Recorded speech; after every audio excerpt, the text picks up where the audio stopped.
session, and we will continue to record into the public hearing. So welcome to the October 28th study session. Commissioners, you have an agenda with items on your study session. We will be letting you know, giving you a heads up, which items will be on your public hearing agenda for next month. Next month's public hearing of the Planning and Zoning Commission is scheduled for December 2nd, as the last Wednesday in November conflicts with Thanksgiving. So for everyone on here, I see I have my camera on.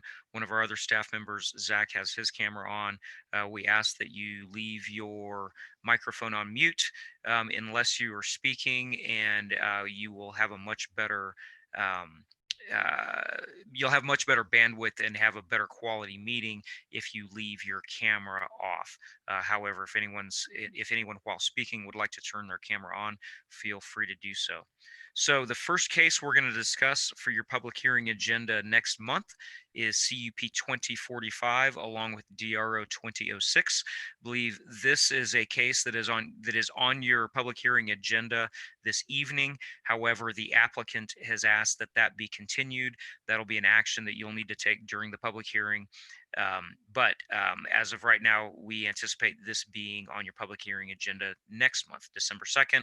So Zach, go ahead and let the commissioners know what the request is. Thanks, Jess. So this one you saw on your study session last time. It's on the hearing agenda tonight, as Jess was saying.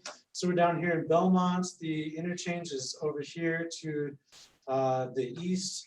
And we're looking at this parcel, and this parcel, kind of making a U shape around this one. But it's this existing Belmont truck repair.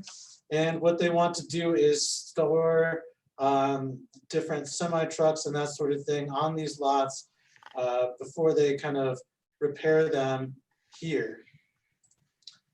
So here's the site plan, and they're showing that they have a number of spots where they're kind of storing their units here and here.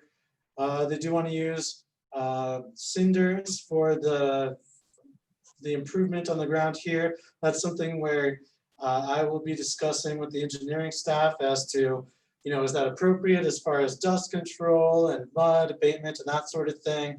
But pavement isn't typically a requirement for storage of items. Also, I guess the reason for the continuance tonight, and I'll go through it when we get to that item tonight, is that they were a little bit sparse on their requirements as far as trying to meet their landscaping requirements. They have some up here, they have some here, and they have existing landscaping that was associated with when they built this structure here. But when I looked over it, the applicant was about 6 plant units deficient. And so each plant unit being comprised of 3 trees and 8 shrubs.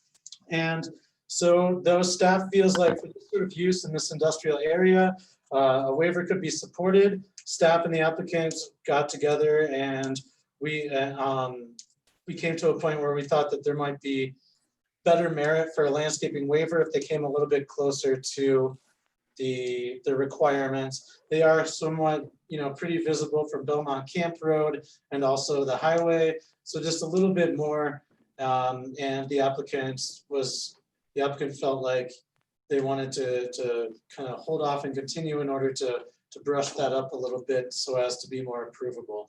So that's what we have there, and I'm happy to take any questions from the commission or any comments on that. Zach, it's Sot. Is there any drainage through there? That's a good question, Sot. I know that Belmont in particular has a few areas where drainage is problematic. That's something I'm going to go to the engineer and talk about the surfacing requirement, but I'll also talk about the drainage. I know Volunteer Wash, I think, was a little bit further west here, but I don't know, does Jess know better? And I think Melissa's on the call. It's something I'll definitely check up on, but I don't know if anyone else that's currently. Yeah, Zach, I'm not aware of any, certainly of any floodplain impacting these parcels for this application. I've been out there recently. I'm not aware of any drainage problems. Obviously, the applicant's going to have to get grading permits through our engineering division when they go to move material around on the site. Thank you, Zach.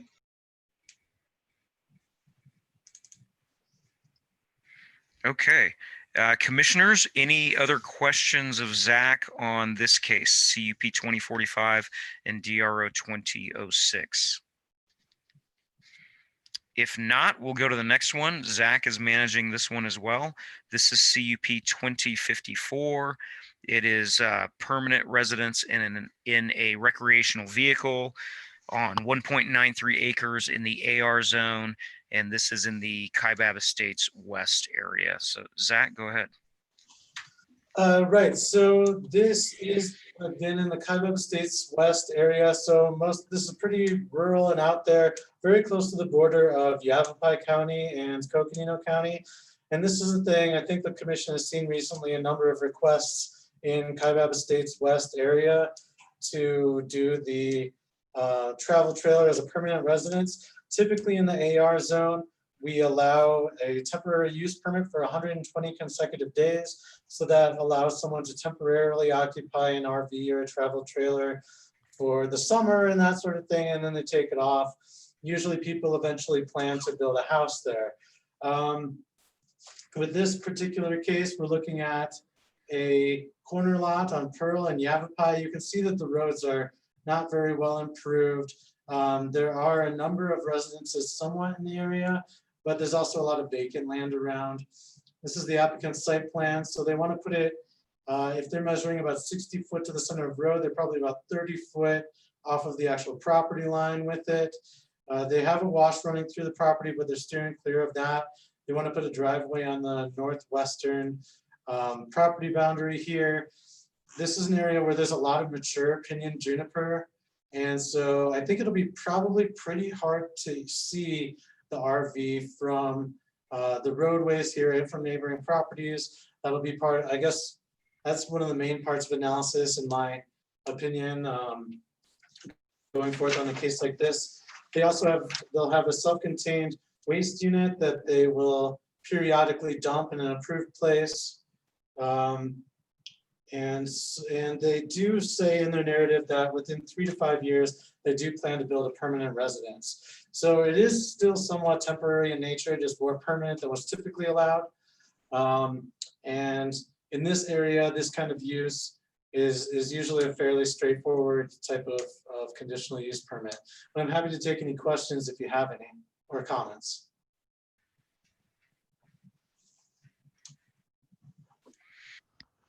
So commissioners, if there's no questions of Zach on CUP 2054, that would bring up our next case, which is zone change 2013 and DRO 2009. Bob is managing this case, and this is a change of zoning regulations and a DRO design review overlay review for a vehicle and boat storage proposed business in Belmont. So go ahead, Bob.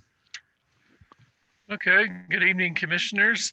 This case is in this lot right here, if you can see it. Hopefully everybody can see my screen. This is it's basically all of Belmont is PC, Planned Community Zone. This is CH 10,000 standards. It's right across from Flagstaff Meadows, Unit 3, Phase 1. The fire station is here. This is the pilot truck stop. The Shadow Mountain development with 94 row house units is located right here, just to give you an idea of the location of this. And this is the site plan that they're showing. Now, this is the change of zoning regulations. Reason for that, there's only one reason for it. This is actually a use that is permitted by right in this zone, but our zoning ordinance only allows for a 35% lot coverage. And that includes these covered structures you'll see in this in the site plan here. So they wanted to have more covered areas for their RV storages. They wanted to provide that to their customers. So they're asking for 50% lot coverage. So basically they're taking the standards in that CH 10,000 zone and asking that one difference, lot coverage to 50% rather than 35%. So you can see that it looks like they actually have an RV garage here where you can have individual garages for your RVs, and then they have these canopies around the edge here and in the front. And this is basically, there's basically a big wall up here. Their office is here. They have a little bit of parking. You can see there, they have the appropriate landscape buffer to, that would be Shadow Mountain Village to that west side. So they have 10-foot landscape strip, 20-foot setback, which is required between commercial and residential zoning. And let me see if I can pull up this is basically the colors that they're looking at, their material, because this is also a DRO. Because as you know, the Belmont Area Plan now requires, and that now created a DRO, design review overlay. So these are some samples of the colors that they're looking at. And let me pull up the elevations.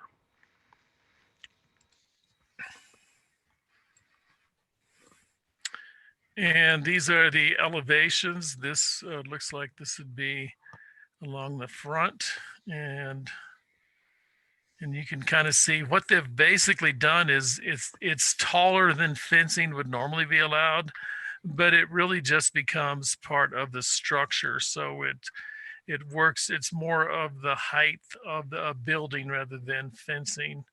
And I'll just drag it down and just show you, this is their office area. And you can kind of get an idea of what it's like. It's one big wall around everything. The colors will be better than this. I thought I had some color elevations, but I don't see them besides with those material samples in here. I think the good thing about it is hopefully the RVs won't be that visible, but you may be on this side. They may be because it's a little bit shorter fencing. A lot of this property, as you'll see, go back to this one, you can see there's a lot of property back here. This borders on National Forest at the back, and along this side it borders on this little long, thin commercial strip parcel right here. So that's just one big wall. It's a zero setback there. So the main visual aspects would be on the front and along this side, where there will be a row house development. And with that, do you have any questions? Yeah, Bob,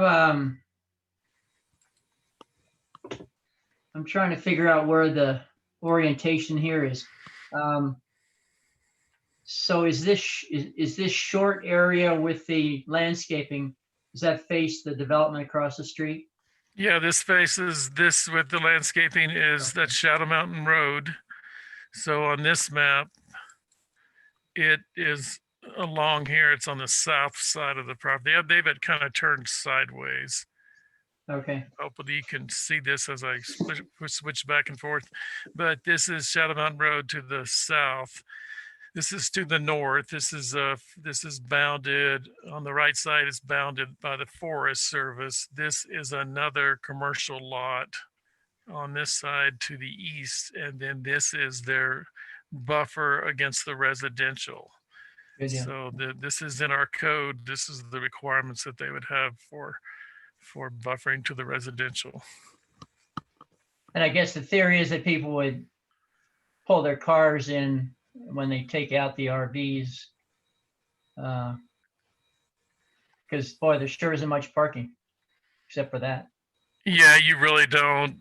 There's not a lot. I don't remember exactly the required amount of parking, but you really don't require a lot because people just tend to park in these drive aisles as they go through.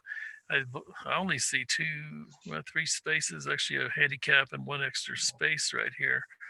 And I believe what we looked at was the size of the office. and just required parking for the office, because when you get in here, I mean, there's lots of places to park. You don't expect people to be in here a lot. You know, it's an occasionally someone will come in, drop off their RV or pick up their RV. So it doesn't require a lot of parking. And as you can see, it's got two different access ways. So you can go around and not have to back up to get back out. Thank you, Bob. Yep. Any other questions?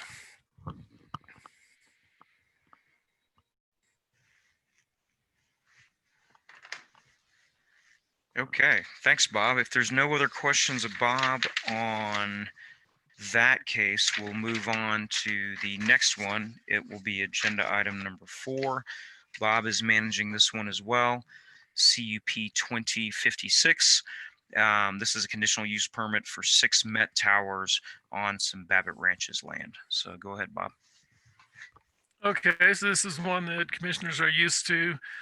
We had a few of these where there's only been one Met Tower that's requested. This one actually requests 6, so they're doing them all at once. And this map is kind of obvious. So where we are, you can see Highway 180 coming into Valley right here, Highway 64 coming up from the south, and then over here you see Seligman. So it's like actually a little bit closer to Seligman, although the best way to get there is apparently through Valley. So you go north of Valley, take Wilha Road, if I can say that, and this is the main power line going through here, and that's where they obviously have to put wind farms if they happen to do those in the future. That's obviously the reason they're looking at the wind out here. So this is about 25 miles, I believe, southwest. And I don't have the 2 parcels delineated, but one of them is kind of in this area. It's just a big parcel without a lot of state trust checkerboard land. The other one's almost entirely checkerboarded down in here. So we have 2 very large parcels. What was it, 31,000 acres, I believe, something like that. It was a huge combined area with the 2 of them together. And it's, you know, your basic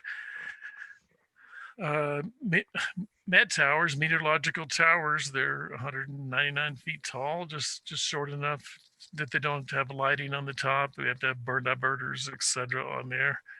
And it's probably really isolated out here. The good thing about this, of course, is that they would not be visible if they do decide to do a wind farm in the future. This is not close to anything unless you happen to take a long drive out in the country out here. With that, any questions from the commission? Bob, is Perrin Ranch what's south and east of that, or where's Perrin Ranch? Yeah, it's down in here. It's south. It's down this area somewhere south on 64. I'm not sure exactly where, but it's definitely a lot closer to the highway than this would be. Yeah, that's really the middle of nowhere. Yeah, it's in terms of the United States, it's probably one of the most isolated places in the lower 48 right there. It's pretty isolated. Cool, thank you. Okay, any other questions? All right, thanks, Bob. If there's no other questions of Bob on that Met Tower conditional use permit, the last case for public hearing next month is zone change ZC 2014. Yeah. You there, Bob? Yep, I'm here. Okay. Yeah, so on to the final public hearing item for next month, ZC 2014. That's a zone change request from a combo of PC Plan Community, AR3, and G zoning property to the RC Resort Commercial Zone, and this is at the old Marble Canyon Lodge. So go ahead, Bob. Okay, commissioners, this is Navajo Bridge over here. You can see the main vehicle bridge and also the walking bridge across Colorado River. This is where the Grand Canyon starts. As far as I know, it says Grand Canyon National Park right there. So it's kind of the beginning of the Grand Canyon. This is an old planned community site that's been here for a long time. There's been a long history of different developments here over the years. So this part's PC. There's a little G piece here that's actually utilities. I think it's a telephone company or something. And then there's this AR3 up here. There's a couple of houses here for people that owned this, for people that own this area and had to manage it, and maybe some other people that worked here as well. So there's been a hodgepodge of zoning. There's also this G lot across the road, across 89A, where that big strip is. That strip's been there a long time. That'll be retained. As part of this project, there's an old lodge here. I think I was talking to Jess earlier. He doesn't think any of this is being occupied right now or being used. But I'm just kind of, this is the motor lodge, the Marble Canyon Motel. This is the old lodge right here that was burned down recently. It goes back to the night, went back to the 1920s until it burned down, and now it's brand new. It's a really nice building. There's a gas station over here and a post office and a variety of other things. So that's what's existing on the site right now. And I'm going to go ahead and let's see. I want to go ahead and kind of read you the project description because I cannot remember all this stuff that they would like to do here. But just in this last part here, it says the elements will include recreation areas, entertainment venues, community center, art gallery, refreshment portals, restaurants, public market, trading post, post office, laundry, gas station, retail stores, meeting rooms, and a diverse selection of lodging accommodations across 3 platforms, 62 motor lodge units, 92 guest room units, 31 village units, and 6 workforce apartments. So it's basically a lot of using the old development that's there and then bringing in a lot of new stuff as well. So all of those lots that I showed you up there, they would be changed to this RC zone. This entire area would become RC zone, very appropriate here because this is a resort. And you can see, from this level that there's a lot going on. I'm going to go ahead and try to kind of move through this. This is the document that contains everything. So you can see there's a lot of lodging. This is on the north side of the site. They're putting a lot of new types of lodging. And I'm not going to be able to explain everything right now because there's a lot going on here. This is kind of the center of the site, and this is where Highway 89 comes through. This is the motor lodge. They're going to, as far as my understanding is, they're going to remodel that. They're going to put in some new stuff here. This is the existing Marble Canyon Lodge that was rebuilt recently, so they're obviously going to retain that. It's a really nice building. Over here, you have the market, the gas station, and I believe the post office is on this side. And then this is on the other side. We have the old lodge that they would be reutilizing and then build a lot of stuff around it.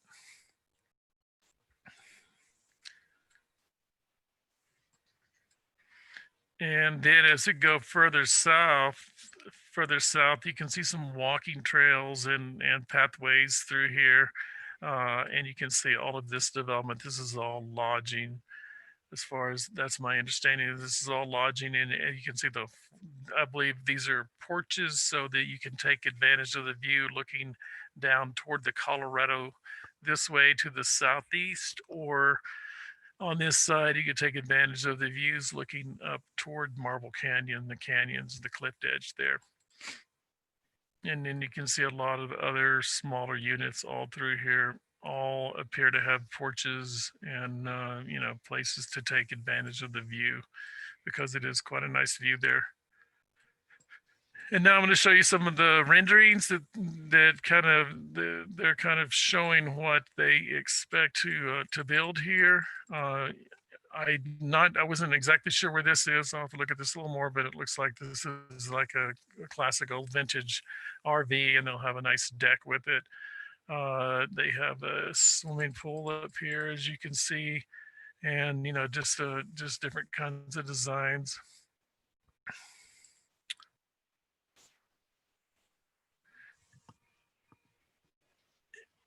And this is some more of their design ideas for this area. You can kind of see it as I move through. This is the old trading post, and it goes too fast. I apologize for that. This is the old trading post, the old Marble Canyon trading post there.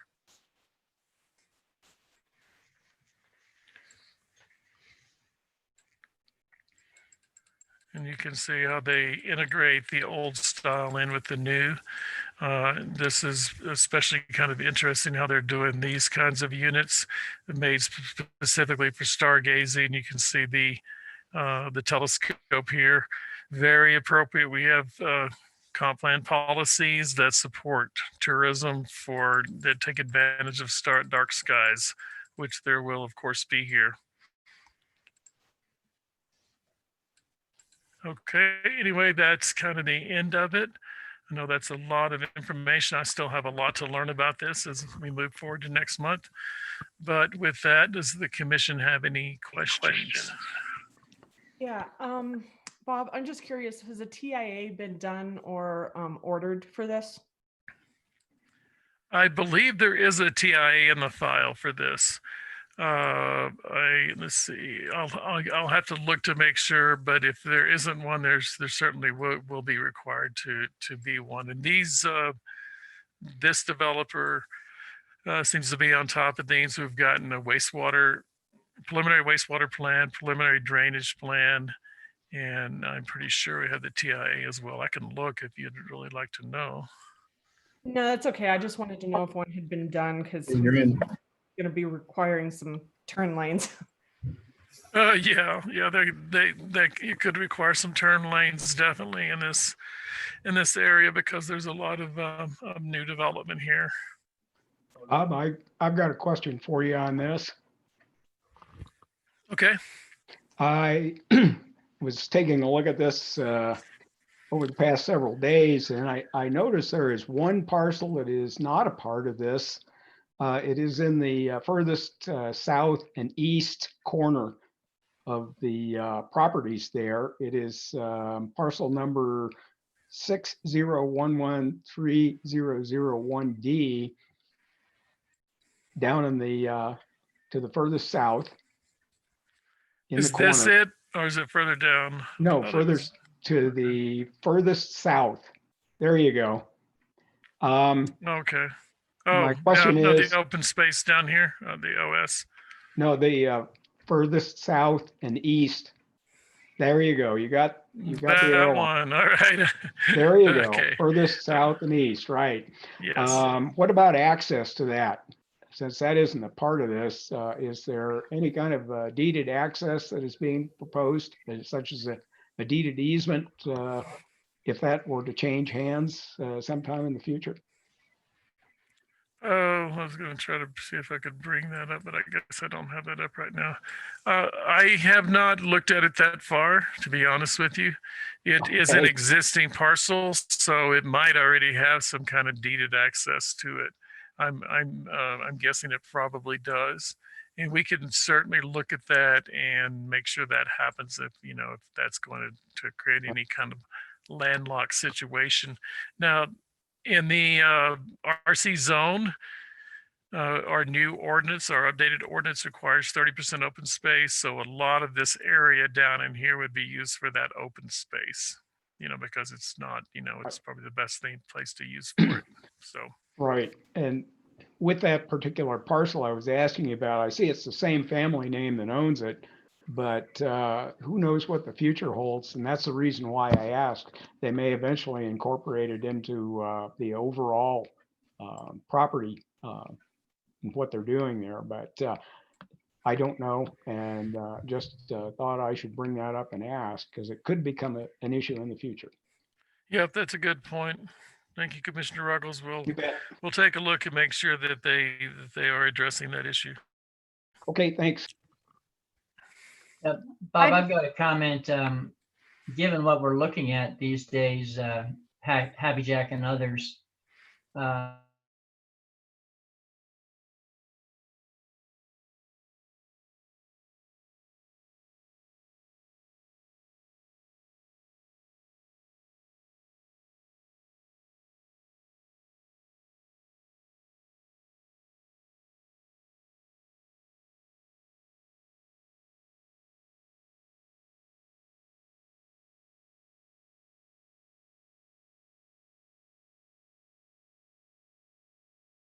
front. Yes, we required the noticing because it's so far away from everything out here. We basically went down to the next development to the, back to the west and made sure that they got noticed of this. And we'll also look at the Grand Canyon, make sure the Grand Canyon gets noticed of it.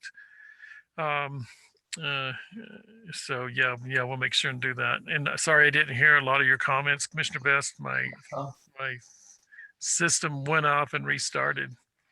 yeah, I think they all did. Well, let me say again, let's make sure that let's encourage the applicant in his analysis of the services that he's going to provide, he or she, that they think about offsite impacts, because sometimes you notice, the Park Service or the Forest Service or whoever, and they don't really anticipate the impacts. But it's just a conversation to have, I think, with the applicant. What are your folks going to do all day? Where are they going to go? Is it safe? Is it appropriate? Can you direct them? Can you educate them? Anticipate the challenges and bring in anybody that can help with that process. Thank you, Commissioner Best. That's very important. Just one comment I'd like to add to Commissioner Best is that I think his comments and asking you to look at this are very appropriate, very simply because most of the surrounding land, I believe, is BLM, with the possible exception up there in the northeast corner. I've been up that way quite a bit, spent a lot of time up in that part of the Northwest Strip. And if it's BLM land, it's wide open. Yeah, yes, like that's true. I'd like to also sort of weigh in on that sort of thing, because I've spent a lot of time up there and it is amazing. And from there, you can get anywhere. So if you were on a razor or something like that, I can definitely see, or if you went across the bridge, then you're on the Navajo Nation and you can go lots of places there too. And people may not know that it's a short distance, just zip across the bridge. And next thing you know, you're really creating a mess. So, but at the same time, I think that Marble Canyon is really the only employer anywhere in that area. And this looks really exciting for people that are looking for work up there. Yeah, that's a good point. That is Navajo Nation land right across the bridge, and then BLM land around here. It's not as much forest land, and then of course National Park Service as well. And then you got the drive down to Lee's Ferry right there. So there's a lot going on here, a lot of rafting, and I imagine that's their clientele. People going to the canyon, people going rafting, people going to a lot of different places. So we'll see what we can get. Unfortunately, I don't know. I guess you commissioners saw the comments that we got from the Forest Service on the Happy Jack case, where they didn't really want to say a whole lot, but hopefully we can get more from the different entities around here. Well, I think you're right. The clientele here is mostly raft company clients that stay there the night prior to their river trip. I stayed there for one night in September, and oh my God, those old log, the rooms are like a throwback to like 1950. I mean, they really could use some updating. So that is quite exciting. But it is very centered on the rafting clientele, which are not sort of like the ATV people at all.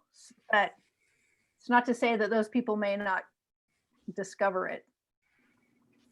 Yeah, that makes sense. It's probably not going to be as much. It looks like there's a lot of stargazing going on and things like that. A lot of activities on site as well. I mean, they actually have conferences and a lot of those types of activities. So, yeah. Okay, thanks, Nick. Bye. Okay, bye. Okay. Any other questions or comments on this?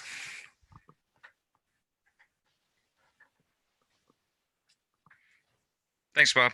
Yeah, and on that Marble Canyon rezone to RC to kind of redevelop and expand that project. I've met with the applicant. There's a essentially a contract purchaser, a hospitality company that owns some other hotels and things that is wanting to do this redevelopment, and they are going to be back up there middle of next month, and we're hoping to talk with them some more. But they are very open to input, so we will certainly take the comments that you've given here with concerns on surrounding public lands. What are the clientele going to be doing here? What are they allowed to do? What kind of instructions are they being given? And I think this applicant is really receptive to hearing what your concerns are, and I think they have a pretty strong concept of what kind of development they're doing here. So we will certainly pass those on to the applicant. So, Madam Chair, that is all of the public hearing items for next month. We do have 3 administrative renewal conditional use permits that are on your study session agenda. We are not aware of any complaints or issues or compliance issues with any of those conditional use permit renewals. Did any of the commissioners have questions on the 3 CUP administrative renewals on your study session agenda? Okay. If not, Madam Chair, we're doing pretty good on time. I'm showing 5:08. So if it's okay with you, I'll give the commission a little bit of an update on what's going on in our department. Is that okay? Yes, please do. Okay. All right. Well, I'm not seeing that Jay Crystalman has joined us. But on this first item, Jay is managing the joint land use JLUS project. And we let you know last month that the county was awarded a JLUS implementation grant of $920,000. We are in the process of selecting a consultant through the county's RFP process. At this point, we had 2 applicants. We actually met with a couple of them earlier today. So we anticipate having a consultant on board at some point here in the near future. Are there any questions about the JLUS implementation project? All right. Next item on your department update is the Donny Park Timberline Fernwood Area Plan update. And a couple of the commissioners are very involved with that. And I believe we have Melissa with us. So Melissa, if you wanted to give the commissioners a status and update on the area plan.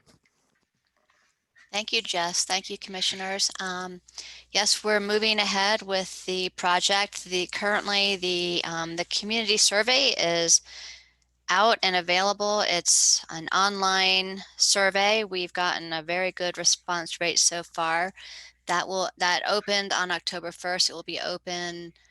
We've just decided to extend the deadline through November 8th because we've gotten quite a few people responding to it and wanting to continue to respond. And the other thing that we're working on now is we're starting to launch into the goals and policy review of the current plan, and based on what the committee has learned over the past 8 months, updates to those existing goals and policies. So are there any questions about that project? This meeting is... Okay, thank you. Thanks, Melissa. And while we've got Melissa here as well, item 3 in your department update, staff is working on the renewable energy ordinance, the RIO, section to our zoning ordinance. Several of us did a visit out to Perrin Wind Farm, to the ranch, the Perrin Ranch, last week. Was very informative, and Melissa is continuing to work with several advisory groups and subgroups working out some of these details. So, Melissa, is there anything you'd like to let the commissioners know about where we're at on the RIO? Just want to express appreciation for all of the parties involved. We have a very extensive group of people helping us review this. So by the time it gets to the commission for a work session, it will have been through many different phases of comment. So we're looking forward to bringing it forward to you in the near future. Okay. Any questions of Melissa on the renewable energy ordinance? All right. Jess, I'd like to step back if I could. I'm sorry, I didn't get in time. Melissa, is there any idea about connecting Picture Canyon to a trail system in Donny Park, Timberline, Fernwood? It seems like I've seen some activity on city maps. Right. But is that idea going anywhere? That idea was presented to the committee by city staff when they talked about the Flagstaff Trails Initiative, because that segment has been identified through that process. So, you know, the area plan, the current area plan, if you're familiar with it, actually had identified many different trails in that area. And then in 2011, the county had funding through some federal highway money to conduct a multimodal study, and that then further identified trails. So that link, though, to Picture Canyon, I believe would be a newer segment that the area plan could possibly recommend, but that would be aligned with, like I said, the Flagstaff Trails Initiative and a lot of the work that came out of that project. Does that answer your question? Yeah, so it's out there spinning around, but we don't have anything definite. And there is a lot of private land there. I think it's blocked by private land, so there have to be some money involved. Right. And, you know, again, the area plan could identify that as a desired update possibly to the multimodal plan. And, you know, obviously we don't have funding to implement that sort of construction, but if it is identified, then if there is funding in the future. And then trail easements and other types of easements has been a major topic of discussion with the committee. So it's something that the community is aware of, as far as, you know, the need to maintain access to trails and public lands, and that means securing easements through some private properties.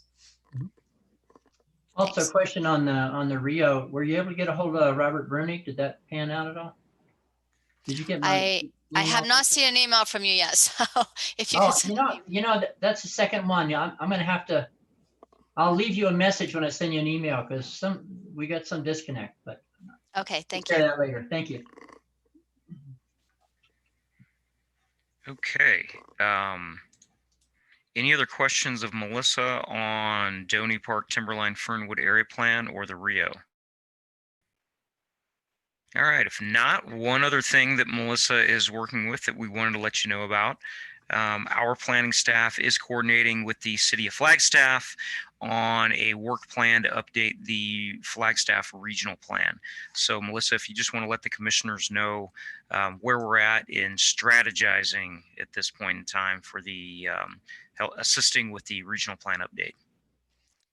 Thanks, Jess. Commissioner, so the regional plan, as you know, was adopted by both the county and the city, and the city staff is already looking at needing to update that because they have a harder deadline than the county would for voter approval. So if you recall, cities and towns in Arizona are required to have their general plan or their regional plan approved by ballot measure. So that would need to be on the city ballot by, I believe, 2025. And so backing out from that, the process is beginning to start strategizing both the elements of the update as well as budget for the project. So we're working together because a fair amount of the regional plan includes county land that is within the Flagstaff metropolitan planning boundary. So city and county staff worked together during the last regional plan update, and we're starting that process again. And there's nothing official at this point, but it is a lot of background. A lot of background that we're trying to put together so we can then be prepared to present it to decision makers. Are there any questions about that? Any comments?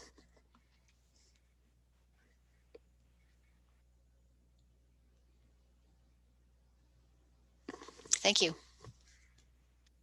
Okay, thanks, Melissa. A couple of the things that we wanted to let you know about. Item 5 on your department update. As we're all well aware, the COVID-19 situation in the county is still not at a point that we could be considering changes to how we hold our public hearings. So for the foreseeable future, I'm sure certainly next month's hearing will continue to be on this format, and fortunately it's working quite well for us. Any questions on the county's response to the COVID-19 pandemic? Okay, well, we're pretty good at being the community development department. We are certainly not the public health department. The last thing that I want to let you know about in the department update is through last week when this agenda went out to you, we were in the recruiting process to replace our business manager. Many of you remember Irene.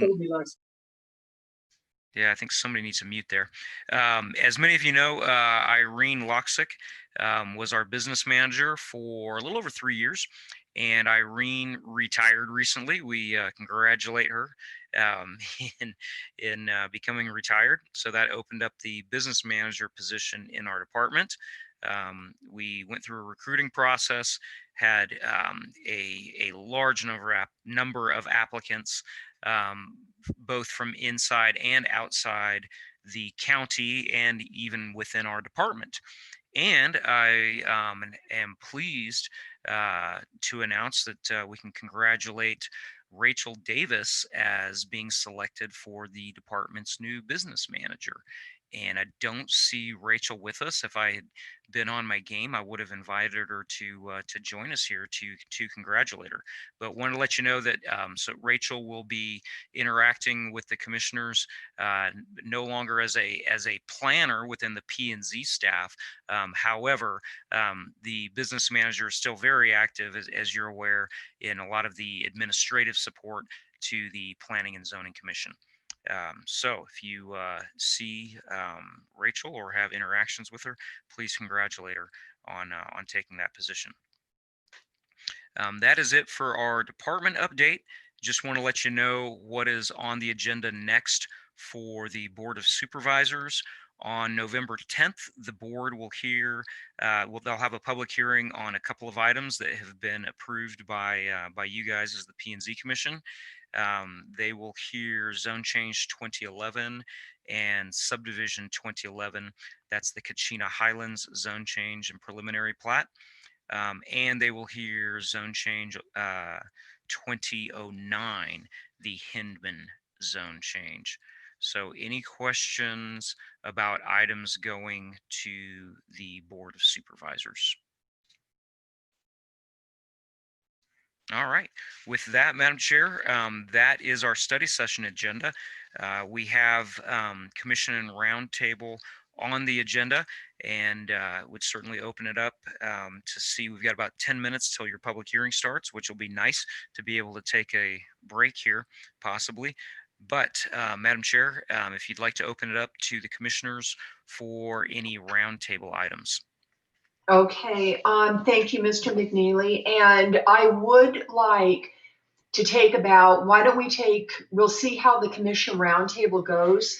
I would like to keep it at about 5 minutes so we could have about a 5-minute break between the study session and the hearing. One thing I wanted to mention, I shared this with you, Mr. McNeely, that I will not be at the next public hearing on December 2nd. So I wanted to put that out there now, one, to let Commissioner Walters, to see if he was going to be available for the hearing, and if the other commissioners were as well, just to see if we will have a quorum, because we don't have a lot of wiggle room anymore after losing Ray. Yes. Yes. Do you want Thank to you. comments on that now, Madam Chair? Yes, please. I'm planning to fly into, current plans are to fly into Phoenix on the 2nd and make the meeting. But that's, there could be a delay or something. And so that's my current situation. I'm not sure I'm going to take that trip. It depends on obviously what happens in the next week or so. Okay. What if you do take it? So, what time's your plane landing? It gets in about 8 in the morning. It's a red eye from Hawaii. Okay. That should allow you. If I get that things go wrong, but if that 8 a.m. should allow you to be back timely. Yeah, it'd be nice if we had an extra, just in case something happens to me. So. Agreed. Commissioner Walters, are you going to be available? I intend to be, yes. Okay. Just to let you know, I will be here also. I will Okay. too. My farrier is scheduled that day, so I absolutely will be here. Okay. So it looks like, Tiana, how about you? Yeah, I plan to be here. Okay. Then, Mr. McNeely, it looks like you're going to have a quorum. So, Commissioner Walters, it'll be your meeting. Yes, ma'am. Okay. Thank And you, Chair. that's all I've got. So, do any of the other commissioners have anything you want to bring up?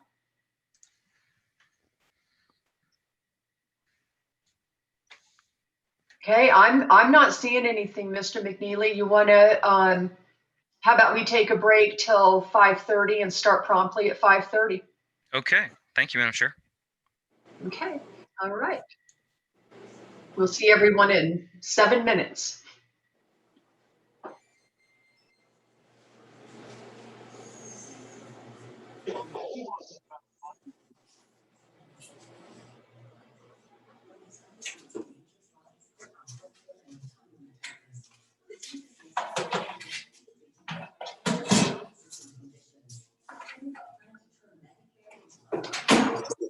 No, we do. He Took a does. lot of courage.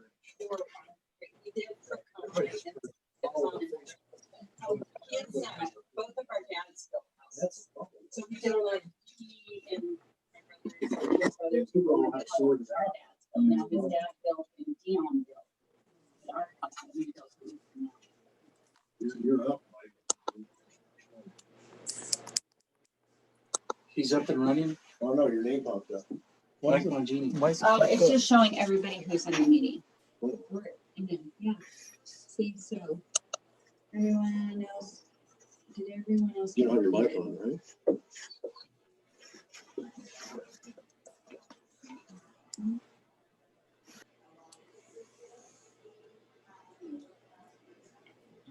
Uh-oh. You're first. All right, so you can hear it. You can't hear I can hear. I'm good. Look at Phil Troutman. Okay. He said he can hear, he can see that I'm not muted. So I'm gonna have to go in on your computer. Because I don't really want to sit out there, do you?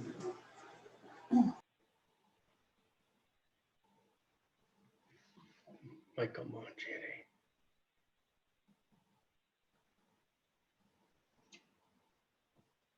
Terrence.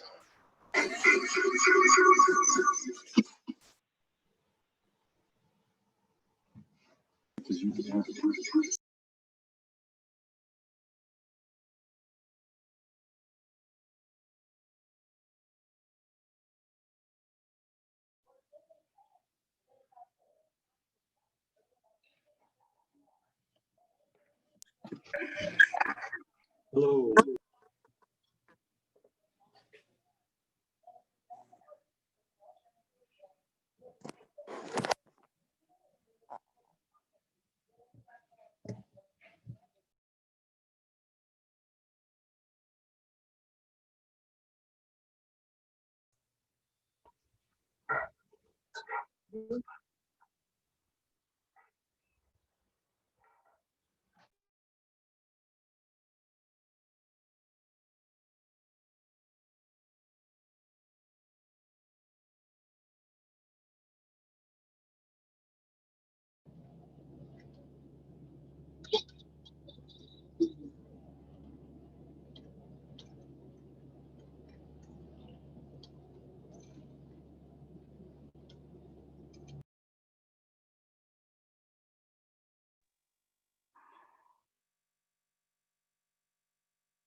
Okay, Mr. McNeely, can you hear me?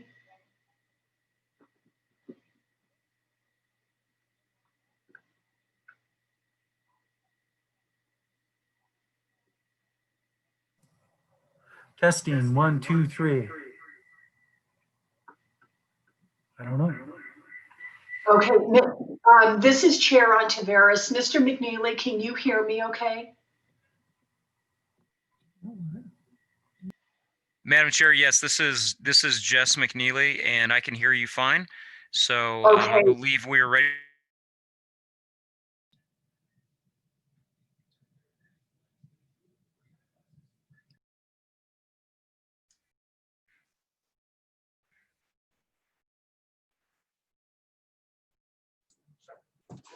Sorry, Jess and Madam Chair, I accidentally muted you. If you want to go ahead and unmute yourself.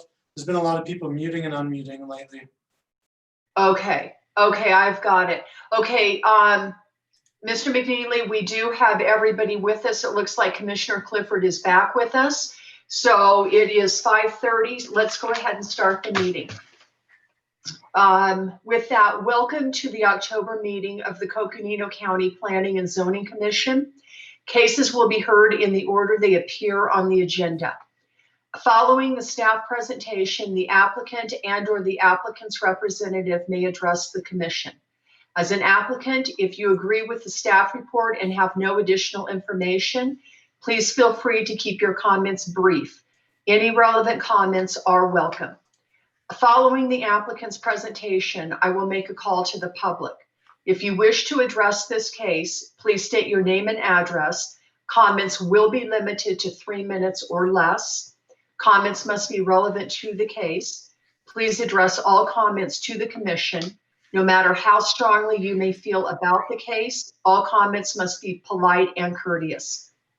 Due to the large amount of public interest in the request for a zone change for Happy Jack Lodge, I will allow individuals to speak for a longer time period if others are willing to give up their time to a speaker. Each speaker this evening must state their name and address for the record. Speakers representing multiple individuals must state their name and address, as well as the names and addresses of the people they are speaking on behalf of. The time of speakers that are speaking on behalf of multiple individuals will not start until names and addresses have been stated. Individuals who wish to speak and have already heard their concerns adequately expressed, it's okay simply to state your name and address and then indicate that you support or oppose this request rather than repeating information that has already been stated. After all interested public has spoken, the public comment portion will be closed. Discussions will then take place amongst commissioners. No additional public comments may be made unless requested by a commissioner. Decisions of this commission regarding any zone change or preliminary subdivision plat approval are referred to the Board of Supervisors as a recommendation. All other case decisions are binding unless appealed to the Board of Supervisors. If you disagree with the commission's decision, you have 15 days to appeal. Please contact staff at the Community Development Office for appeal procedures. Due to the virtual nature of this meeting, I will be doing a roll call vote of the commissioners to ensure accuracy for the record. And with that, thank you all for joining us this evening and actively participating in our county planning. Mr. McNeely, before we move to the first item on the agenda, could you please, I see that we have 50 participants with us. Could you please address the chat portion of this so that there's no miscommunication of what that is for and, more importantly, perhaps what it is not for?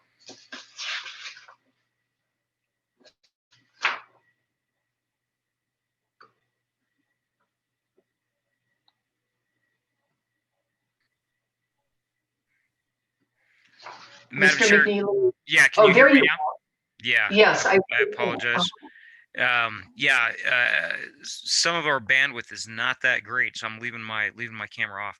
So thank you, Madam Chair. Just to everyone on the meeting, the purpose of the Zoom group chat is if you're having technical questions or have a question of staff that is something of a technical nature in making this public hearing work.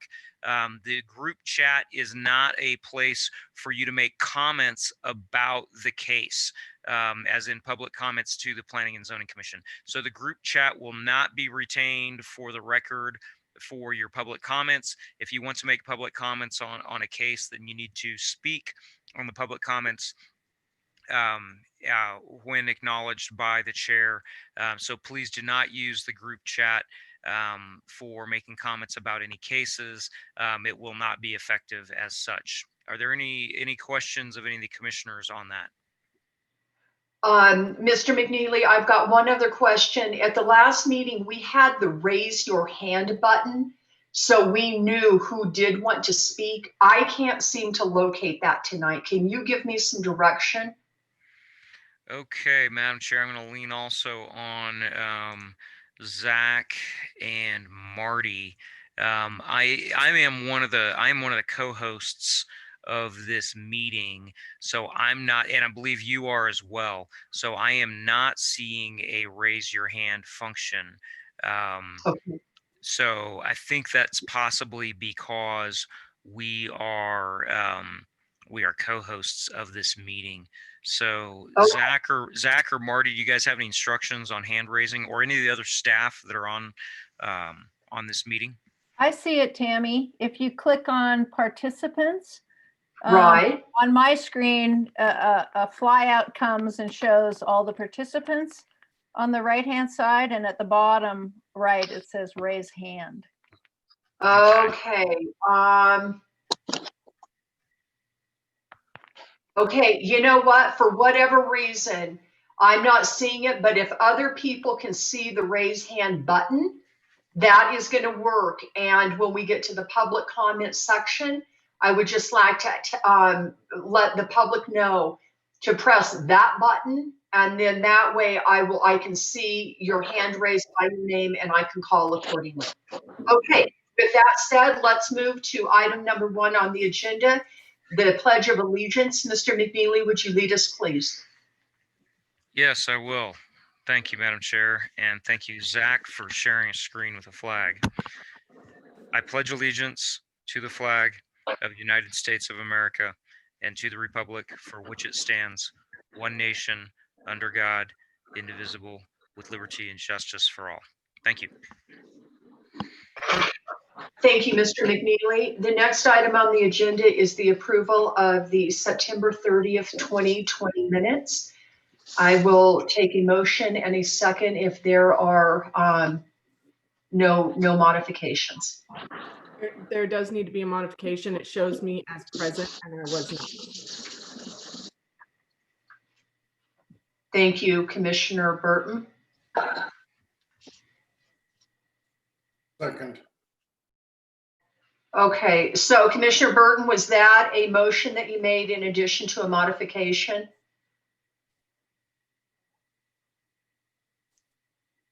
No, I think I need to abstain since I was not here. I just wanted to make that note. Okay, Commissioner Ruggles, I see your hand raised. Yes, I can make a motion for that. I'd like to move that we approve the minutes with the additions stated or changes stated for September 30th, 2020. Second.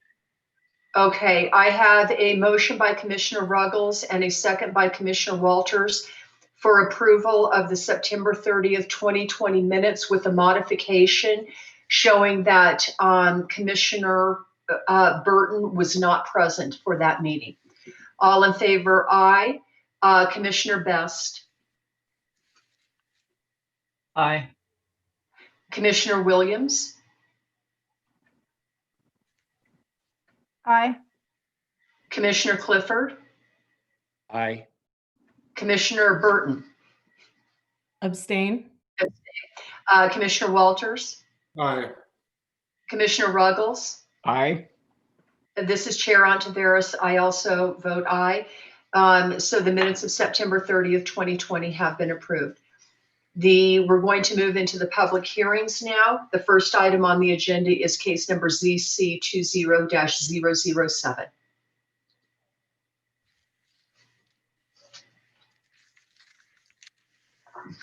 Thank you, Madam Chair. Bob Short will be presenting this item. Go ahead, Bob. Thank you, Madam Chair, members of the commission. Can everyone hear me? Mm-hmm.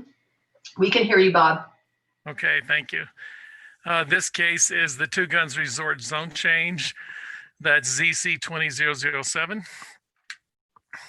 And in this case, the property owner is Historic Two Guns Property LLC of Flagstaff, Arizona.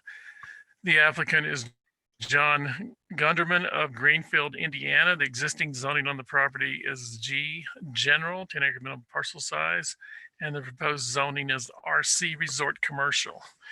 The size of this parcel and zone change is 246.7 acres.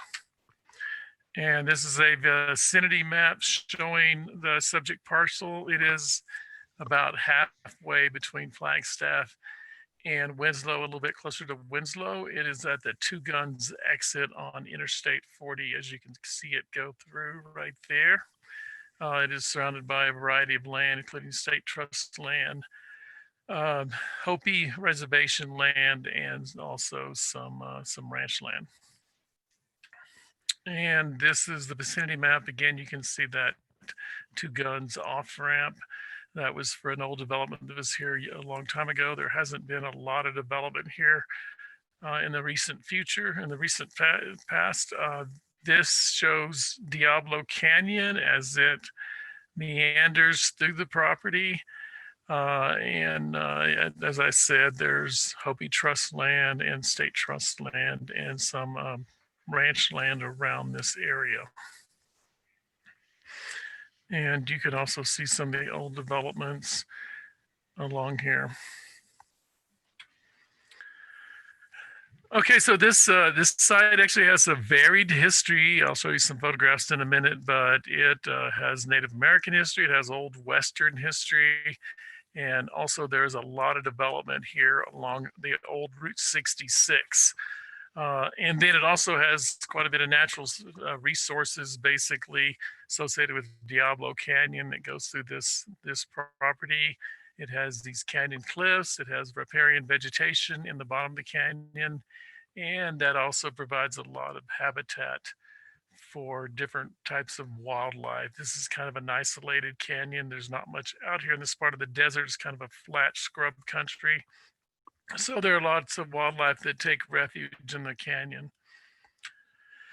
And if you looked at your packet, commissioners, you saw that the applicant has quite an extensive master development report narrative in the packet, and it talks a lot about the old history of Two Guns from the Apache caves you can see in the lower right hand corner to many different other types of development, including gas stations, including a KOA, and many different things over the years going way back.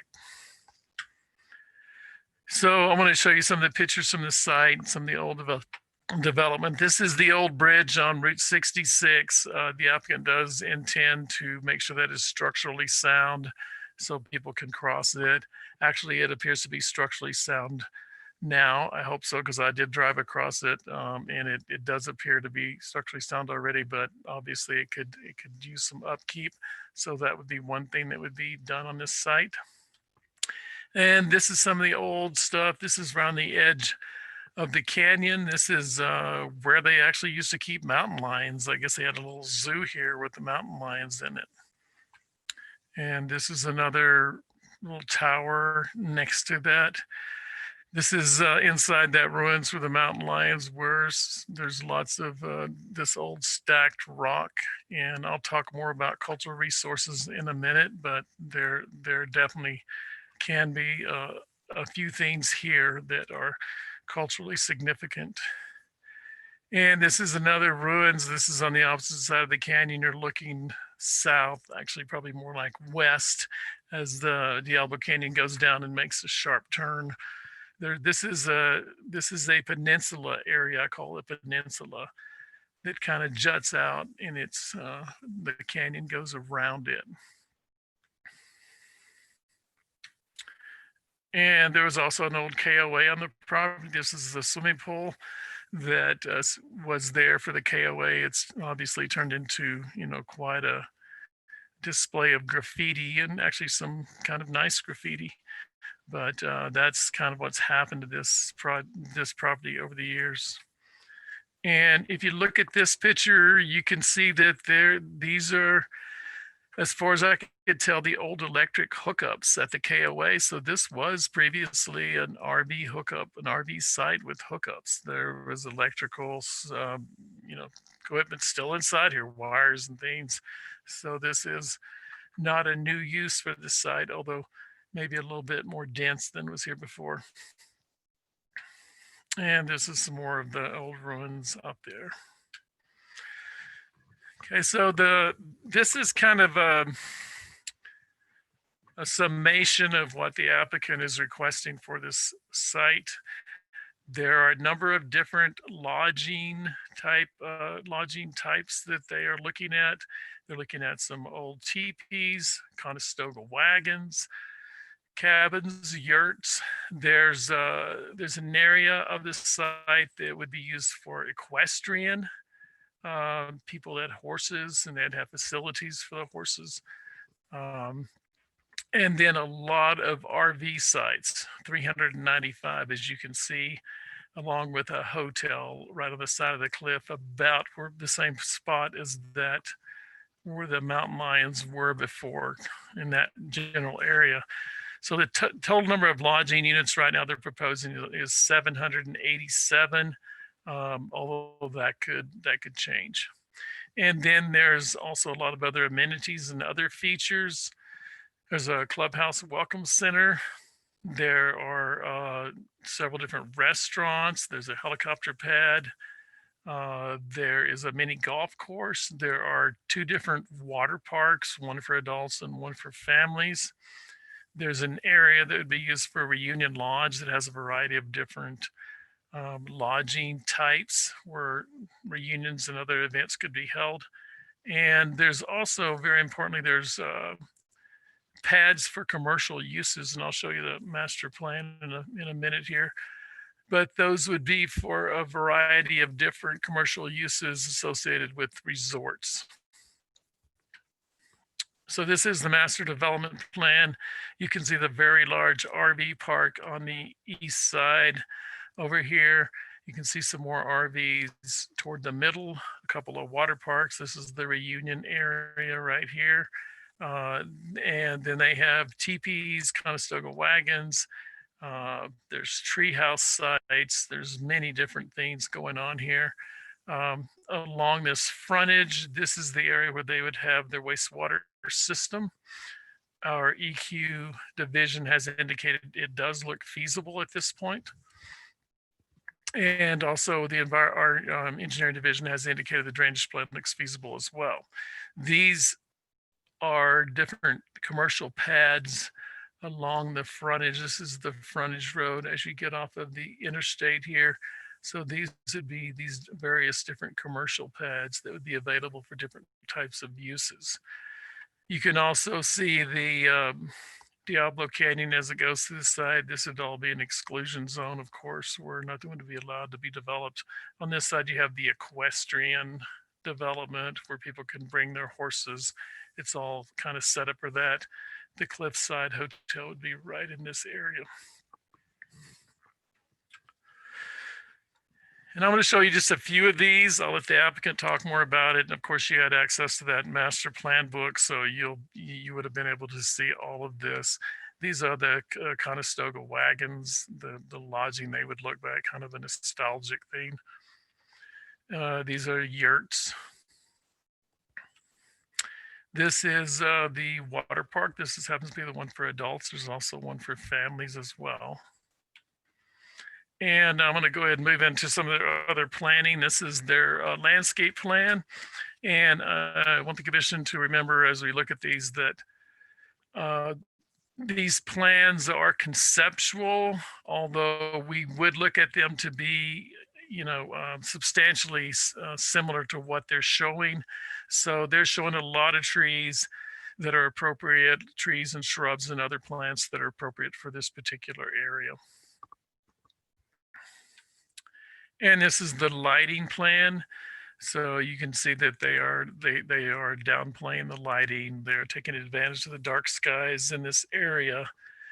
They did mention low pressure sodium in their lighting plan. And although that's still in our zoning ordinance, unfortunately, it's not probably a very practical light to use at this point because it's been surpassed by the amber LEDs. So I do have a condition based on that.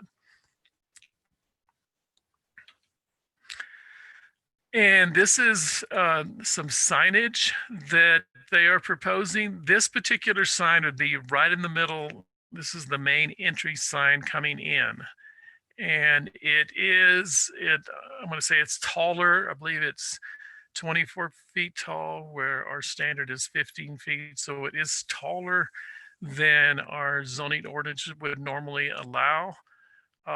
This is, on the other hand, quite a large scale of development. So the commission can consider whether this would be appropriate here or not. But certainly this is an RV going underneath it. So you can tell that it's quite a large sign. And this is a sign that actually does meet our code. I believe it's about the right height, 15 feet.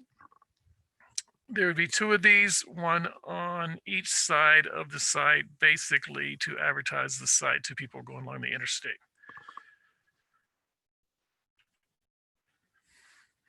I want to do a quick look at citizen participation. As you know, there is not very much around here. So they did have a virtual meeting on March 21st, 2020. There was one neighbor that was associated with both the Barty Bar and Meteor Crater that attended the meeting.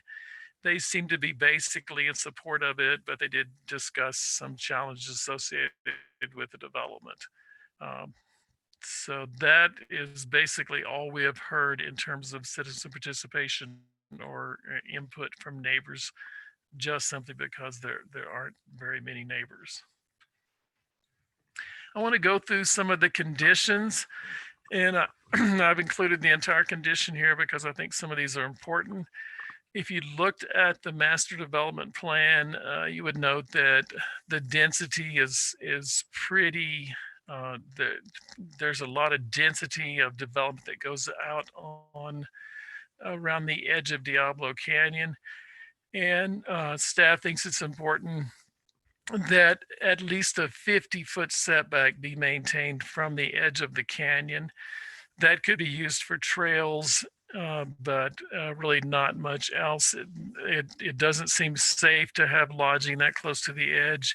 It doesn't seem good for the canyon or the environment there. On the other hand, so at this point, as proposed, this would be for previously undisturbed areas. So there's a lot of these canyon edges that have never been disturbed before. As you noted in the beginning, there were some that had been disturbed. There had been development there. So it would not apply to those areas, for example, where the hotel was proposed. And of course, that all goes back to whether or not there are cultural resources there. And I'll talk about that in a couple of minutes.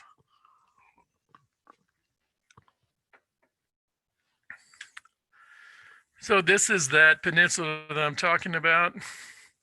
It juts out into Diablo Canyon, or Diablo Canyon goes around it, creating this peninsula.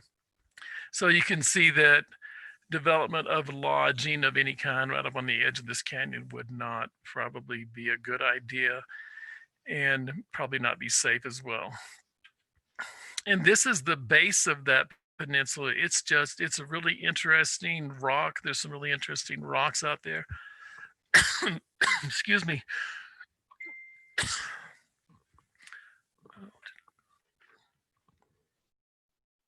So this is actually, this is kind of a solid type rock, broken up a little bit, that is in that entire peninsula that goes out into Diablo Canyon, or around the edge of Diablo Canyon.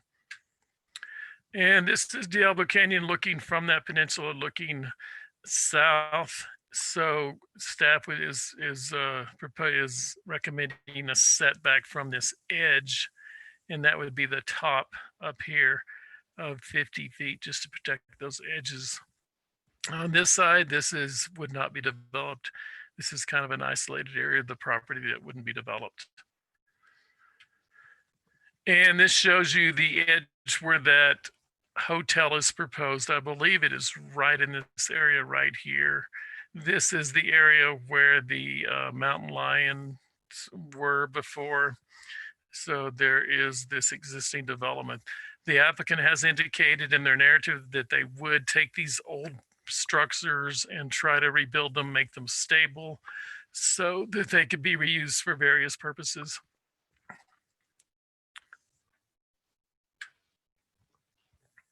And then, of course, the lighting that I talked about before, the lighting should be narrow spectrum amber LED lighting unless another type of lighting is allowed in the zoning ordinance.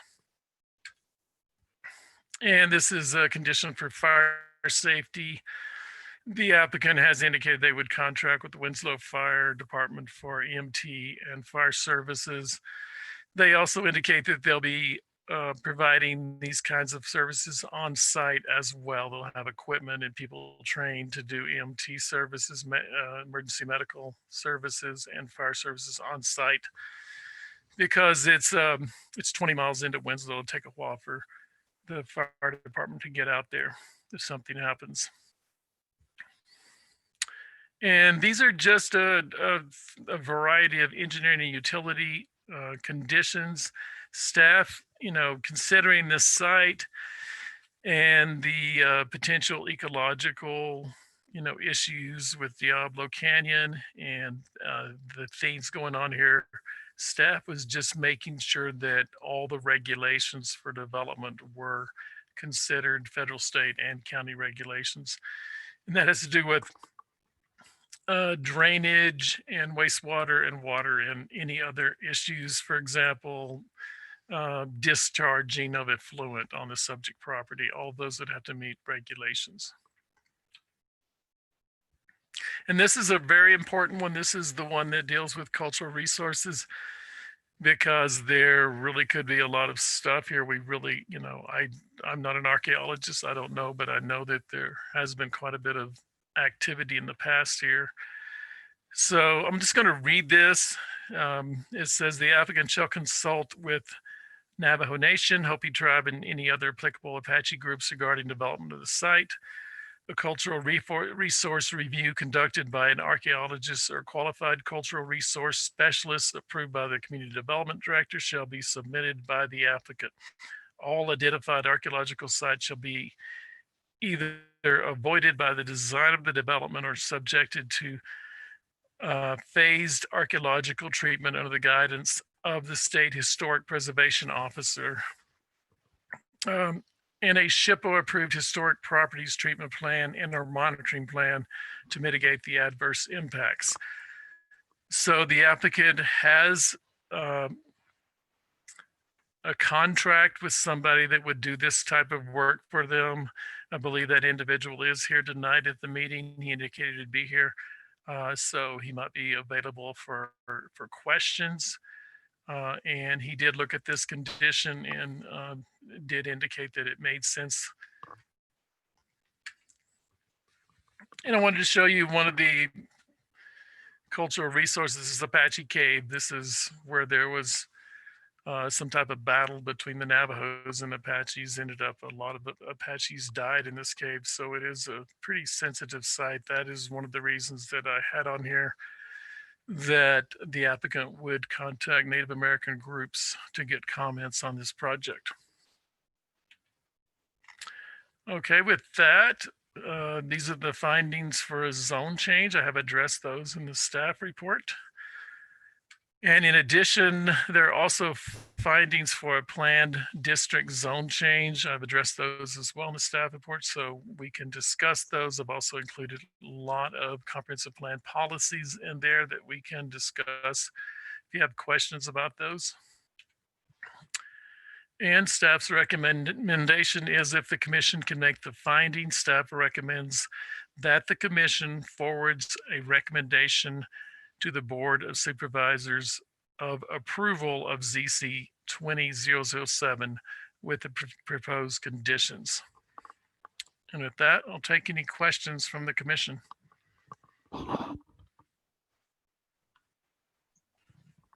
Bob, I've got a couple. I think you identified the Southwest Peninsula as something that should be left undeveloped, but on the plan that we have, it is developed into glamping housing. So have you resolved that with the applicant, or do we need to put a condition to cover that? Is that, are you talking about, can you see the plan I have up, Commissioner Best? Yes. Yes. Okay, I was speaking about this as the peninsula. Exactly. Yeah. This is the part that wouldn't be developed right here. That Oh, was in okay. that picture. So you're okay with them developing the one to the north there? So so there are actually two peninsulas. This is where the bridge goes across, Right. creates a peninsula here. This is all, I called it disturbed because there's a lot of stuff has happened along here, like the mountain lions, exhibit, the zoo, I guess, that was there before. This peninsula was not has not been disturbed at all. I showed you a couple of pictures of that. What I put in the staff report was actually a 50-foot setback. So that would allow some development on this peninsula. But the 50-foot setback would go along the canyon edge here and along the canyon edge here, any place where it has not been disturbed before. And I also haven't been able to properly consult with the engineering division on that to see how to determine exactly. I was looking for different sources for that, but to determine the best way to determine where that 50-foot setback would be. But that's what that condition covers. Okay, thank you. My other question is, thinking about what people in 800 units are going to do all day, and I think the applicant's got a lot going on here with the various pools and activities. But I think one thing that is going to happen, that just as the riparian area in the canyon draws wildlife, it's going to draw people too. It's green and it's got interesting plants. I see that it's kind of an exclusion zone, but do we want to exclude trails and people from going down there? Because I think that probably will happen if we're not purposeful about it. And if that is going to happen, maybe we should tell the applicant that a trail down through there would be appropriate, or we should tell him that he should ask people to not go down there. And maybe Jessica Simmons could weigh in on this. Mr. Best, I'll let Jessica weigh in, but yeah, I had considered that there wouldn't really be any activity in the bottom down there, but that might be a good suggestion because it's not that hard to get to. In fact, the canyon is it's not that steep in this area. There are, lots of places to climb down. It's pretty easy, so I can see that happening. So I would welcome comments from Jessica on this. Yeah, hi. Yes, I agree. That's my main concern for this site, is that is wide and deep, and it is full of pretty lush vegetation, and there aren't in the immediate areas. It's kind of unique. So I would imagine that it would be a very popular corridor for wildlife to travel through, small animals and birds. So yeah, I agree that that's concern. And I do think that with that many people around, a lot of people would go down in there. So yes, I agree with Commissioner Best, that concern. And so how you guys want to deal with that would be up to you. Okay, I'll try to work up a condition that that sets that aside as something that actually everybody can observe, but we would rather not have people go into. Thank you, Commissioner Best. Are there any other questions? And I guess I'm going to ask this question too, just because of what we're dealing with. Just encourage the applicant to think about what people are going to do off-site. You've got borders with private entities, the Hopi tribe, and a ranch, and the state, which I sort of consider a private entity. There's lots to do in the area. You can go to the casino, you can go to Meteor Crater, but just try to anticipate any conflicts with neighbors. And if you want a good lesson in that, hang around to the last case tonight and you'll hear about it. So, just making that point to the applicant. I would like to kind of tag on to that. One of the things that I was wondering when I was going through this application is I think I would prefer to see some kind of barrier put up around so people can't access the canyon, but mine was actually, I was thinking of it for safety terms. I realize it's not a super steep canyon, but given limited lighting and the fact that this will be a dark sky area, I mean, I can just see a little kid falling off of there. I, you know, I'm very concerned about somebody stumbling off the edge and falling and doing some serious damage to themselves. So I would like to see some kind of barrier wall or fence line or some like a railing, something that blends in, but is low enough that people can obviously view the canyon and see everything, but would be one of like an extra thing that they would have to get around in order to accidentally hurt themselves.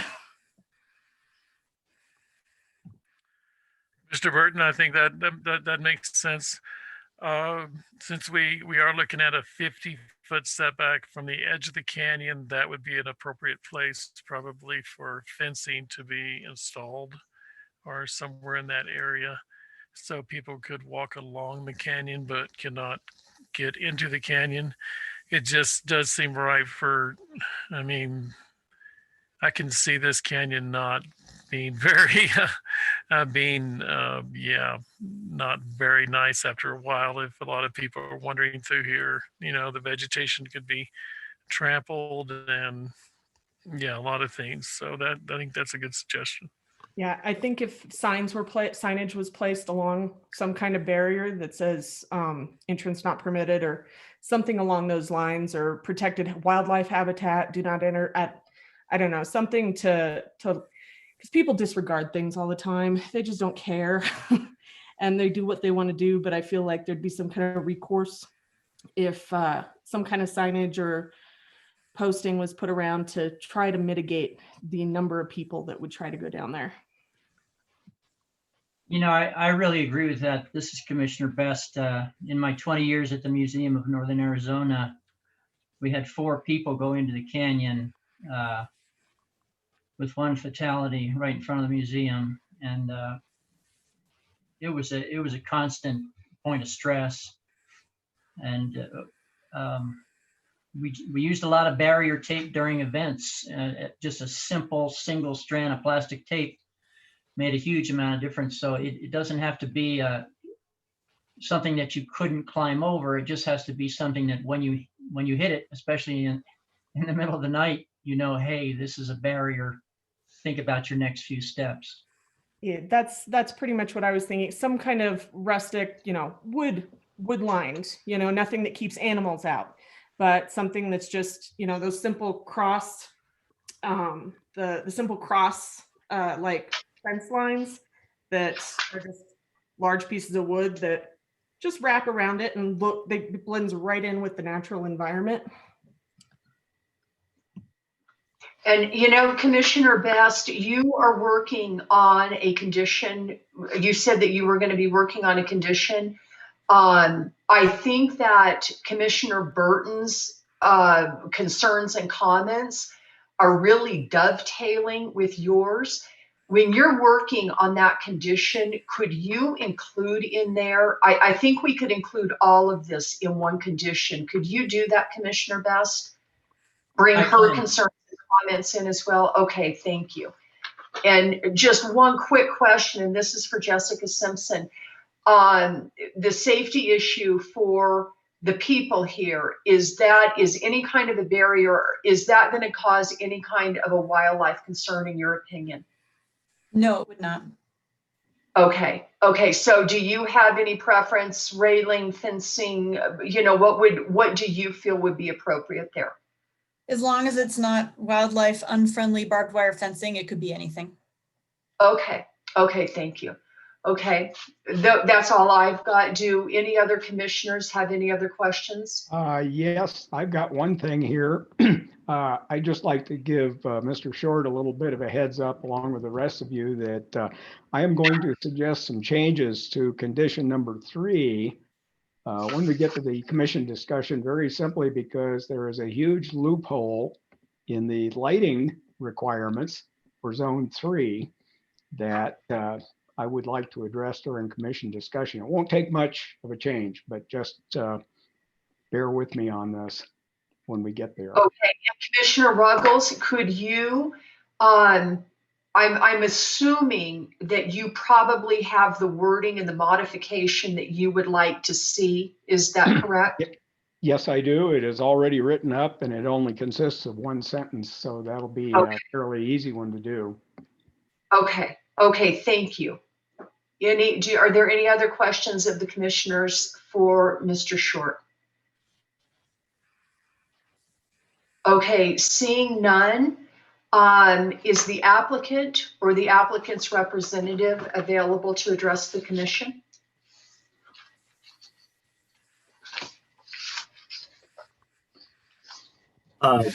Yes, can everyone hear us? Yes, yes, we can hear you. We can hear you and we can see you. So please proceed. Krishan Ginige, and with me I got John Gondaman, who is also the applicant. Krishan Ginige with SCC. I'm the engineer. First and foremost, Madam Chair and the Commission, thank you very much for finding the time to discuss this project with us. John has some comments that he would like to share too, but I thought first and foremost, I thought of giving a small presentation, but Bob did such a good job. I felt there was no point repeating ourselves. So good job to Bob. And if I were to just piggyback on his presentation and maybe address a couple of discussion points that was discussed just a few minutes ago. I believe as far as the archaeological study, we do agree the sensitivity of that, and we are working with a team and definitely would work to make sure that those kind of things are being addressed properly. Then as far as the original conditions, I don't see a huge heartburn from our end. Most of those things make sense. I do agree with the 50-foot separation. Maybe 50 foot might be a little bit more than what it needs to be, but considering it's edge of a significant canyon and considering the safety, I do feel like that is something that the design team would work with. However, whether we need a separate barrier on top of a 50-foot setback is something to be discussed, because obviously there's going to be circulation, but 50 feet is a significant amount of distance. So I would assume, suggest that we have some discussion about that. As far as the riparian area or the canyon, that has been something that we had discussed previously, because one of the main attractions of this development is this canyon. So it is very important for us to make sure that it is ecologically healthy. So, but based on my experience, what I felt was, if we have, if we have a defined path in the canyon, that's going to be a much better way to use the canyon without totally destroying it. I'm sure that there are so many trails in all over the other places that you have also seen. And that is one way that we have worked in the river and riparian areas where we can control the use rather than totally limiting. And sometimes then people still would sneak into that. So that is something that I would suggest for us to discuss, where we have a defined path. If you think of the entire canyon, if we take a 4-foot wide path, it is the footprint of that is negligible. But what it does is, like, it gives us control over how it's been used. So just a suggestion for consideration. Um, as far as lighting is concerned, we do agree. Obviously, we want to use lighting in a way where we can get, where there's going to be safety, as well as it's going to be important for circulation. And obviously, the understanding on glamping is like, we want the lighting to be as minimum as possible. People come there from the city to get away from the lighting. So that I think is going to be in line with the ordinances that that is already being established. So those are the main comments that I would like to make and suggest for your consideration. Is there any comments at this point of time that I can answer, or shall I let John also make his quick presentation and then can come back to questions? Yeah, I would like to make one comment to you about the lighting, since I brought that up. I think that you will find that what I will suggest is very much in line with what you want. And one aspect of what I will suggest will probably make the choice of lighting a bit more reasonable and fair for you in developing this site. So that's about all I can add right now. I want to assure you that I'm not going to propose anything draconian that would dramatically change what you would like to see. Good. Appreciate it. Yeah, I'd like to say that I agree that the canyon is a huge draw, and it's kind of the jewel of this whole project. Actually, there are a lot of jewels because there are historic jewels as well. But from what I saw of the canyon, I didn't go down in it. I don't know how much flat ground there is at the bottom of it to create a trail.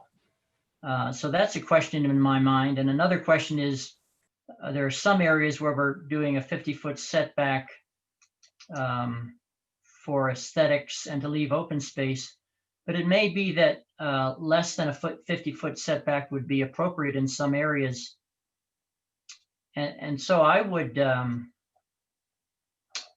think that a closer look at the canyon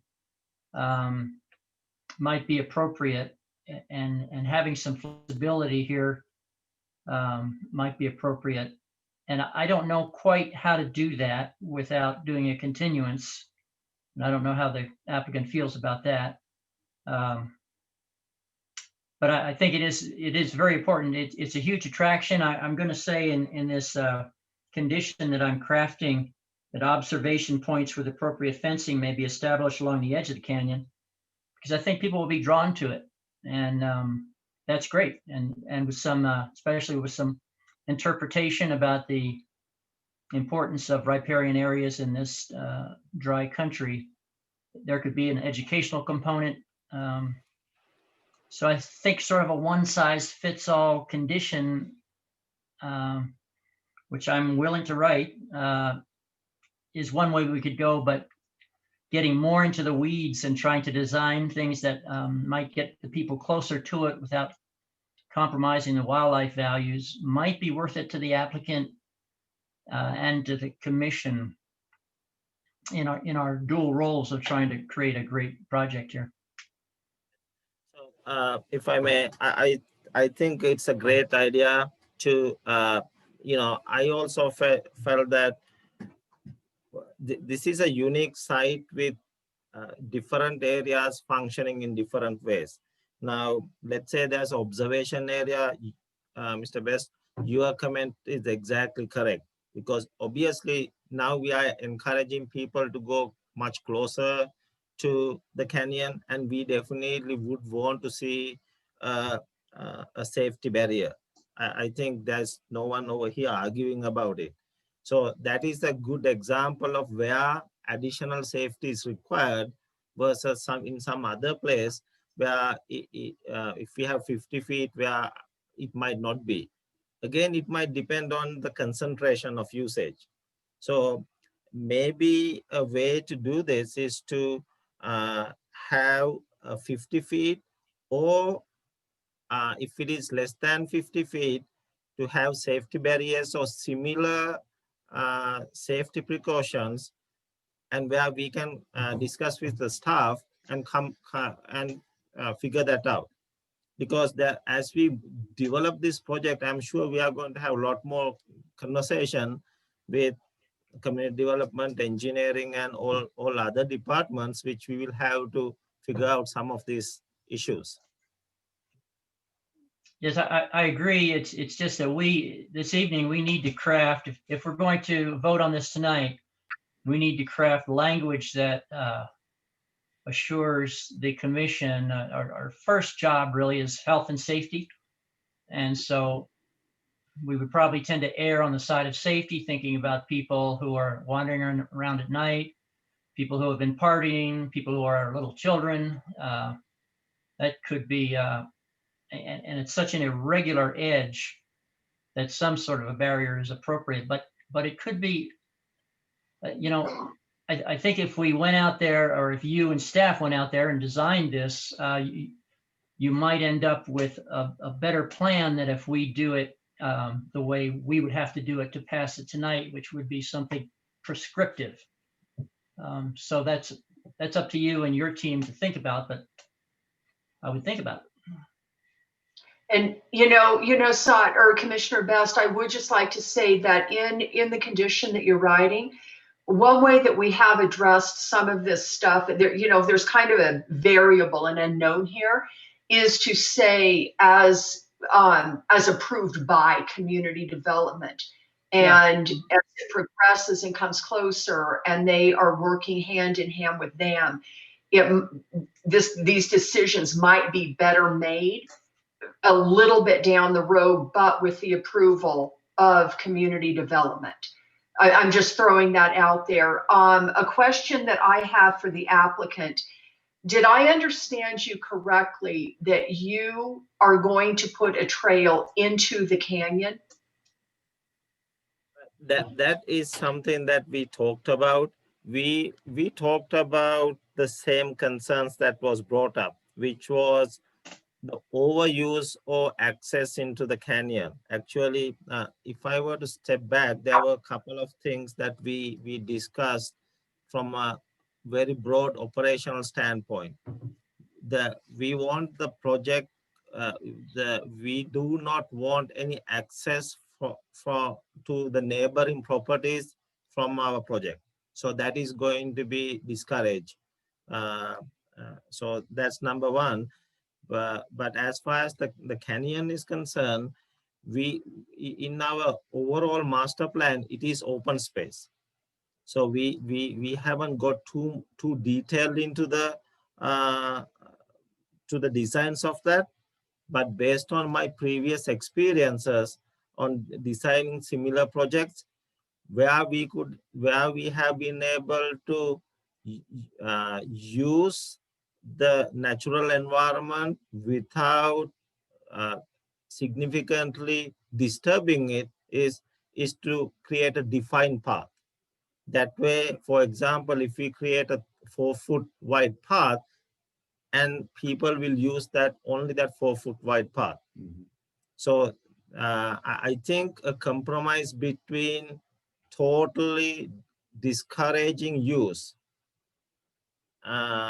which would be, in my opinion, a detriment to the entire experience, is to create that defined path. And that way, if you think of this canyon, I want to say this canyon is about 150 to 200 feet wide. So a 4-foot, 5-foot path is not going to make a significant difference, whether for water flow or whether it's going to be wildlife movement. And how long? And I get that it's 4 feet wide. How long is it?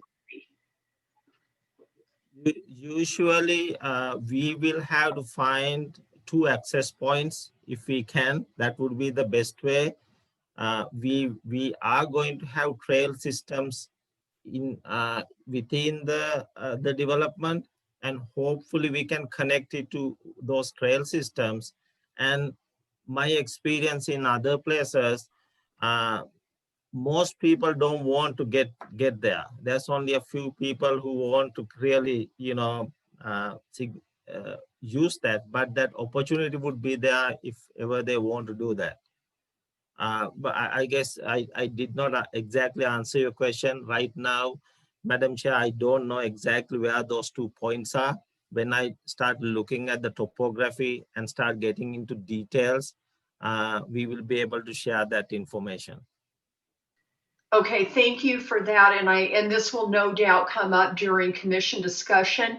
I would like to ask Jessica Simmons right now at this point, what your thoughts are on having a 4-foot trail going through this canyon for the wildlife and other life in the canyon.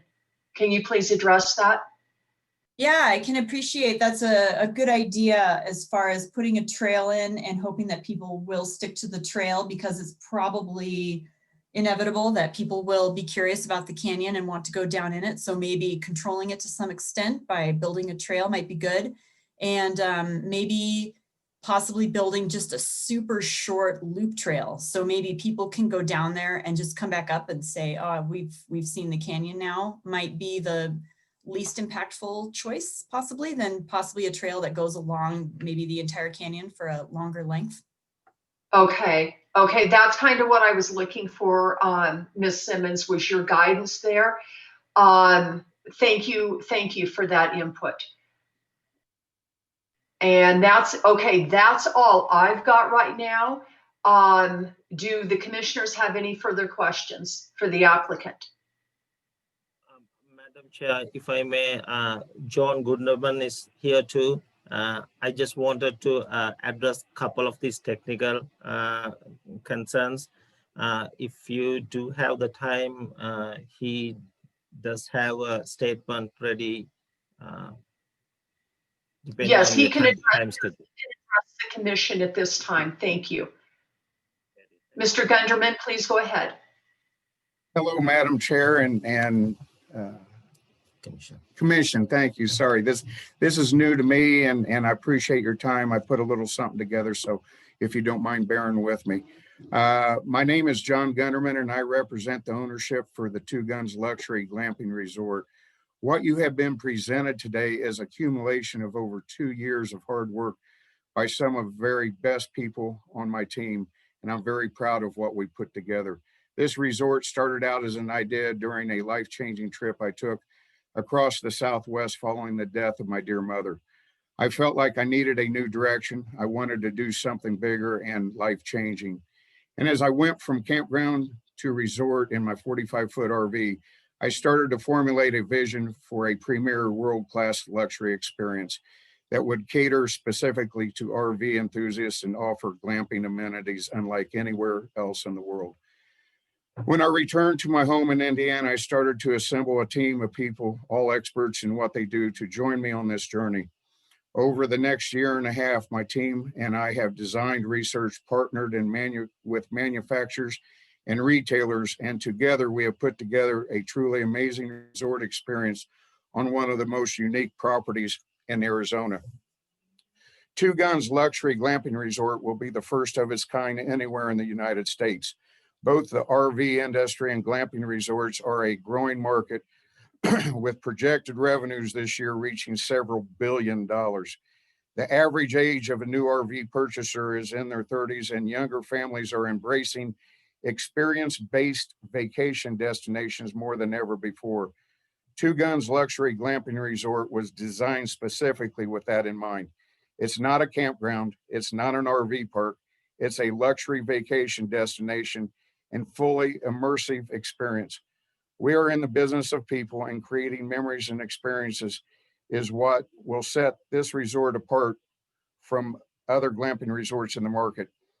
The first time I set foot on Two Guns property, I knew that this was a very special place.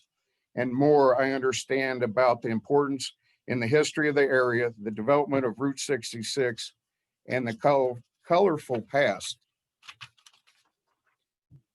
it represented. I knew that this was the perfect location to build this dream resort. Our design has incorporated many of the important historical ruins on the site and pays respect to the natural setting of Canyon Diablo. In fact, over 40% of the site is remaining undeveloped. Utilizing glamping on the site has generated a very low impact design solution, especially in environmentally sensitive areas, and the natural setting is truly our biggest asset and feature of the resort. Nearly all of the existing ruins will remain with updates made to stabilize their condition and ensue a safe environment for our guests. To those that have been repurposed and integrated into new uses that will continue to feature the important history of the site for years to come. The Two Gun site is very special and as the next caretakers of this property, we have embraced our role as stewardship and respect of its important history and are dedicated to preserving it now and into the future. We're also committed to the unique challenges of this site presented. There are currently no county services available to us. We will be providing our own water, sewer, fire service, and much of our own power. Every step of our design process has incorporated sustainable design throughout the resort with an effort to make a little impact as necessary to this beautiful place. We have fully embraced the Dark Sky Initiative, have unique solutions for retaining and reusing water on site, and when fully complete, the resort will function nearly 80% off grid. We're also committed to the people and our neighbors here in Coconino County. I made my own firm commitment earlier this year when I sold my home in Indiana and moved here to Arizona to continue to pursue this project. We have overwhelming support from nearby property owner Judy Prosser with Meteor Crater, in which you have a copy of the endorsement letter written by Matthew Kent, CEO and president of Meteor Crater, along with Becky Blaine with Arizona Tourism, as well as many other community members.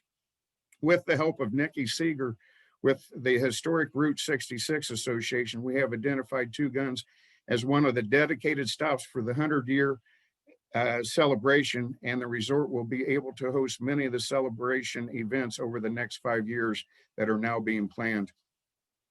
With the development of the resort will also come an estimated 150 full-time and part-time jobs, all paying above minimum wage. And we expect to hire most of those positions locally.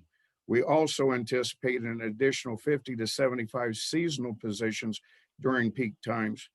Our estimated direct infusion into the local economy for this project is projected between $60 and $90 million a year from the resort itself and direct spending from guests, with an overall net impact closer to $350 million annually. Despite the significant impact this will have on the area and the increased benefits to Coconino County, we have not requested any type of economic development incentives, property tax abatement, or any other investments for this project to date. We would welcome those opportunities at some point in the future if possible, and look forward to continued development with this project. With your support and approval, our team can continue to move forward with development of this incredible opportunity. As you can imagine, with a project of this scale and scope, there are many facets to iron out and a lot of work still to be done. We will continue to partner with Coconino County planning staff as the design for the buildings and structures evolve, and look forward to a good partnership with Coconino County for many years to come. I thank you very much for your time and careful consideration of this project, and I'm asking for your support to approve of the requested change as presented by staff. John David Gunderman, thank you very much for your time. Thank you, Mr. Gunderman. Do any of the commissioners have any questions for Mr. Gunderman at this time?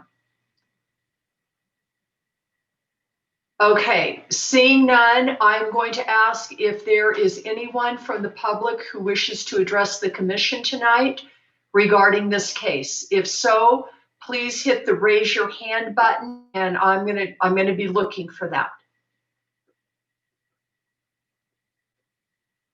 Okay, I am not seeing any. Mr. McNeely, I would like to ask you to help me out in this. Are you seeing anyone that I am not?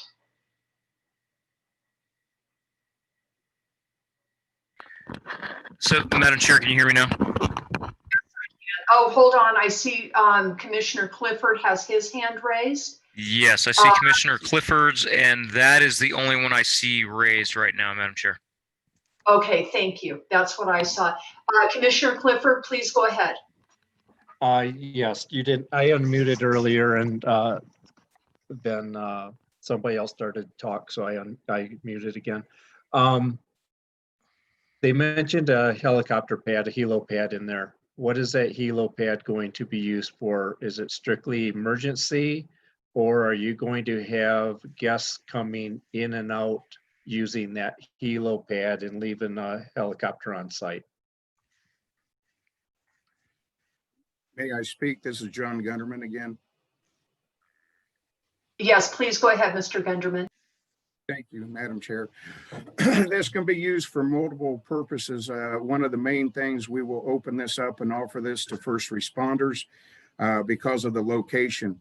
Also to assist us if we do have a medical need that is very serious in Antique.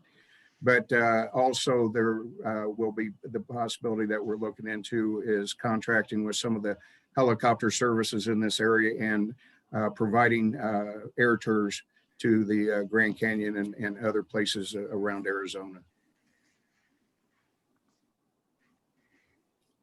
Okay, thank you. Okay, thank you. I'm not seeing any other hands raised at this time. So I'm going to go ahead. Madam Chair, I'd like to. Please go ahead, Commissioner Best. I'm sorry, I missed the hand raising thing. Does a commercial helicopter pad get us into a different area? That's a question for staff. So obviously an occasionally used medevac pad and a commercial pad are very, very different animals. We have commercial helicopters at Grand Canyon. So we have some experience knowing what that involves. Does staff have any comment on that? So, Madam Chair and Commissioner Best, this is Jess. So, as you know, at the zone change entitlements, zone change master plans are just that. They're conceptual master plans along with proposed uses. So the resort commercial planned district zone can have any mix of uses. And if the applicant wants to include a helipad in their list of uses, that's great. As long as what they propose, along with many of the other things that we've discussed this evening, are in substantial conformance with their approved master plan, then those would be approved. Then we get into the permitting phase. And when we get into permitting with engineering, that is when our engineering division, along with any other expertise that might be necessary for our department to do the permitting of anything, would come into play for the actual requirements to permit in this case, helicopter landing pad. There's quite a few factors that go into that, governed by several levels of regulations. So that's certainly something. As long as it's conceptual on the master plan, our assumption is the applicants have an engineer on board. They've thought through where makes sense for helicopter facility, and then those would actually be permitted through the permitting process once the entitlements are done. So does that answer your question, Commissioner Best? I would say yes and no.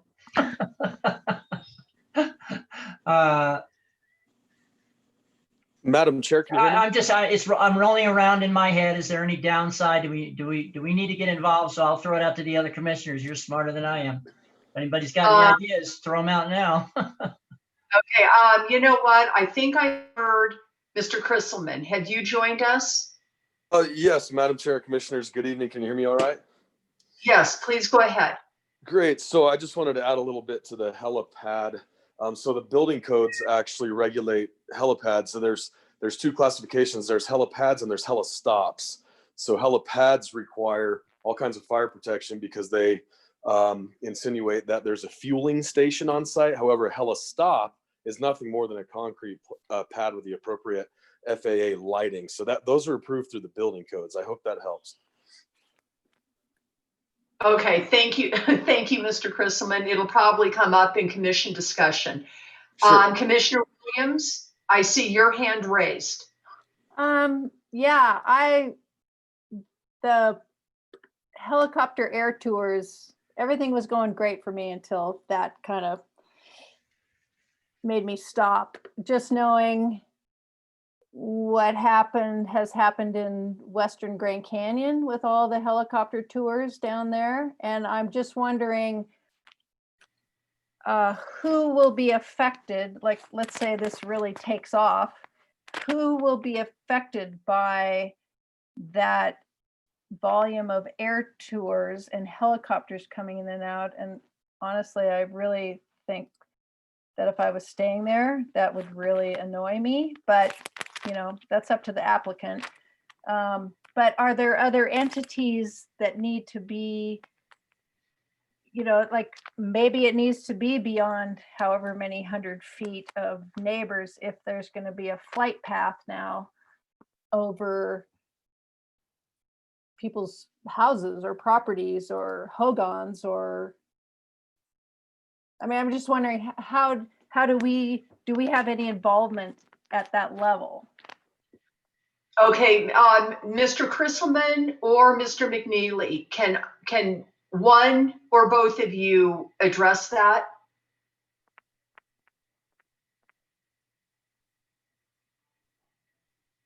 So, Madam Chair, not hearing Jay come on. Actually, I know Commissioner Walters will have more knowledge sorry. about. Oh, okay.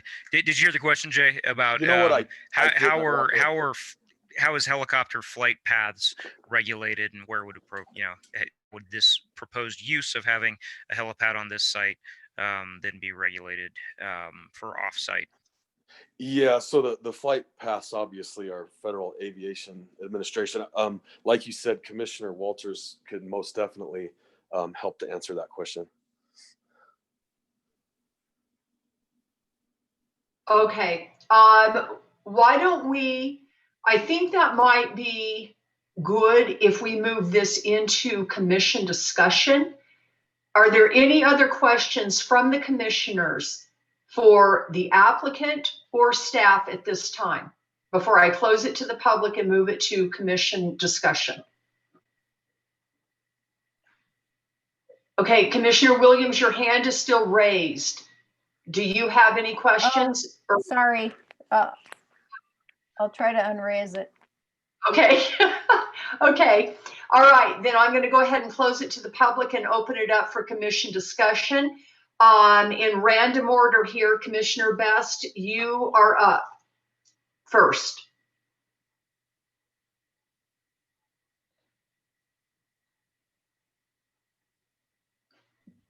Thought you're muted.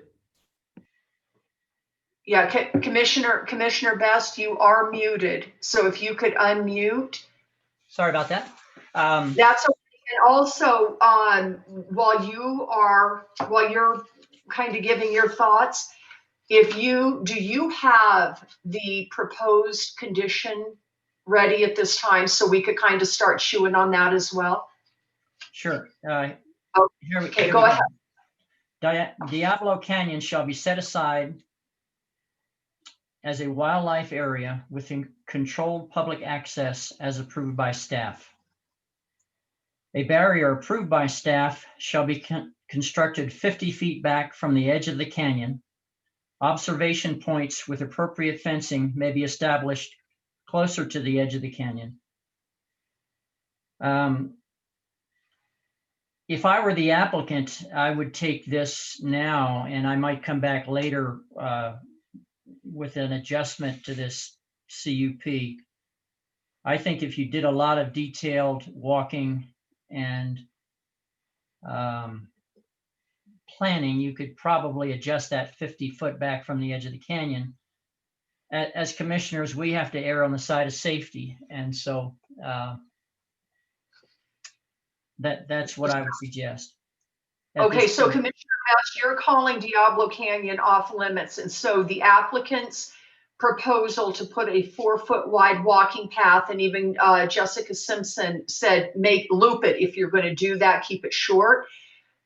You're saying, let's keep this completely off limits. Keep Diablo Canyon completely off limits. No, let me read that again. Diablo Canyon shall be set aside as a wildlife area with controlled public access as approved by staff. So that means there could be a loop trail in there, but its primary function is as a wildlife area. And so that would mean that the applicant and staff could work together. Maybe a 4-foot path will go down there. I don't know that there's 4 feet at the bottom of that canyon.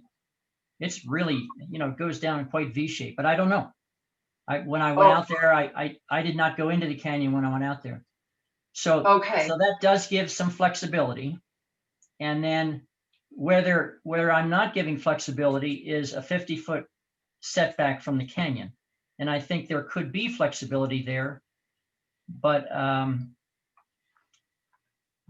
would rather err on the side of safety. I see that as being very dangerous, especially at night, with people who are not familiar with the area and the way that geography is. You can imagine walking out of your tent at night on a dark night and thinking, where am I? And wandering off in the wrong direction. But again, I think that with some study and good planning, you could get closer to the edge than 50 feet in some areas and still be safe. And I think observation points could be set up in many areas. Each discrete camping area could have an observation point, because it's especially with some interpretation about the wildlife and scarcity of water in this area, you could have a nice educational component. Just make sure that it's fenced properly. As you get closer to the canyon, you get more serious about fencing. When you're on the edge of the canyon, you're very serious about fencing. So appropriate fencing there. Right.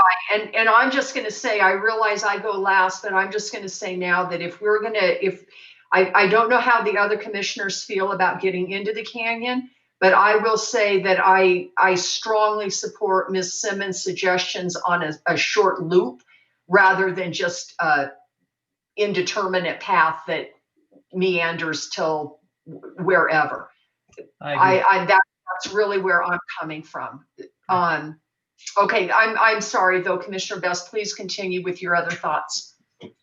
The other wild card, I think the looks like a great project. Interesting to put it in that location, but that's up to the applicant. The helicopter issue, we have a history with that in northern Arizona, and I don't know if the applicant knows that history, but there are some people who feel like there are way too many helicopters flying around some areas of northern Arizona. And I was just hypothetically thinking, let's go see the oldest town in North America, which I believe is Oribe. That's close to here. Let's go buzz that town, and how the occupants there would feel about helicopters flying overhead, not buzzing them exactly, but even just flying, and would they have any power to influence whether or not that happened? So it opens up, I suppose I would say, a can of worms, because it's been such a contentious issue over many decades here. And I'd like to hear from other commissioners what they think, and I'll leave it at that. Okay, thank you, Commissioner Best. Commissioner Williams, your thoughts? My thoughts are, I think this sounds like a pretty cool thing out there. I think at least 1 or 2 dedicated trails into the canyon is a great idea, because if I was out there, I would be scrambling my way down. And I think that's just going to, that's a no-brainer to me, that you need to provide a safe access down and out, be it a little loop or whatever. So I really support that. As the thing that throws me is the helicopters, and I am absolutely not in support of tour helicopters coming and going from there. Commissioner Best, you know, his talking about, you know, buzzing Aribe and, you know, the Hopi Mesas and all these places. I know what those helicopters have done in Western Grand Canyon, and it is not good, in my opinion. So unless all those people that are going to be impacted by the helicopters can weigh in on this, I would say, let's take helicopters, tour helicopters off the plate if we can. So everything else I think is, you know, I think it's a reasonable project, and it would be a really cool if it did what they imagine. So. Okay, thank you, Commissioner Williams. Commissioner Clifford. I believe this is going to be a great project. The helicopter pad, I can see for emergencies, for EMS, things like that, but tour helicopters flying out of that area, that would not be a very good thing, especially with a working ranch with the cattle, wildlife in the area. If the helipad goes in as planned, I would keep it as an EMS helipad for emergency services only. The trail down into the canyon, and Jessica, you can correct me if I'm wrong, but wouldn't a loop trail be more destructive to the ground covering in the bottom versus a straight trail down the natural waterway? I'm not sure I understand the question. I mean, I think the length of total trail, whether it is a loop or an out and back, I think we would just want to minimize that. So if we were to say yes to a trail that would start at the east end of their property and exit at the west end of their property through the bottom of the canyon, do you think that would be more detrimental, having a full 3 or 4 foot wide trail through the entire area that they own versus 2 points of access with a trail that goes down, makes a big loop through the bottom of the trail and then comes back up? I would think that it wouldn't matter too much where exactly the trails are or even how many there are, but just the total length of trail. It'd be great to minimize that. So maybe even a trail that goes down and just ends in a little clearing with a bench, you know, just so people can think, oh, I've been down in the canyon. Okay, Ms. Simmons, let me ask you at this point, you said total length of trail. What would be an appropriate total length of trail? I mean, I wouldn't want to say a number, but I just think as much as it's minimized would be great. So I think ideally, I don't know what I did. There might be 1 or 2 just trails that safely can get people down into the canyon and maybe just ends there, or maybe does, you know, just what I'm thinking of is a tiny loop, you know, maybe they walk 200 yards or something and then they're back at the trail that goes back up. Okay. Okay. Okay. All right, that answers my question. Other than that, I think it's going to be a great project, and just see what the rest of the commissioners say. But I think it's a good thing for that area.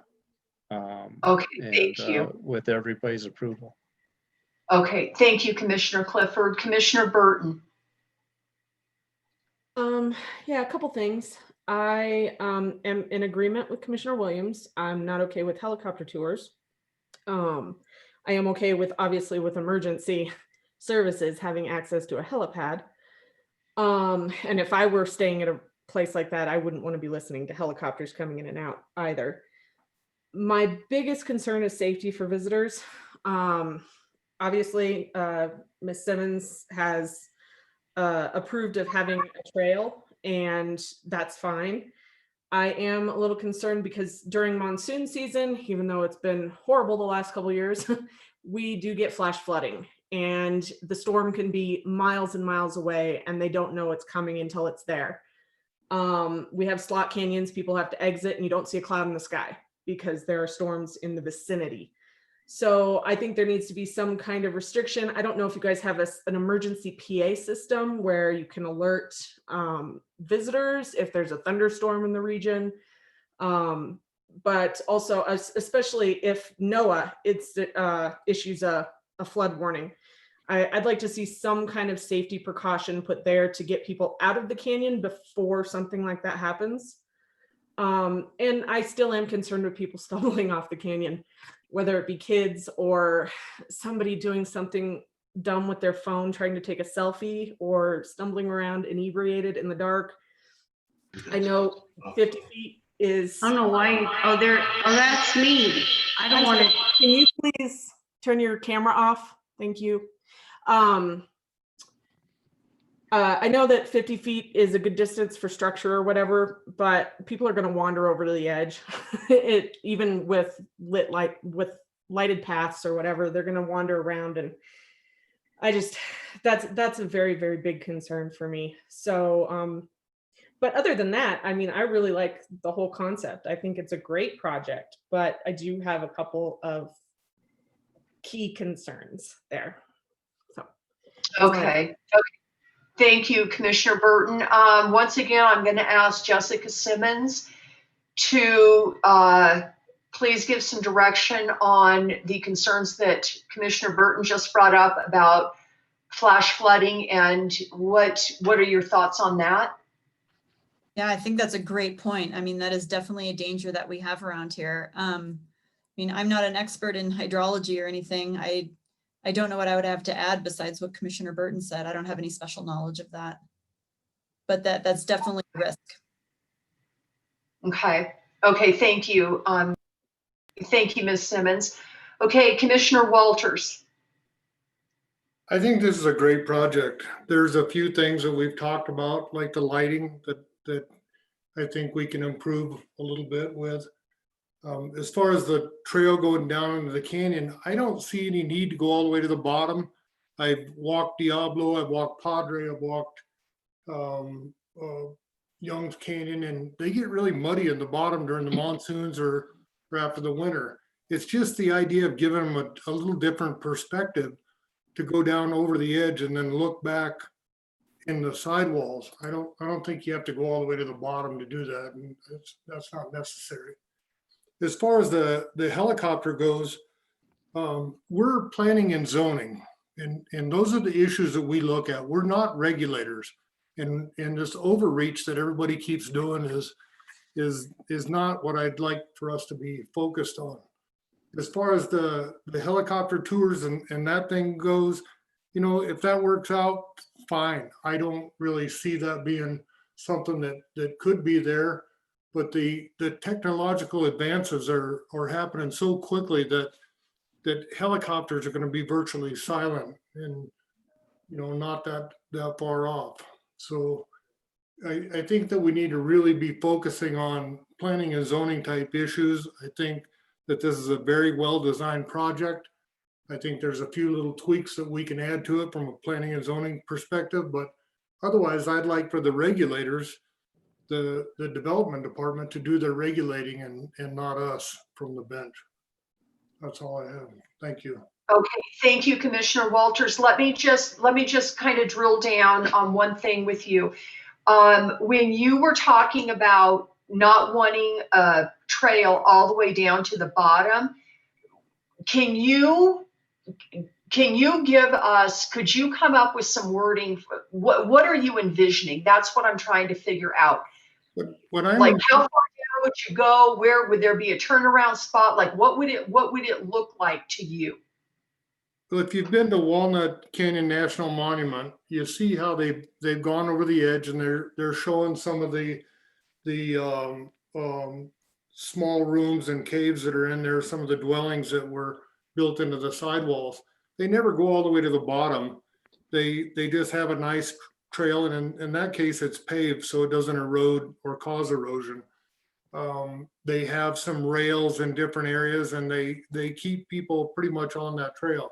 That's what I envisioned, was just something that goes over the edge, runs along, maybe halfway down, and then comes back up, to give them the experience of being immersed in the canyon a little bit without really affecting or impacting the canyon. Okay. Okay. Gotcha. Okay. Thank you, Commissioner Walters. Commissioner Ruggles. Okay. I would like to say that I echo Commissioner Walters' thoughts to the greatest extent possible here. With respect to lighting, I think the applicant has an excellent lighting plan. The problem is not with what the applicant is proposing. The problem is with what is in the lighting ordinance. And I will refer everyone to condition number 3. The first sentence reads, all lighting on the subject property shall be fully shielded and shall be narrow spectrum amber LED. And then it goes on to say, well, LED light, unless another type of lighting is allowed by the zoning ordinance. Well, there is a lot of other lighting allowed by the zoning ordinance as it exists, because this is zone 3. And that leaves it absolutely wide open. You could put anything in based on that. What the ordinance allows in zone 3, you could have as much as 100,000 lumens per acre. That is, as long as it's shielded, could be anything other than low pressure sodium. Well, that being said, what I'm going to propose should be clarify this a little bit and also be acceptable to the applicant. The problem that the applicant may have with the proposed low pressure sodium lighting is that the wall lighting or pack lighting is almost unavailable in anything like low pressure sodium or narrow spectrum LED. And that poses a problem for utilizing amber or narrow spectrum amber LED. What I am proposing is very simply to state that, since it sounds to me like the applicant has been amenable to the narrow spectrum amber to replace the low pressure sodium, what I will suggest is stating that all lighting on the subject property shall be fully shielded and shall be narrow spectrum amber LED, period. Strike the rest of that sentence. Then the next sentence would read, all class 2 lighting less than 2,500 lumens shall be 3,000 K CCT, that is capital C, capital C, capital T, or lower. And the last sentence would stay as it is. A lighting permit should be approved prior to the installation of any outdoor lighting. Now, the 3000 K lighting gives the applicant a lot of leeway in choosing lighting for the wall lighting or the pack lighting, if you wish to call it that, that is still going to be dark sky compliant, especially in lighting zone 3. That is the lighting that is literally unavailable in low pressure sodium or amber LED. And I think it would be a benefit to the applicants to be able to utilize that 3000 K. Now, 3000 K may be a little higher than what I have suggested in the past, but in this case, being lighting zone 3 and 2, pack lighting or wall lighting poses much less of a problem with a higher color temperature lighting because it's against a wall. The wall constitutes considerable shielding, and it limits the amount of uplighting that would affect the dark sky status of that area. Now, I hope that is plain, simple, and acceptable to other members of the commission. Oh, okay. Thank you, Commissioner Ruggles. Madam I Chair, think, yes, I'm sorry to interrupt. Could I have Mr. Ruggles repeat that second sentence again? Yes, Yes. I will do that. Well, I've got to repeat the first sentence and then add a second. How about that, Bob? Go ahead, yes. Okay. Condition 3, all lighting on the subject property shall be fully shielded and shall be narrow spectrum amber LED, period. Strike the rest of that sentence, the part that says light unless another type of lighting is allowed by the zoning ordinance. The next sentence would read, all class 2 lighting less than 2,500 lumens shall be 3,000 K CCT or lower. And the last sentence stays as is. A lighting permit shall be approved prior to the installation of any outdoor lighting. Do you want the acronym CCT explained for everyone? you know, Commissioner Ruggles, I'm going to say no. Okay. We all trust you. We all know that you are the lighting expert. So I'm going to say I think it's sufficient. Well, thank you very much. I do have a passing familiarity with the lighting ordinance and current lighting that is available. So. Yeah, yes, you do, Commissioner Ruggles. Now, do you have, going on beyond the lighting, do you have thoughts on the trail, anything else that you would like to add at this time? One other thing, I think that as far as the trail goes and fencing, I think that is best worked out during the process of finalizing the conceptual plan, best worked out with staff rather than us trying to regulate it at this point. I think I kind of mirror Commissioner Walters' thinking on this. Okay, thank you for that. All right, my thoughts on this are, Commissioner Best, could I please ask you to read the sentence again, or excuse me, the condition again regarding the safety railing? The safety railing, I have 3 here, one for possible trail, one for railing, one for helicopter pad. So the safety railing one is a barrier approved by staff shall be constructed 50 feet back from the edge of the canyon. Observation points with appropriate fencing may be established closer to the edge of the canyon. Okay, that's for the fencing for the canyon. Can you read the trail, please? The trail is pretty simple. Diablo Canyon shall be set aside as a wildlife area with controlled access as approved by staff. Controlled public access as approved by staff. Okay, all right. Thank you, Commissioner Best.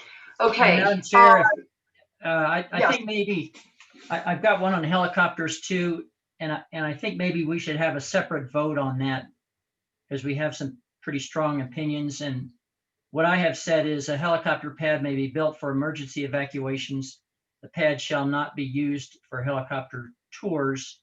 And maybe we should have a separate discussion when we get to the end of what we're doing here about that.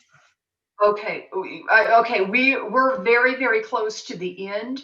Yeah. So let me just go ahead and put my thoughts out there that I like big ideas, and this isn't a big idea. This is a grandiose idea, and I do appreciate the applicant sharing that this has been something that has been developed over a 2-year period with experts and engineers and a lot of input coming in on this. This is not just by any means willy-nilly put together. And if this is something that in fact does come to fruition, it is really gonna, it's really gonna be something that Coconino County, I believe, could be very proud of, to be hosting such a thing. I support Commissioner Best's modifications, or actually not modifications, but his wording for the safety railing and for the trails. I guess it would be the trail in there, because I think that this is a bit of a fluid situation. I do believe that the applicant is sincere, because they know that if they ruin, if they don't take care of Diablo Canyon, they've ruined the gem of their project. So I believe that they have a vested interest in taking care of it, and they know that. And I believe that they will. And I also, Commissioner Best, the only other thing I would personally like to see added in there would be also approved by community development, and also with Jessica Simmons, with the wildlife planner, just to be sure that she's on board with this as well. I would just like to add that. Concerning the helicopters, I think Commissioner Walters is, I think I'm going to have to agree with him on this. I don't necessarily support, I definitely support EMS on helicopter due to the remote location, the time it would take for any kind of an emergency response. I definitely support that. But I don't know that we have, I don't know if it's in our purview to be saying you can or you cannot be doing commercial helicopter flights out of there. Could Mr. Krisselman, are you available to address that? Because I don't want this commission stepping outside of its authority. Yes, Madam Chair, thank you. So commercial helicopter flights are not something that are addressed in our zoning code. However, Mr. McNeely, the colonel, had stated that as part of a resort commercial, you can have any number of uses in that zone. So I think that it's something that could be allowed. I hope that answers your question. Okay, it does answer the question, but let me just ask you this, because there are some commissioners, I wrote notes beside each commissioner's name, and there are some commissioners that I believe feel very strongly that that should not be done. Do you think that it would be stepping outside of the authority of this commission to prohibit it at this time? I don't think it would be outside of the commission's purview either way, whether you approve or did. I think it's the decision of the commission, because it is part of resort commercial use, wherein any number of issues can be, or not issues, any number of uses can be considered. Okay, thank you, Mr. Krisselman. Okay, we're gonna, okay, I think that we've got a pretty good consensus on the majority of the issues here. We've got this helicopter, we've got the potential of commercial helicopter tours, and I think that that's causing a bit of angst. So I'm going to go through commissioner by commissioner, and just give me your opinion. Commissioner Best. I would prohibit them now. First of all, I'm not aware of who else would make a decision based on the values in the comprehensive plan concerning helicopters. People might make FAA decisions, but that has turned into quite a mess at the Grand Canyon. You may be on one side of it or the other, but it's definitely contentious. And I think that it's, this is a multi-tens of millions of dollars project. If they want to come back with a plan and pay $1,000 worth of fees to the county and amend this, great. But I don't know who besides this commission would ever be able to say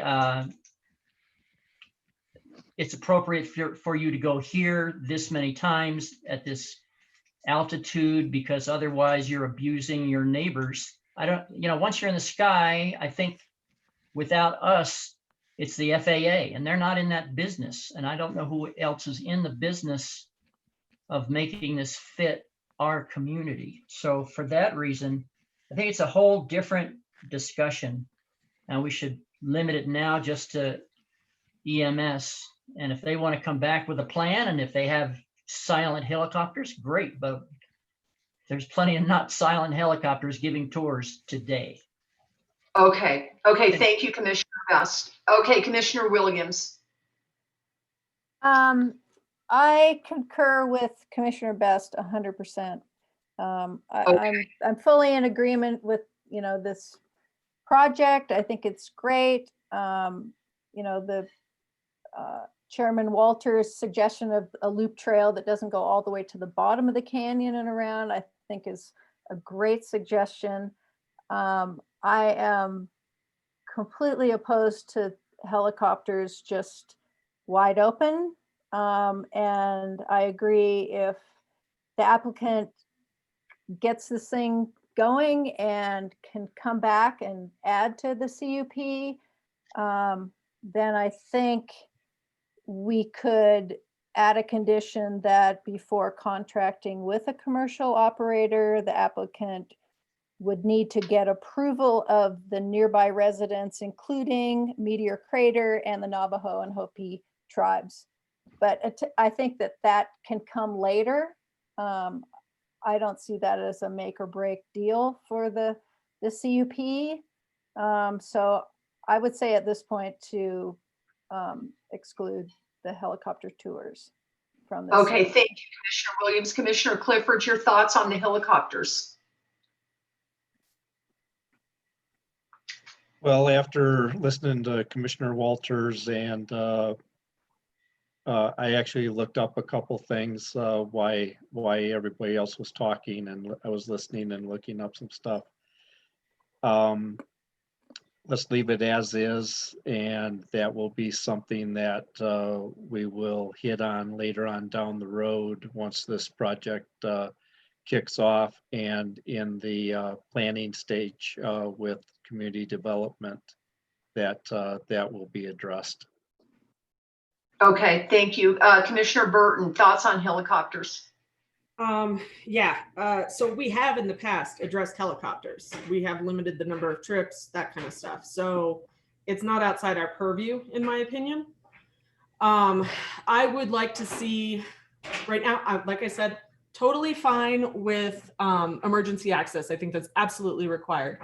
I would like to see a different CUP for commercial helicopter use. So I would like there to be some kind of condition that down the road, when they have a solid plan in place, they can come back, because I want to know the number of trips during the day. I want to know the time frames. I want specifics. I don't want to leave it open-ended so that anything could happen without neighboring opinions being put in. And because I know it's all conceptual right now, but I agree that I think we need to put something in here up front that they need to do more work before they can just go into something like that.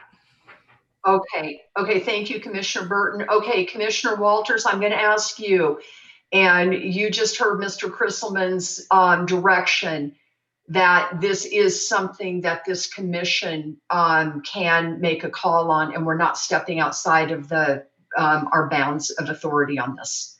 So with that, what are your thoughts on helicopters?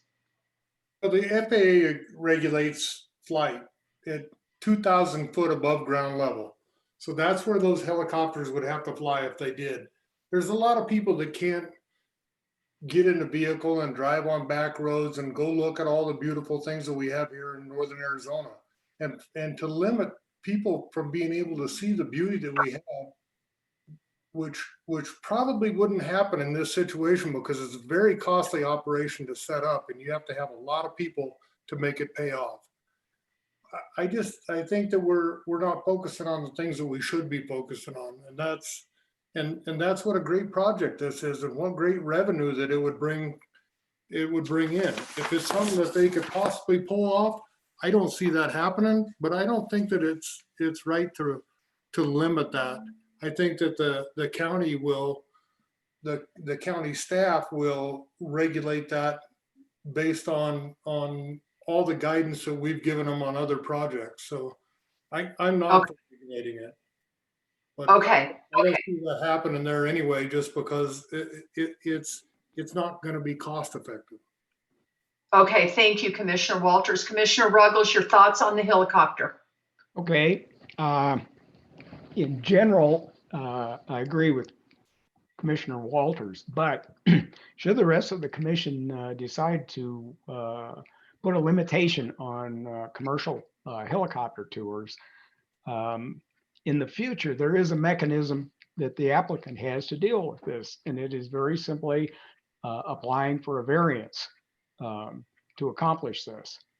I think we're not dealing with a CUP here. We're dealing with a zone change, and down the road, it is quite possible to, given how things may change in the future, to simply make sure that the applicant is aware that he could apply for a variance to accomplish this if things change and some helicopter tours might be possible. Although I don't think this is exactly the location from which you want to do that. But then again, I've said things like that before and it hasn't turned out that way. Okay, exactly. Okay, thank you, Commissioner Ruggles. My thoughts on the helicopter is it sounded to me when the applicant was talking that even it was like, well, this may happen. This may be something. And so if I'm looking at the yays and the yays and the nays on this, the nays have it. And I think that Commissioner Walters and Commissioner Ruggles have hit the nail on the head that as this development, continues to develop and as it reaches fruition, if commercial helicopter flights are something that they really feel would be advantageous and it would really work there, they do have an avenue to go down. So we're not really on, you know what I mean? It can be prohibited now, but they can come back. They do have an avenue to do that. So I think that it looks like, based on the straw poll, if you will, that I just took, that at this point in time, and again, I just want to say that Mr. Krisselman did say that this was something that was in the authority of this commission to do at this time.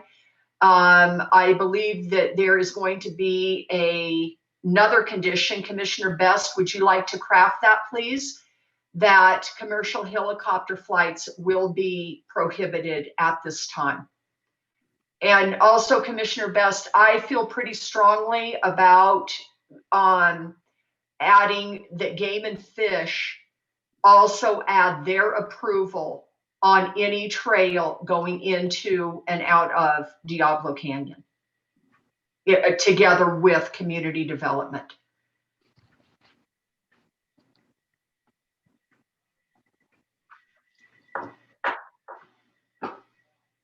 Okay, Madam Chair, I'll put that in and I can make a motion if you'd like. I would like that.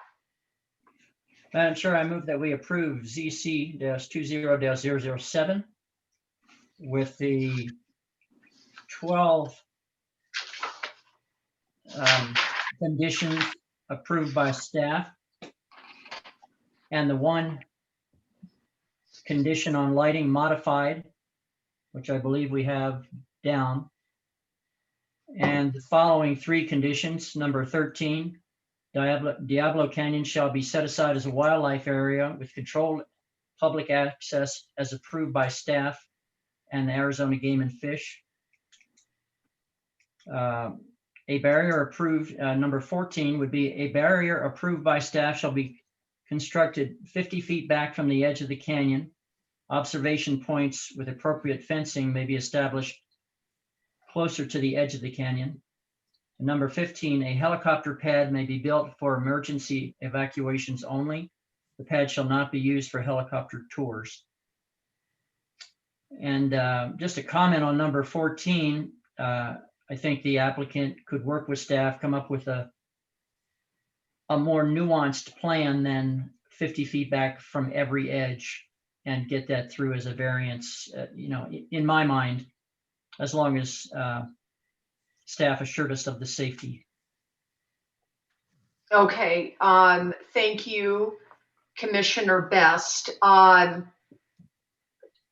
This is out of order, but this is hard to do on Zoom meetings. But Ms. Simmons, I see your hand raised. Is there something that you feel the commission needs to know at this time before we move to a vote? No, I'm sorry. I was just going to ask that Commissioner Best remove the language about Arizona Game and Fish from that condition. Okay, so why is well, was that referring to me? no, planning on- well, the Madam Chair had said Arizona Game and Fish. I know that you are no longer Arizona Game and Fish, that you are staff. So I don't know that Madam Chair knows that. I did not know that. So staff covers Miss Jessica Simmons. Well, there we go. Then we can remove that, because Ms. Simmons would be on staff and you would be the one that would be guiding that for the wild. Okay, so I gotcha. approve from I removed from condition 13 the last phrase and Arizona Game and Fish, and the last word in that is staff, period. Thank you. Yeah, thank you. Okay. So we now have a motion out there. I need a second. I'll second. Okay, thank you. I have a motion by Commissioner Best and a second by Commissioner Williams to approve to recommend approval to the board for ZC 20-007 with the modifications as stated. All in favor, please say aye. Commissioner Best. Aye. Commissioner Williams. Aye. Commissioner Clifford. Aye. Commissioner Burton. Aye. Commissioner Walters. Aye. Commissioner Ruggles. Aye. This is Chair Ontiveros, and I also vote aye. It will go as a recommendation of approval with modifications to the Board of Supervisors.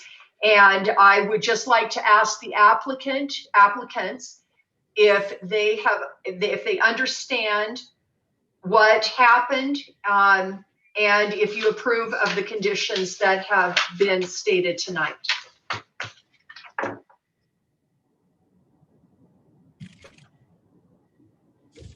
Madam Chair, this is John Yes. Gunderman. And yes, I did the best I could to follow along. And yes, I think I completely understand with what everybody has shared. And I think you're giving me the opportunity to come back later if there's some areas that we feel that we need to address. And bottom line, we just need to get your approval. We get that. So I think that's what it comes down to. A lot of conversation tonight, but I thank each and every one of you. And yeah, I thank you for the approval this evening. Thank you, Mr. Gunderman, and best of luck to you on this project. Okay, the next item on the agenda is case number CUP 20-045 and DRO 30-066. This is the one where the applicant has requested a continuance. Mr. McNeely, do you have anything to add? Or if not, we're going to go ahead and move straight to two motions, one for the CUP and one for the DRO for continuance. Madam Chair, nothing to add. No. Applicant asked for a continuance, so I think those motions can be made. Okay, thank you. Okay, I will accept a motion in a second, two separate motions for the CUP and the DRO, and make it date specific. So please make the motion continue to December 2nd, 2020, please. Okay, I'll go ahead and do that. I move that case number CUP-20-045 be continued until the planning and zoning hearing to be held on December 2nd, 2020. I'll second. Okay, I've got a motion by Commissioner Ruggles and a second by Commissioner Burton to continue CUP 20-045 to December 2nd, 2020. All in favor, please say aye. Commissioner Best, Aye. Commissioner Williams, Aye. Commissioner Clifford, Aye. Commissioner Burton, Aye. Commissioner Walters, Aye. Commissioner Ruggles, Aye. Chair Ontiveros also vote aye. CUP-20-045 has been continued to December 2nd, 2020. I'll accept a motion on the DRO, please. Okay, I'll go ahead and do that one too. I move for a continuance of DRO -20-006 until the December 2nd, 2020 hearing by the Planning and Zoning Commission. Second. Okay, I've got a motion by Commissioner Ruggles, a second by Commissioner Burton to continue DRO 20-006 to December 2nd, 2020. All in favor, please say aye. Commissioner Best, Aye. Commissioner Williams, Aye. Commissioner Clifford, Aye. Commissioner Burton, Aye. Commissioner Walters, Aye. Commissioner Ruggles, Aye. Chair Ontiveros also votes aye. DRO 20-006 has been continued to December 2nd, 2020. The next item on the agenda is CUP 20-049 and DRO 20-008. Madam Chair and members of the commission, this is Zach Schwartz with Planning and Zoning staff. And this case, or these cases, are CUP 20-049 and DRO 20-008. They are a conditional use permit renewal of CUP 13-009 and 18-003 for outdoor market and shed sales, and a modification of CUP 96-010 to add 84 self-storage units. The design review overlay request is to review those new storage units. That would be the modification. So the subject property is located at 9001 North Highway, US Highway 89 in Donny Park. It's up on the screen for you here, and you can see this red hatched area. This is the commercial zone. This is Highway 89 coming out of Flagstaff to the north.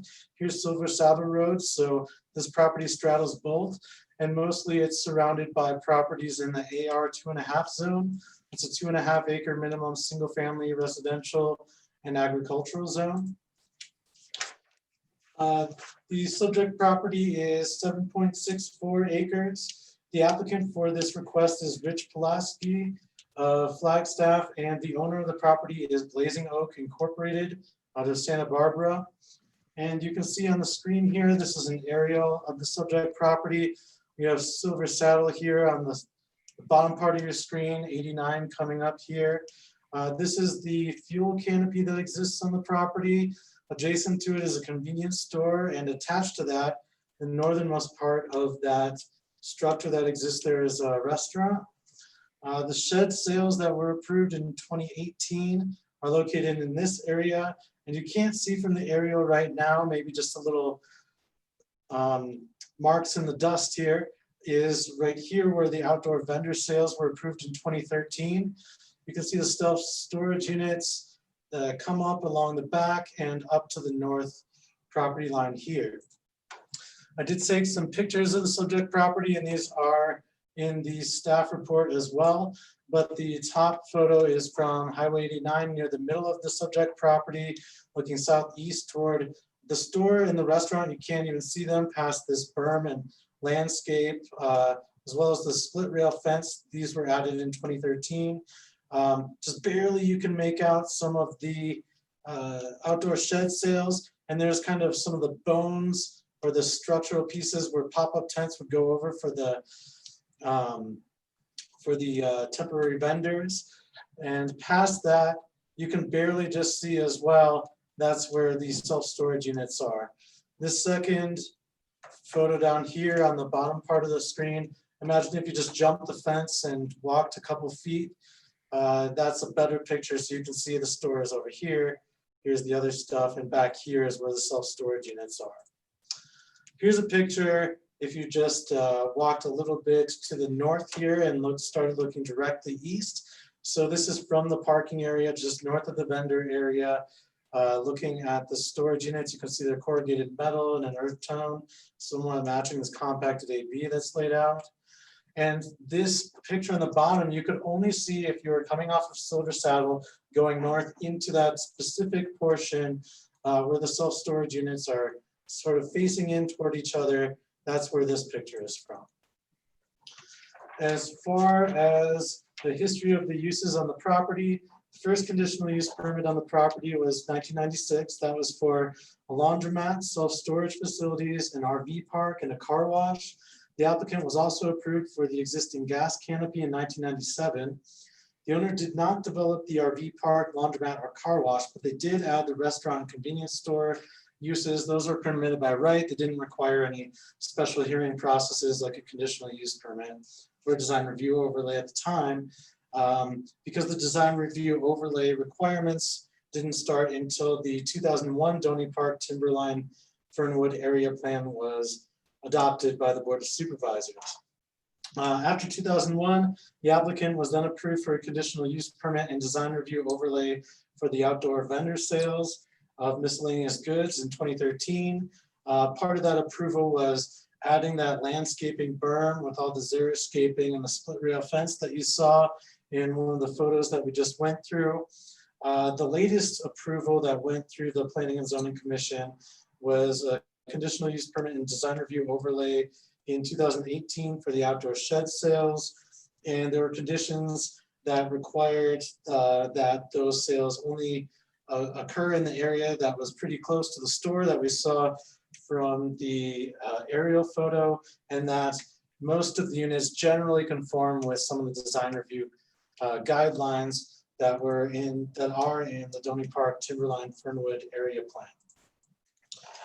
Regarding this request, the applicant is proposing a modification of CUP 9610 for the addition of 9 additional self-storage structures, as well as a renewal of those previous conditional use permits. And basically, this proposal would combine the conditional use permits that have expiration dates into a single use permit. And so far, what staff has seen from those previous permits is that all the conditions have been met. As far as the modification and adding the new storage units, in your packet and on the screen here, I put a little piece of the site plan. And so here are the 9 different storage units. Out of the 9 different new buildings, there'd be 84 new units total. They would also be corrugated metal and an earth tone color, and they would be slightly staggered from one another. You can see that on the site plan. So they would somewhat match what's existing there, but have a little bit more mix up with it. To the west of that, just to the west of that, so into the subject property, there would be metal fencing and with a split-faced block gate that you see here on the bottom that was also in your plans, and a landscaping buffer outside of that gate. So you can sort of see that in the elevations here. Those were included in the packet as well. As far as the proposed landscaping, so here's a little bit better of a landscape plan. And you can see that there's a line of trees along this more westerly portion of where the storage containers are requested. So the proposed landscaping includes 21 3-foot tall deciduous trees and 34 6-foot tall evergreens trees. The new structures proposed by the applicant would typically require 1 plant unit for every 100 feet of lineal building perimeter. So each plant unit is typically 3 6-foot tall evergreen trees or 8-foot tall deciduous trees and 2-foot tall shrubs. So staff's calculation is that 18 new plant units would typically be required. And when we're looking at the plant units required for building perimeter, they're typically required to be within 50 feet of the structure. So though the applicant's plan has less shrubs than is typically required, it has far more trees. And though they're not all located within 50 feet of the structures that are proposed, they're proposed in an area that won't interfere with the vehicle maneuvering that's needed for this type of use. and they're located where they'll be most visible from Highway 89 and from inside the property. So generally, staff is recommending that the Planning and Zoning Commission approve the waiver of the typical landscape requirement for a roughly equivalent plan and a more functional plan as submitted by the applicant. I've gone through the staff report and I've added the purpose statement from section 4.4 landscaping, which I think backs up this request. And I've also included the 3 waiver criteria that are needed to be approved by the Planning and Zoning Commission, or basically the Planning and Zoning Commission needs to find that the 3 waiver criteria are met in order for this slight change. And staff is able to make those findings. If the commission has any questions on that, I'm happy to go over that. But it's a good landscaping plan that's going to meet the intent of the zoning ordinance, and it's going to help the project look a lot better. As far as citizen participation, the applicant sent out letters and invited interested neighbors within 500 feet of the subject property to respond to any concerns about the project, and no responses were received by the applicant or by staff. As far as long-range compliance, so there are 3 long-range plans that have effect in this area. One is the Coconino County Comprehensive Plan, another is the Flagstaff Regional Plan, and lastly, and probably most importantly though, is the Donny Park Timberline Fernwood Area Plan. And so I've gone through and listed several different goals and policies related to all these plans in the staff report. Staff does find this use and the way that it would be conducted and the modifications of the use permits that are being requested as conforming to those plans. And I have some things on the screen there that are just general, but I'm happy to go into that staff's analysis of that if any of the commissioners have questions on that. But that staff does find it as meeting those plans. And as far as specifically the design review guidelines that are part of this request, the DRO 20008 is hinged on the commission finding that the design and aesthetic of the project is meeting the design guidelines that are in the Donny Park Timberline Fernwood Area Plan. I'll just briefly go over that colors and architectural style consistent with rural, meadow, and forest area are something that the plans guidelines include. Staggering buildings to kind of break up massive buildings, and the look of them and the scale of them is something that the plan prefers. Having a detailed landscaping plan is something that the plan prefers.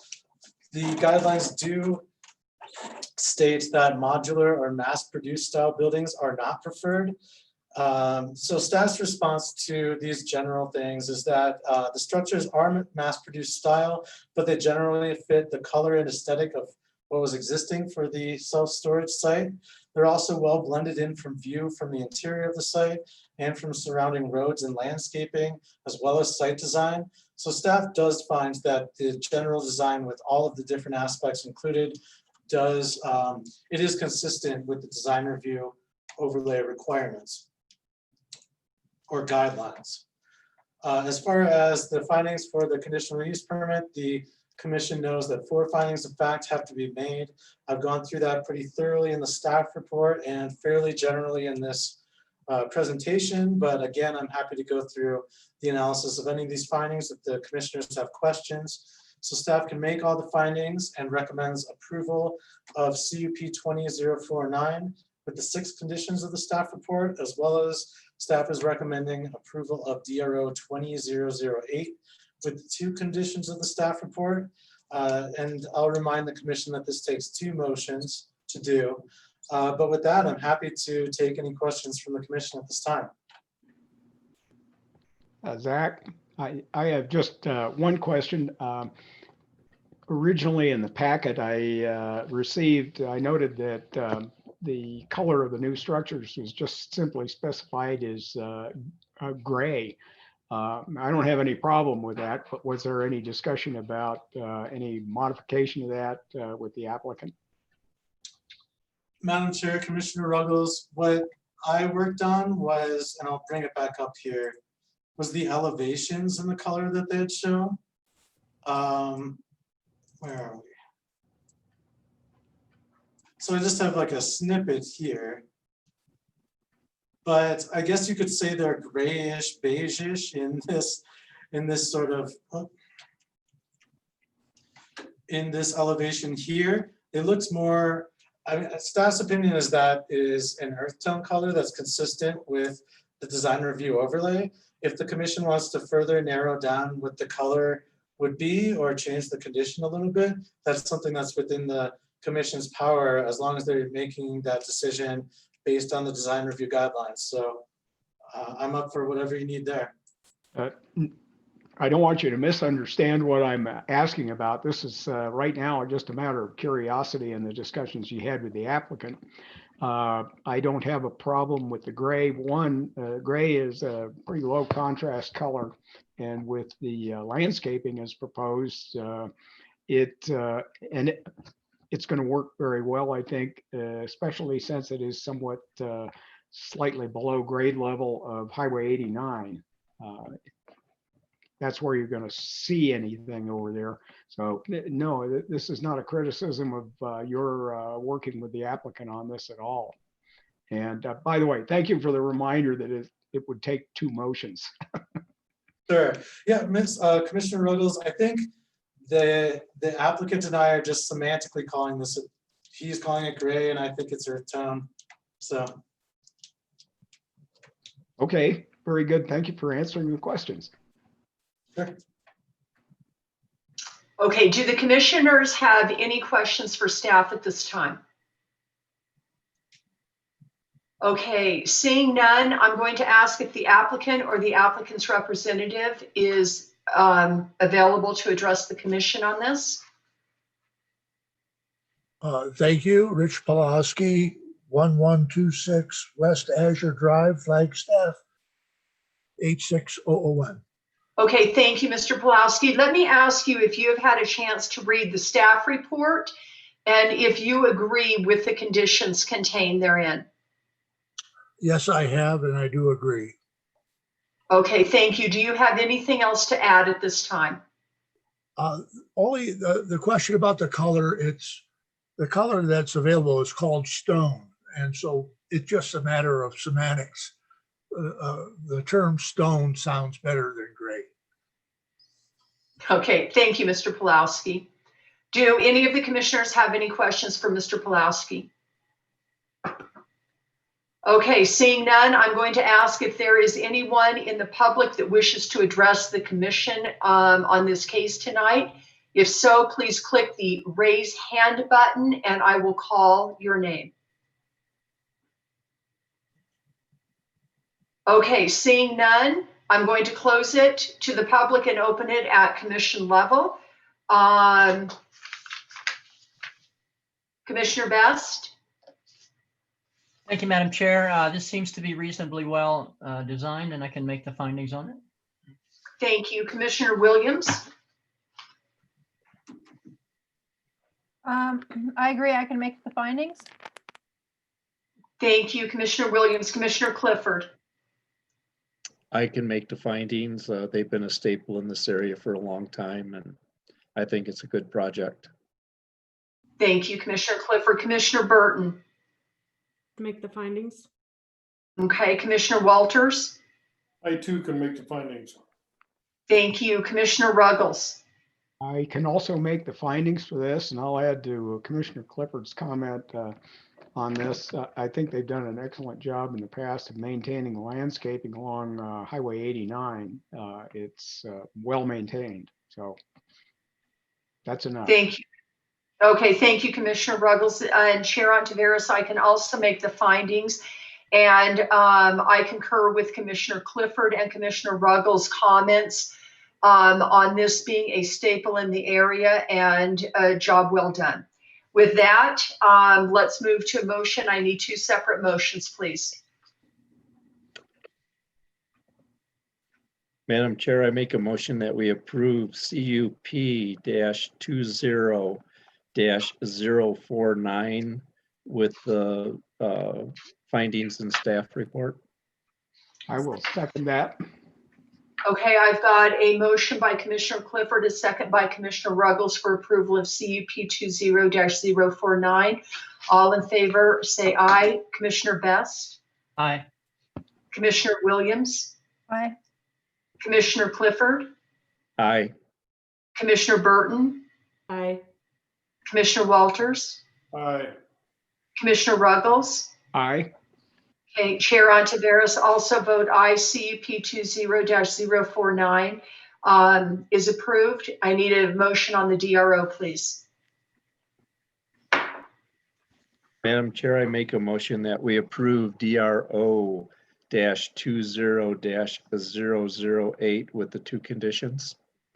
And I would like to second that. Okay, thank you. I've got a motion by Commissioner Clifford, a second by Commissioner Ruggles to approve DRO 20-008. All in favor, say aye. Commissioner Best? Aye. Commissioner Williams? Aye. Commissioner Clifford? Aye. Commissioner Burton? Aye. Commissioner Walters? Aye. Commissioner Ruggles? Aye. Oh, I see how they're doing that. Chair Ontiveros, I also You vote unmute aye. me? Okay, somebody needs to mute. Okay, thank you. I also vote aye. DRO 20-008 is approved. Thank you, Mr. Pulowski, and good luck. The next item on the agenda is case number ZC 20-012. Thank you, Madam Chair, members of the commission. Can everyone hear me all right? You're great, Bob. Okay. Yeah, we can. Go ahead. Thank you, Madam Chair. This case is the Happy Jack Lodge and RV Park expansion. It's ZC 20-012.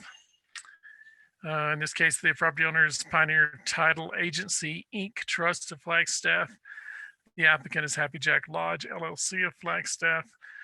The representative is Dwayne Weston of McCarthy and Weston Law Group in Flagstaff.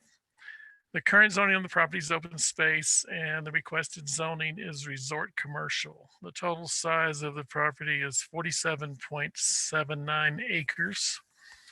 And the request is a zone change from open space to resort commercial with approval of an expansion to the master development plan. And it is to allow 350 additional RV campsites and 240 additional RV storage spaces. It's a vicinity map showing the subject property. This is this is Highway 87 coming down south. This is Lake Mary Road. This is Clint's Well right in here. And you can see Happy Jack, the existing Happy Jack Lodge, and those 3 parcels around it right there. And this is an aerial photo showing the subject property. Again, this is the existing Happy Jack Lodge and RV Park. And these are 3 lots that are parcels that are now in the open space zone proposed to be part of the expansion of Happy Jack Lodge and RV Park. Also note that around this area, fairly recently, there was the development of something, it's called Happy Jack Ranch, which is potentially developed into about 40 residential properties. That's something that has not been here before. This is the master development plan with the proposed expansion. You can see this rectangular piece right here is the original property where Happy Jack Lodge and RV Park developed. There are RV sites, and there's the lodge is here. There's a few hotel rooms in the way of cabins.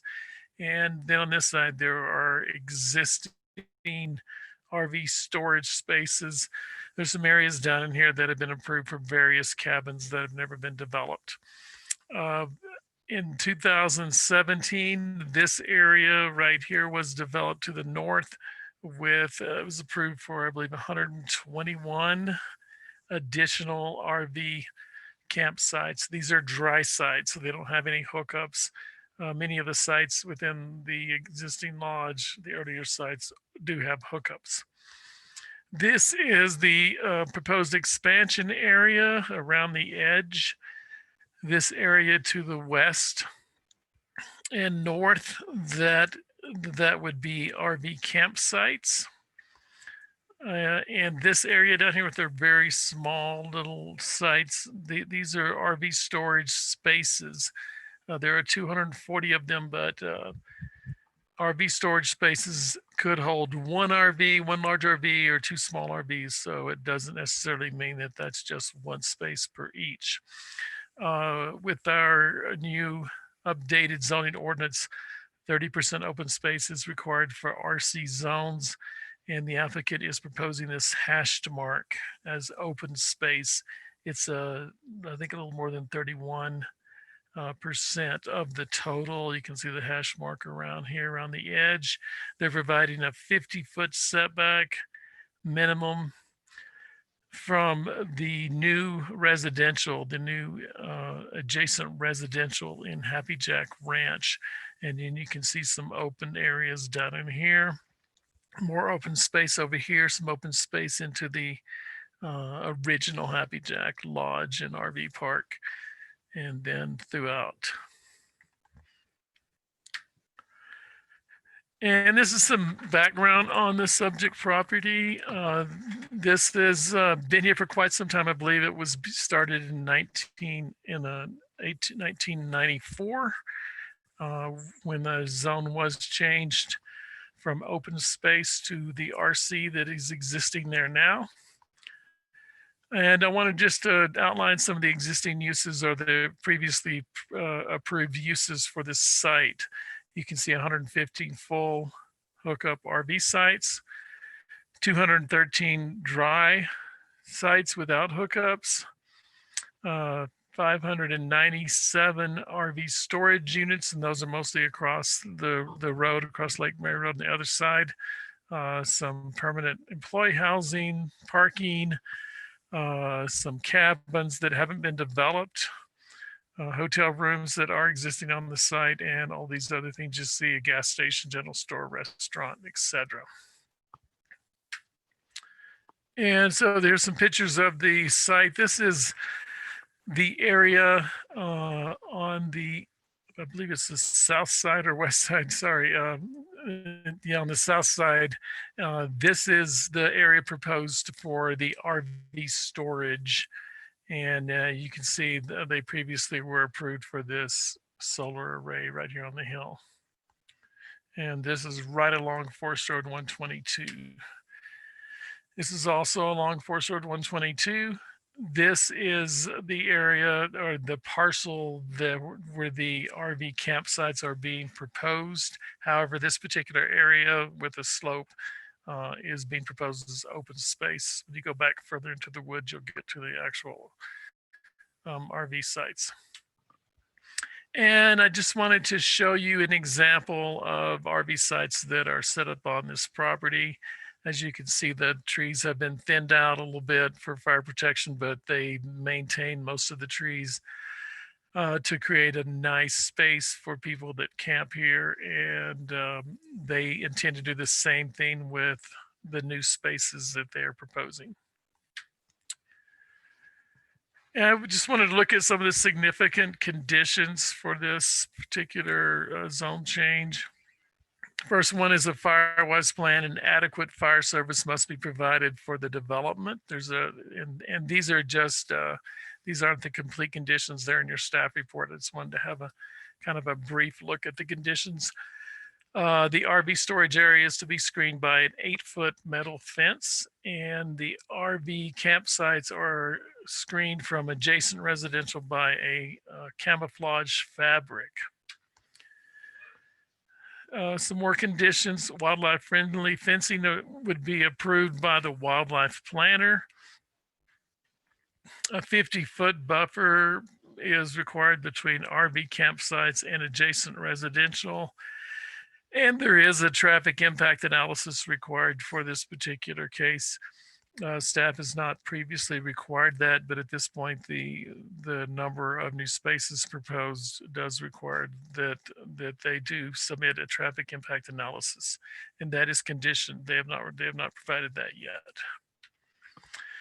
And this is a photograph provided by the applicant that shows a sample of the 8-foot metal fence that would screen the storage area over on Forest Road 122.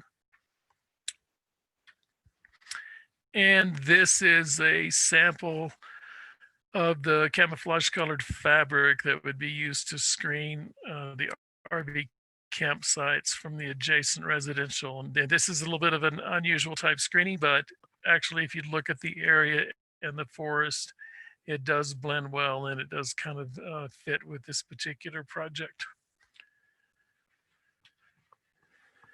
The applicants did have a neighborhood meeting. They held a neighborhood meeting actually on the site on September 28th, 2020, attended by 12 neighbors. And I need to indicate that the original notification area given to the applicant for this project was, I'm sorry, mine's, I'm not remembering exactly, but I believe it's either 1 or 2 miles from the site. And I mostly wanted to get the people at Happy Jack Ranch and then some of the other people that live in the area. The description of that meeting is included in the packet. It's thoroughly included in there, so you can see that there. I'll talk about a little bit of a few of the concerns in a minute.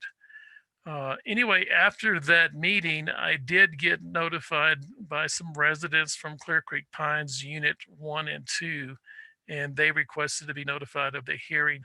So at that point, the notification area for the actual hearing went out to 4 miles because I did want to get all the properties in both of those 2 units who wanted to be involved. At this point, staff has documented comments from 96 people opposed to the project and 92 in favor. This is not a contest to see who can get the most people, the most votes, but I'll just say there was a lot of participation and in commenting on this particular case.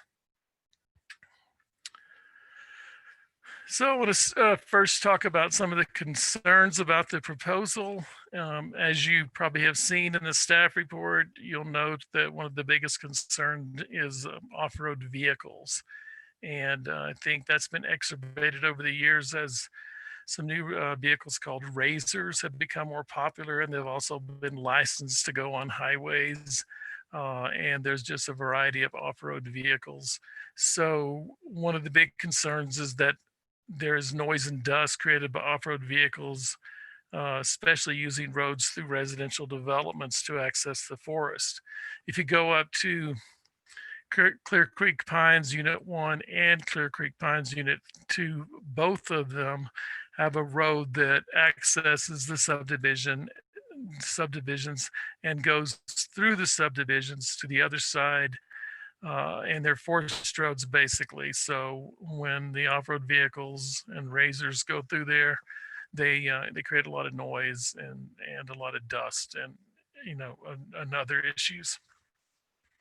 And then the other concern, and as you've seen, if you looked at the comments, there were lots of different comments and lots of different things. I tried to make this as concise as possible, but it was basically the overall impacts to the national forest from camping, off-highway vehicle use, erosion, trash, etc. And that, of course, has been exacerbated this year by the COVID-19 virus, which has sent a lot more people to vacation in the forest rather than going to other places that aren't available because of this pandemic. Another issue that I heard about was the lack of police and fire protection in the area. So there was a sheriff's deputy that was in this area, and that person, after a long time, apparently retired. They have replaced that sheriff's deputy with another officer who is expected to be on site in December, early December. However, there have been issues that have tended to pull these sheriff's deputies away to do other things, to go to other places and do other things. So it's not exactly clear whether that person will be able to be on site at that point, but there is someone assigned to this area. And of course, it's a very big area. It goes all the way, you know, there's Blue Ridge, there's Happy Jack where the other forest station is. There's just a really large area up here. In terms of fire protection, the only fire protection available is the Blue Ridge Fire District, and it actually only covers a small area around Blue Ridge, several of the subdivisions there. And then there's another independent fire company called Happy Jack Fire. And this is an all volunteer fire service that will contract for fire services. Now, both of those are located, and I'm just kind of estimating here about 20 miles from here, something like that. They're both in the Blue Ridge area. So either one of those responding to the site, it is difficult and it would take a while for them to respond. Happy Jack RV Park has always had, I believe, 2 fire trucks and some firefighting equipment of their own, and they've used that when they've needed to from time to time. All right, and these are some of the comments I got in support for the proposal. And I think it's pretty obvious if you read the comments that most of the people that oppose the project are from the local area, and the people that support it are people that actually use the RV park. So this is some of the things that they said. They said that it provides a safe place and a community of campers with which to socialize. So it's safer there than being out in the forest. There's also the social aspect of being at the RV park. There's less fire danger in the campground than with dispersed camping in the forest. If someone leaves a fire going out in the forest, no one's going to notice that until it's too late. Sometimes, if it's in the campground, then it's likely to be caught and put out. Some individuals said that they were not able to afford a second home in this area, and camping in RVs is a substitute for that. They've said that more RV campsites are needed and spaces must be booked months ahead. So apparently there's a shortage of campsites, and it's difficult to get them sometimes. So they were looking forward to having more available. And of course, when you're in the park, you have amenities like water, waste disposal, food, and you have a restaurant. So a lot of these things are available in the park, where if you're camping in the woods, those aren't available. And I talked to the applicant today, and they actually suggested that I include this additional condition. And this basically has to do with providing a pamphlet to all guests.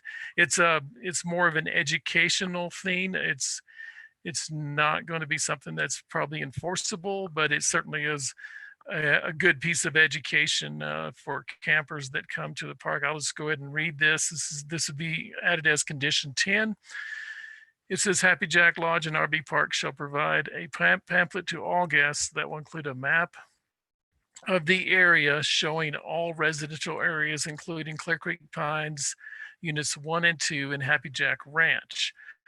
The pamphlet will indicate that guests using off-highway vehicles should avoid all residential areas and drive the speed limit. It will also advise guests to not leave trash in the forest, be respectful of others in the forest, and be respectful of the natural environment, including the animals and vegetation. And I actually made quite a few changes to this. I mean, I tried to stay with what the applicant was suggesting. So if the applicant thinks that I did not capture that clearly, then we can certainly, make some changes if the commission feels that's needed. And with that, these are the findings for a planned district zone change. And those have been addressed in the staff report, along with, I've also cited a lot of comprehensive plan policies and goals in there if you would like to discuss those. And these are the findings for a zone change. And with that, if the commission can make the required findings for a zone change, staff recommends the Planning and Zoning Commission forwards a recommendation of approval of ZC 2012 to the Board of Supervisors with the conditions in the staff report. With that, I'll take any questions from the commission. Mr. Short, before we head to questions, let me interrupt and just remind the participants that the chat section of this forum is only for technical issues. It is not to express opposition or support for this. So I would just like everyone to, I'm just asking everyone to please stop on the chat board. Thank you. Now, with that said, do any of the commissioners have questions for Mr. Short? Madam Chair, this is Commissioner Best. We have an 8-foot metal fence along Forest Road 122. Where is the 4.5 to 5 foot fabric fence? Is that elevated in some way that makes it high enough to be a real separation between the residential and is that a storage area?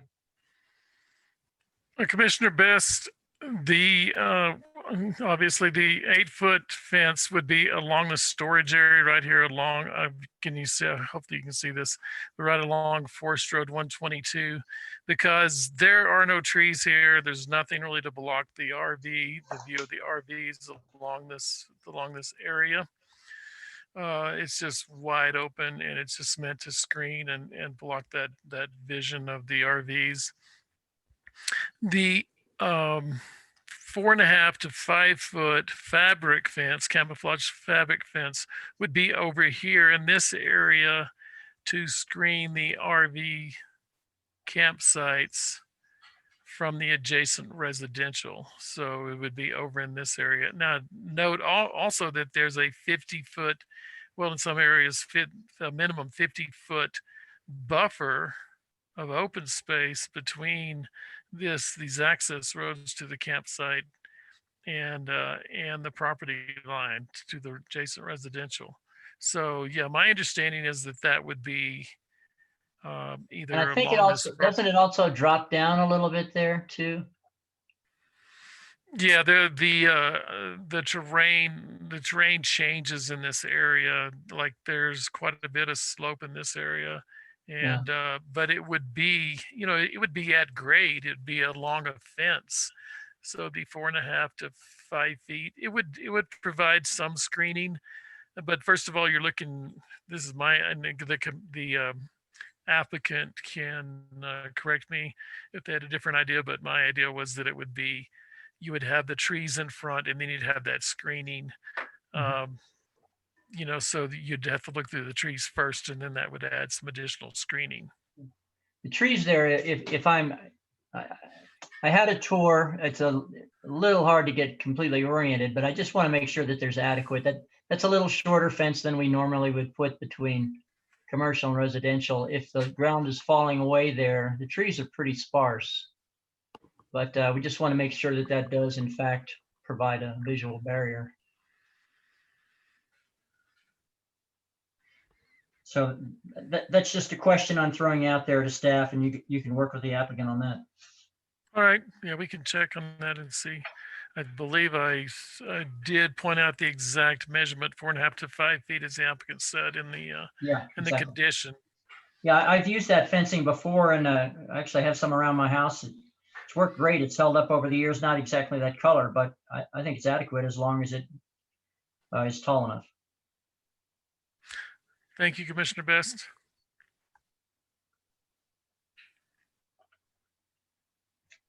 Any other questions from the commissioners? Yeah. I'm not seeing any hands raised, Mr. Short, so I'm thinking not. So with that, I'm going to ask if the applicant or the applicant's representative would like to address the commission at this time. Good evening. This is Dwayne Weston. Let me pull up my slideshow here.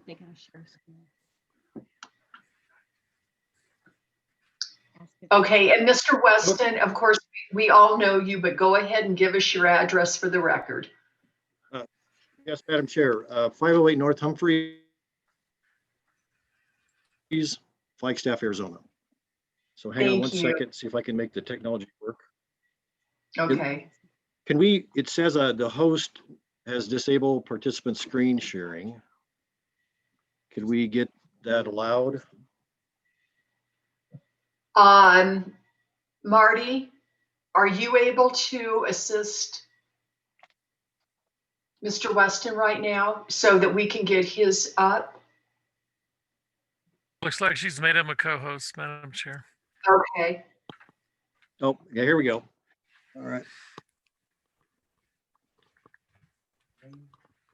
All right, Madam Chair, can you see my screen?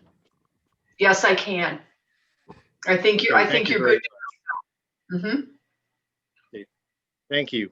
Appreciate the time here. I also want to thank Bob for the good work he did and also thank for the recommendation of approval for our project.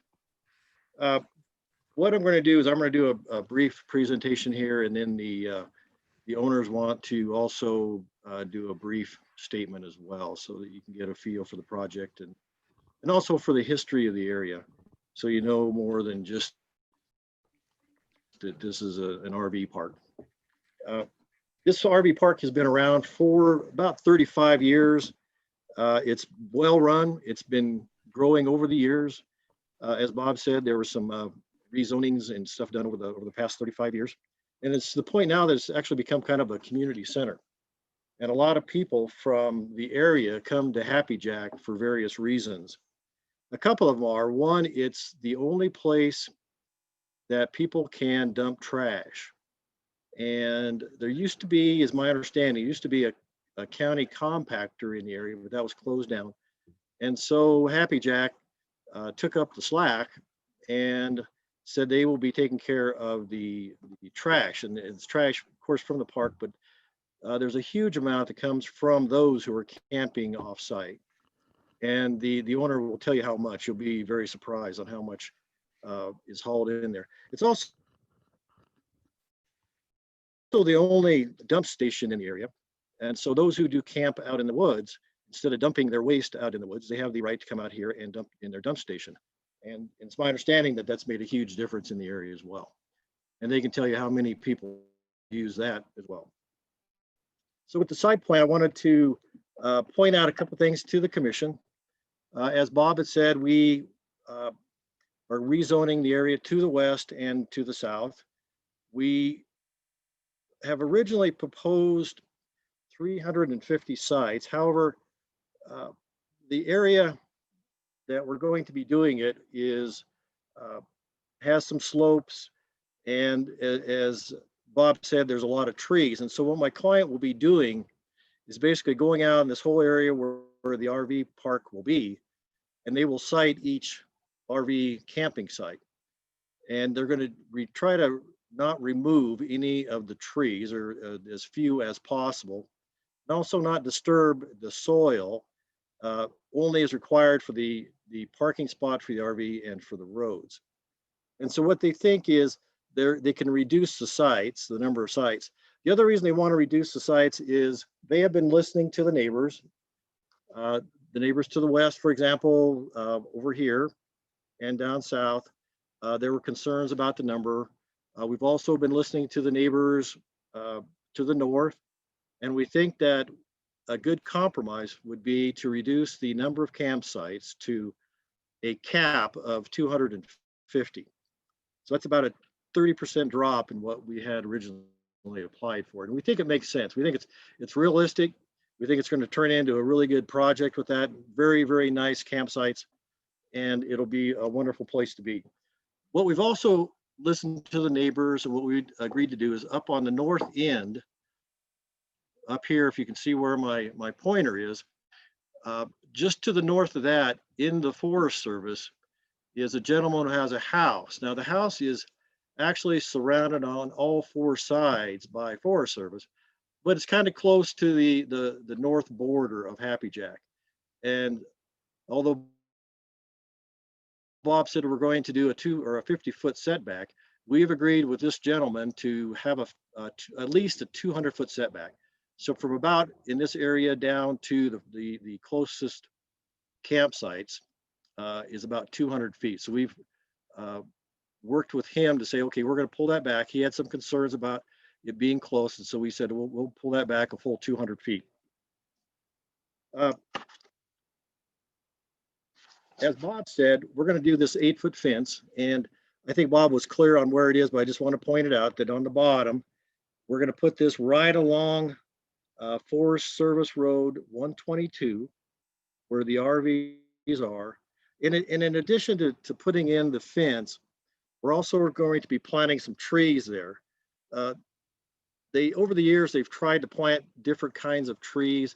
The ones that seem to last and aren't eaten by all the animals there are blue spruce and juniper. So they will be planting blue spruce and juniper next to the steel fence. And as Bob said, it'll be steel, but we're going to do some kind of a treatment so that it will show rusty very quickly. I'm not sure what the technique is, but we think that'll blend in very well with the surrounding area. I also wanted to make sure that the commission was clear as to where the camouflage screening was to be put. And that, again, as Bob said, it'll be along the west boundary, right next to the residential neighbors. And again, they had some concerns when we met with them at the participation meeting, and so we said we could do that. And that it'll be a good fence. It's gonna, as Commissioner Best said, it holds up. It'll work real good in that area. So now I want to just take a couple minutes and just show you what kind of sites we have at Happy Jack. So here's one. You can see how this fifth wheel is tucked in with the trees. You know, in the other areas, of course, they did not cut any trees. They didn't have to. They made the site so they fit in nicely with the surrounding area. Again, here's another one that shows a fairly large RV and how it's tucked into the trees there, and tried to minimize the number of trees that they would have to remove. Again, here's another one. This shows they actually have some lawns and a picnic table, but you can just see how clean and pretty and nice this whole park is. And that's the way the new area will be as well. And this is the pride of ownership. They love this place. They're there every day working on it. This is run by the owners. So that's, I think, an important thing to remember in this whole thing. As Bob said, we did get quite a few letters of approval. In what I've seen over the years in representing people, it's probably 10 to 20 times harder to get a letter of support than it is to get a letter of opposition. And my clients were able to get 92 letters of support, which I think says a lot about the overall project, over the business and how it's run. So I wanted to just run through three of them here just to get a feel for it. This one is from Ryan Barnes, and it says, Happy Jack Lodge and RV Park is an asset to our camping community and provides much needed facilities to the area. By allowing the rezoning of this facility, you will be giving people the opportunity to be out in the backwoods without putting undue pressure on our forest. Another one from April Rossrucker. It says, the Lodge and RV Park gave us a new lease on life, which we could not afford otherwise. Happy Jack and the surrounding area receives hundreds of dispersed campers. There are wonderful campers that believe in the leave no trace, but then there are those who choose to leave a disaster. Perhaps they do not realize the impact on wildlife and on the reluctance to take their trash home. The Lodge provides a place to go where there is minimal impact and a way to dispose of trash. I support the Lodge expansions for the benefit it will have for the family, love, and community. Growth is hard and uncomfortable, but we make it that way. Let's preserve our slice of heaven, talk about solving the issues the property owners are facing, and learn how to share this beautiful place. The last one is from Mark. I don't know if it's Gatos, something like that. I don't know if it's that correct spelling or pronunciation. It is a great park, well run, has all the facilities needed to enjoy being there for months on end. It is peaceful, wonderful place that is enjoyed by my entire family as an excellent getaway. I think that's important to remember, that this is not just a place where people go to camp. It's where people gather. As Bob had said, with COVID, you're seeing a lot more people out in the woods now, and you're having families go out to the woods and RV parks rather than go to other places. And you really see that here at Happy Jack. And we want to be able to provide more opportunities like that for people to come up into the Coconino National Forest. The map I have in front of you is a map from the Coconino National Forest called a travel map. This one shows Happy Jack right here, right off of the highway. To the north, about 3 miles, is Clear Creek Pines number 2, Unit 2, and then the one further north is Clear Creek Pines Unit 1, which is about 6 miles as you're driving. So you can see the big squares here are the townships, 6 miles square. And of course, the smaller ones like that are a section or a 1 mile square. So we have received some opposition. Some of the opposition deals with various things that Bob pointed out. People leaving trash in the road, not necessarily taking care of the roads, tearing them up, making a lot of noise and things like that. But really, I think the elephant in the room is razors that are going up and down all the roads in the forest. And you can see from this map, there are a lot of roads out in the forest. The ones that are the dashed, like we're here, that is a Forest Service road for all vehicles all year round. So you can see that they go multiple places throughout the forest. I'm sure that the razors going up down every one of those. As you'll notice that this particular one coming off the highway goes up through Clear Creek Pines number 2, or you can take the right and you go up through Clear Creek Pines number 1. But regardless, the roads out through the forest, there are lots of ways to go through there, and there are actually lots of ways to get through Clear Creek Pines. Some of the comments that have been raised that they believe that all these razors are coming from Happy Jack Lodge. I think that's a misunderstanding of this case. People are coming to the forest with their razors, regardless of whether Happy Jack is there. And frankly, even if this expansion is granted, it's not going to make that much difference. The razors are going to come up there. People are going to continue to camp, and they will bring the razors. It's our position that the razors that are causing the most damage are the ones that are actually camping out in the woods. They don't really want to be in a campsite. They want to be out there where they don't have the restrictions and the tight control like Happy Jack does. And so they're not the ones that come to Happy Jack. They may drive in from where they're camping to come into Happy Jack to buy food or go out to eat there, maybe buy ice or something, but they don't stay in Happy Jack. Very few of that type of vehicles come to Happy Jack and want to stay there.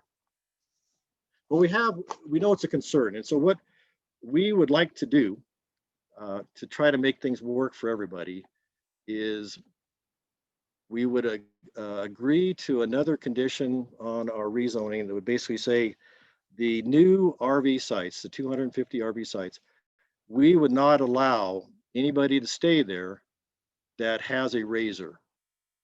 So that it would be dry camping and no razors. So basically what that would do in our understanding would be that there would be no additional razors brought in due to this rezoning. Now, it may not be that there won't be any razors showing up, because I think they'll be there anyway. but they will not be coming from Happy Jack Lodge.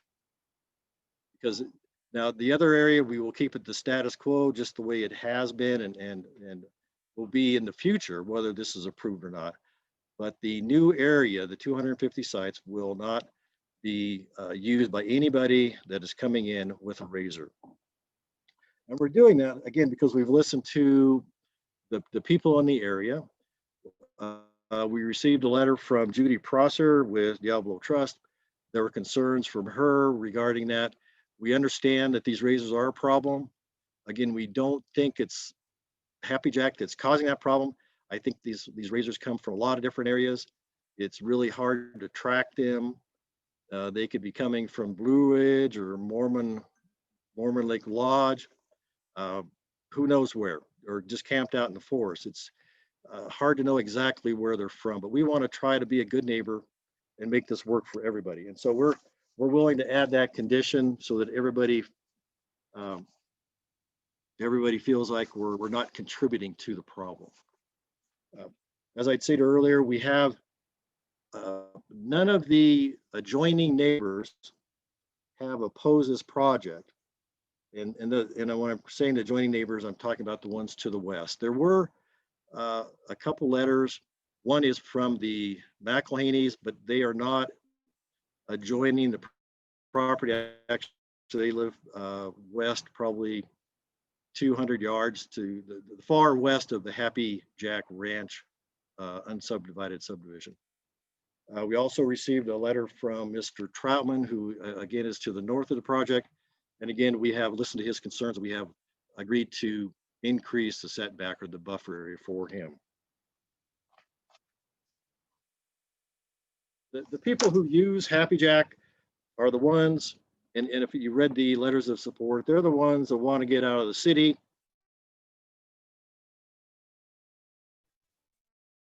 They want to get away, just relax.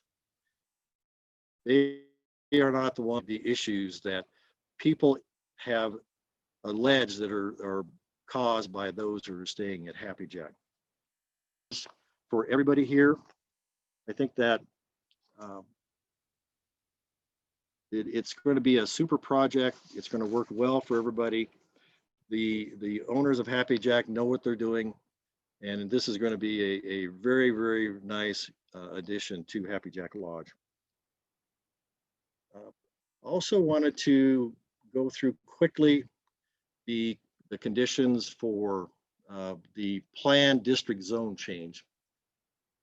In the materials provided by Bob, he did list a few of the policies that were listed in the county comprehensive plan. I wanted to just run through quickly a few more that I think are appropriate for this zone change. So zone change, or policy number 5 from the natural environment, it talks about minimize the alterations of natural landforms, hydrology, and native vegetation. That's what my clients are going to do. They want to, the less work they have to do there, the better. They want to try to keep it just as it is. The next one, natural environment policy number 6. This talks about protecting the riparian areas. Now, there's no riparian areas there, but what happened in this Forest Service trade is that the Forest Service received 800 plus acres of riparian area in exchange for the Happy Jack Ranch area, along with the 3 parcels that are owned by Happy Jack. So the big picture here is that this addition, the Forest Service trade and the subsequent application for rezoning has helped protect a large riparian area in the forest. And as most people are aware, there just aren't that many riparian areas in the forest, and it's really important to protect those. The next one is the natural environmental policy number 11. It talks about conserving open space. That's certainly what we want to do. We want to minimize any change in the forest there. Natural environmental policy 16. We're going to minimize disturbance of the native vegetation and soils. The natural environmental policy number 17. We're minimizing the area disturbed, and we're going to use native plants and drought tolerant species in the areas that are needed. The natural environmental policy number 25, fuel reduction, and that is because the Happy Jack ranches and the Happy Jack Lodge area was thinned in order to prevent fire risk in that area. Community character policy number 3, my client does provide employee housing in the area. This is not necessarily a gateway community, but it certainly is a community center. Community character policy number 26, we're going to minimize the impacts on the horizontal and ridge line views. We're all keeping that well below tree level. The next one, community character policy number 35. This basically says we're going to limit the outdoor lighting only as necessary to comply with the dark skies requirements. The last one is community service policy number 3. Again, we're going to minimize the environmental, visual, and aesthetic impacts with this additional rezoning. The other 3 requirements, I'll go through these quickly, that the project is consistent with the objectives and standards for a planned district zone. As said, we met all or exceeded all requirements for a commercial or resort commercial zone. The requirement is 35% for open space. We are doing 35%. We're providing appropriate screening, and we're also minimizing the land disturbance of the soil. The next one is not to be detrimental to the public health, safety, or welfare, or material injurious to properties or improvements in the vicinity. We believe that with this rezoning, we will reduce the number of people that will be camping in the forest, which will reduce the impact on the forest. The people are going to come up, they are going to camp, they're going to find a place. We would like to be able to provide at least 250 additional spots for them to camp in the forest rather than going out in the forest and causing problems. We are willing to work with the neighbors regarding the razor type vehicles. As Bob said, we've agreed to provide pamphlets for all those who are staying in our RV park. We also, again, we are not going to be allowing people to camp in the new area that have razor type vehicles. So I think we're doing our part to minimize that as best as we can. We're providing trash receptacles and also a dump station, the only ones in the area.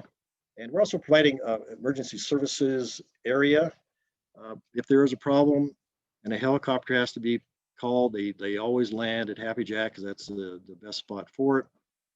As Bob said, there is emergency medical service that will be provided by Blue Ridge Fire District and also with the Pine Strawberry District as well. So whichever one is available, they will be able to provide that need. The last one is will promote or preserve environmental qualities and conserve energy usage and energy resources, including the protection of adequate sunlight for use of solar energy systems.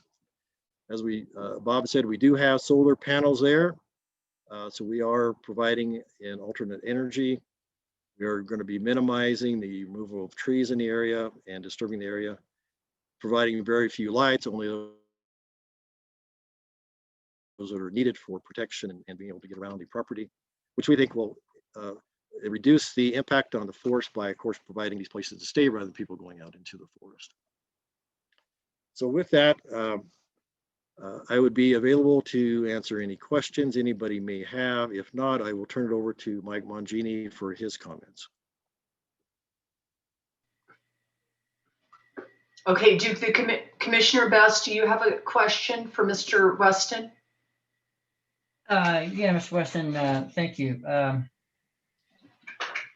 Let me see if I understand this. Obviously, use on the forest is what we're talking about tonight. I have no doubt that Happy Jack is a well-run operation, has been for decades. When you provide a full hookup RV site or a dry site, we do get somebody coming to that site who's not in the forest. But when you provide, I think you have now 597 RV storage units and you want another 240, those 840 storage spaces, those people would have, in order to use their units, would have to take them from your property and go somewhere. Is that the situation? You can't occupy an RV in a storage site. Yes, Commissioner. Commissioner Best. Yeah. So the way it works typically here is that they pull the area, the trailer or the RV that is stored, and they bring it on to Happy Jack RV park, and they use it there. One of the reasons we have asked for that is what this does is it prevents or so people do not have to take their big RV or pull a trailer up from Phoenix or wherever they live and drag it up the highway to get it up to this area, so that I think it's safer and it's better for everybody. It's actually better for the environment if they have a full RV and they can just bring their car up there and then just pull the RV out of storage and then use it in the RV park. I'm sure there are some that pull it out of the RV storage and take it out into the forest, but according to my clients, the majority are used on site. Okay, thank you. Okay, any of the other commissioners, I'm not seeing any raised hands. So I am thinking, Mr. Weston, that we are ready to have Mr. Mangini address the commission. Madam Chair, if we could, I'd like to have Mike Mangini say a few words, and then Terrence Milligan as well. Yes. Mr. Mangini, please proceed. Sorry, one moment. What I'd like to do is reserve some time after the hearing, that if any questions are raised by anybody who has any questions about the project, that we would be allowed to respond. So that Yeah, we can make sure everybody has a clear understanding of what we want to do. Yeah, actually, Mr. Weston, that is generally what we do. If there are, legitimate concerns, issues that come up during the public portion of it, we often go either to staff or to the applicant to make sure that everything is addressed. So yes, to answer your question, that would happen. Thank you, Madam Chair, and I'll turn it over to Mr. Mangini. Okay, thank you, Mr. Weston. Madam Chair and Commissioners, this is Mike Mangini. I'm a co-partner in Happy Jack Lodge. I live at 302 North Verde Street, Flagstaff, Arizona. I want to give a little history of Happy Jack Lodge area. Approximately 20 years ago, the property was purchased by Happy Jack Lodge from Stone Container. And Stone Container had a industrial facility there for maintenance for its logging operation in the forest. It did have substantial improvements on there, but it was closed down for over 10 years and it was in a dilapidated state. The county approved our use for that property and we proceeded to develop what you see there today as Happy Jack Lodge. One of our biggest issues at the very beginning was trying to partner with the forest on what issues they had in the forest that we could assist them with. Their primary response was an RV dump station. And the reason is they're saying they're seeing RV dumping their waste into the forest and then we just cover them up with pine needles. So our single largest expenditure was the construction of RV dump vaults for early treatment and then ultimate treatment through a aeration system. And that was definitely the single largest cost that we had for that project. Several years later, the compactor site at Clint's Wells was closed, and that's when the trash became an issue. And we originally started off fencing off our trash. But what happened is our dumpsters would be overwhelmed by the trash because people would just throw it over the fence. And then we'd have workers working their case off. So we decided not to fight it and just say, we'll take the trash from the National Forest. And that we are the only place up there that actually does take trash from the National Forest. And I appreciate the Forest Service's willingness to even assist us and help compensate us for our efforts. But again, we are up in the National Forest. Everything that happens around that area, we're the only one that has the light on all the time with responsible people. We also have the infrastructure there, and we're always trying to be a good neighbor. We've had some, approximately 20 years ago, APS came to us and asked us for permission to extend the power lines that were constructed by Stone for purposes of feeding the Happy Jack facility. The reason is Clear Creek Pines Units 1 and 2 were requesting power, and we were the closest one that could make it economically feasible to get power to them. So we authorized APS to go ahead and extend the power lines through the north part of Happy Jack to make the extension without compensation to Happy Jack in order to facilitate electrifying the cabins at Clear Creek 1 and 2. Shortly thereafter, we started having brownouts at Happy Jack. And it's just because during the summertime when it's hot, everybody needs power. We were having a shortage, so a couple things happened. We put in a mass propane generator to back up our main facilities, our fire suppression system, our well, our treatment facility, our pump stations, the main lodge building, and our well. And so we had a big propane generator, and that seemed to work to keep the brownouts from impacting us, but it didn't seem to solve the problem with our expansions. So we then further went in and built a large solar array that dealt with the power needs, and that seemed to solve the brownouts. The array that Bob Short showed in his presentation, it's what you're seeing, it's over twice that size because you're only seeing one screen up. There's layers of them in there. Typically, when we deal with that management of Happy Jack, and it's both independent, my partner Terrence Milligan and myself, we go up to kind of check out the territory of what's going to happen. We know what's happening on our site because most of the time our sites are booked. And so it's been that way for several years. But then a big concern is how much business are we going to be getting off the National Forest? And so our barometer for that is an area that I think the forest and my partner calls meadow area, which is 4 miles north of the Happy Jack Ranger Station. It's a large area, it stretches about 5 miles, and there's a tremendous amount of dispersed camping there. In fact, the dispersed camping there is larger than our lodge, hands down. I call it quartzite. And so we're going through these past years, we go through and we estimate this last year, actually the previous year, I was estimating a dramatic increase from what's coming to the lodge. They come for various things, ice, trash dumping, breakfast, lunch, dinner.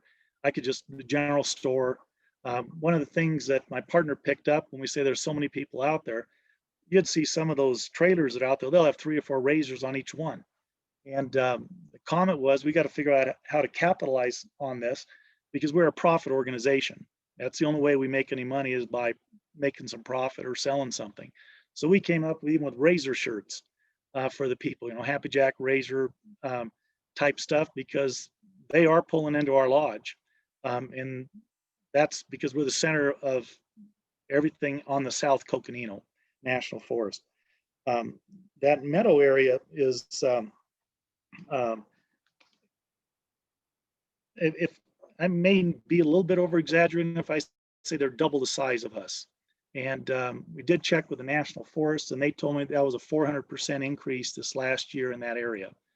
And we are dealing with the issues that we know up on that mountain, and we don't go look for a handout for it. We're going to deal with the trash, and the trash is actually turned into its own business activity because the amount that keeps coming in from the National Forest. We try to ask people to pay for it, but oftentimes a vehicle just runs in, drops off their trash, and they disappear. When we went through the land exchange, and a little detail of that transaction of Vince Watts he was with the Federal Land Exchange for numerous years, came in and had an idea because he's I call him green. He likes these type of things.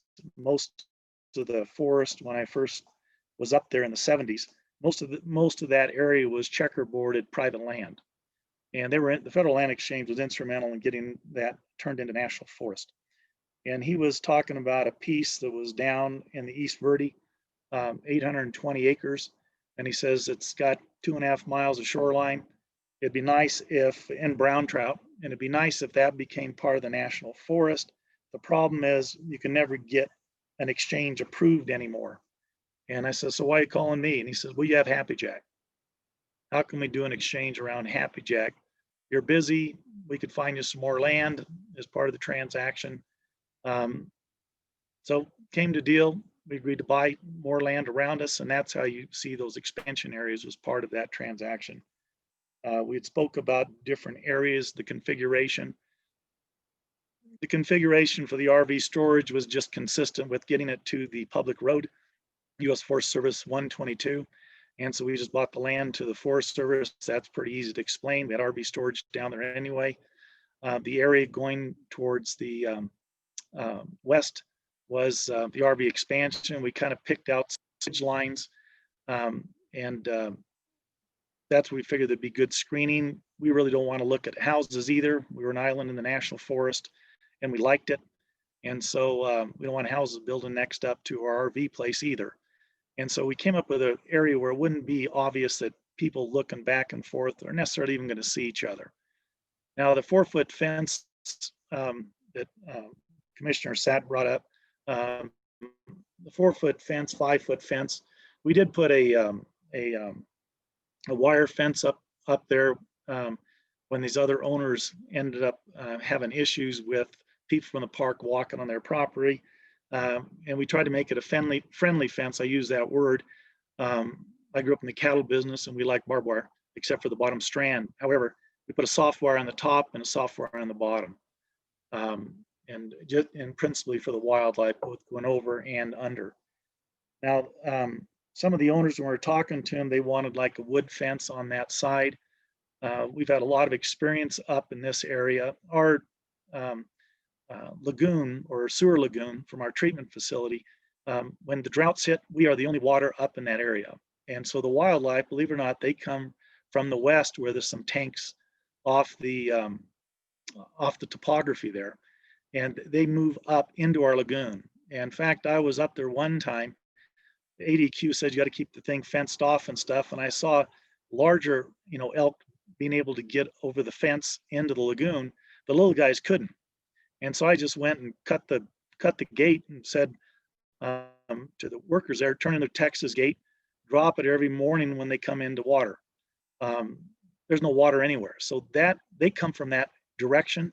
The lower fence is going to camouflage, I think, most of what the west will be looking towards Happy Jack because most of them sit lower. And it's one where the animals can actually get over that fence and go under it. So that's the reason we picked that fence versus an 8-foot fence.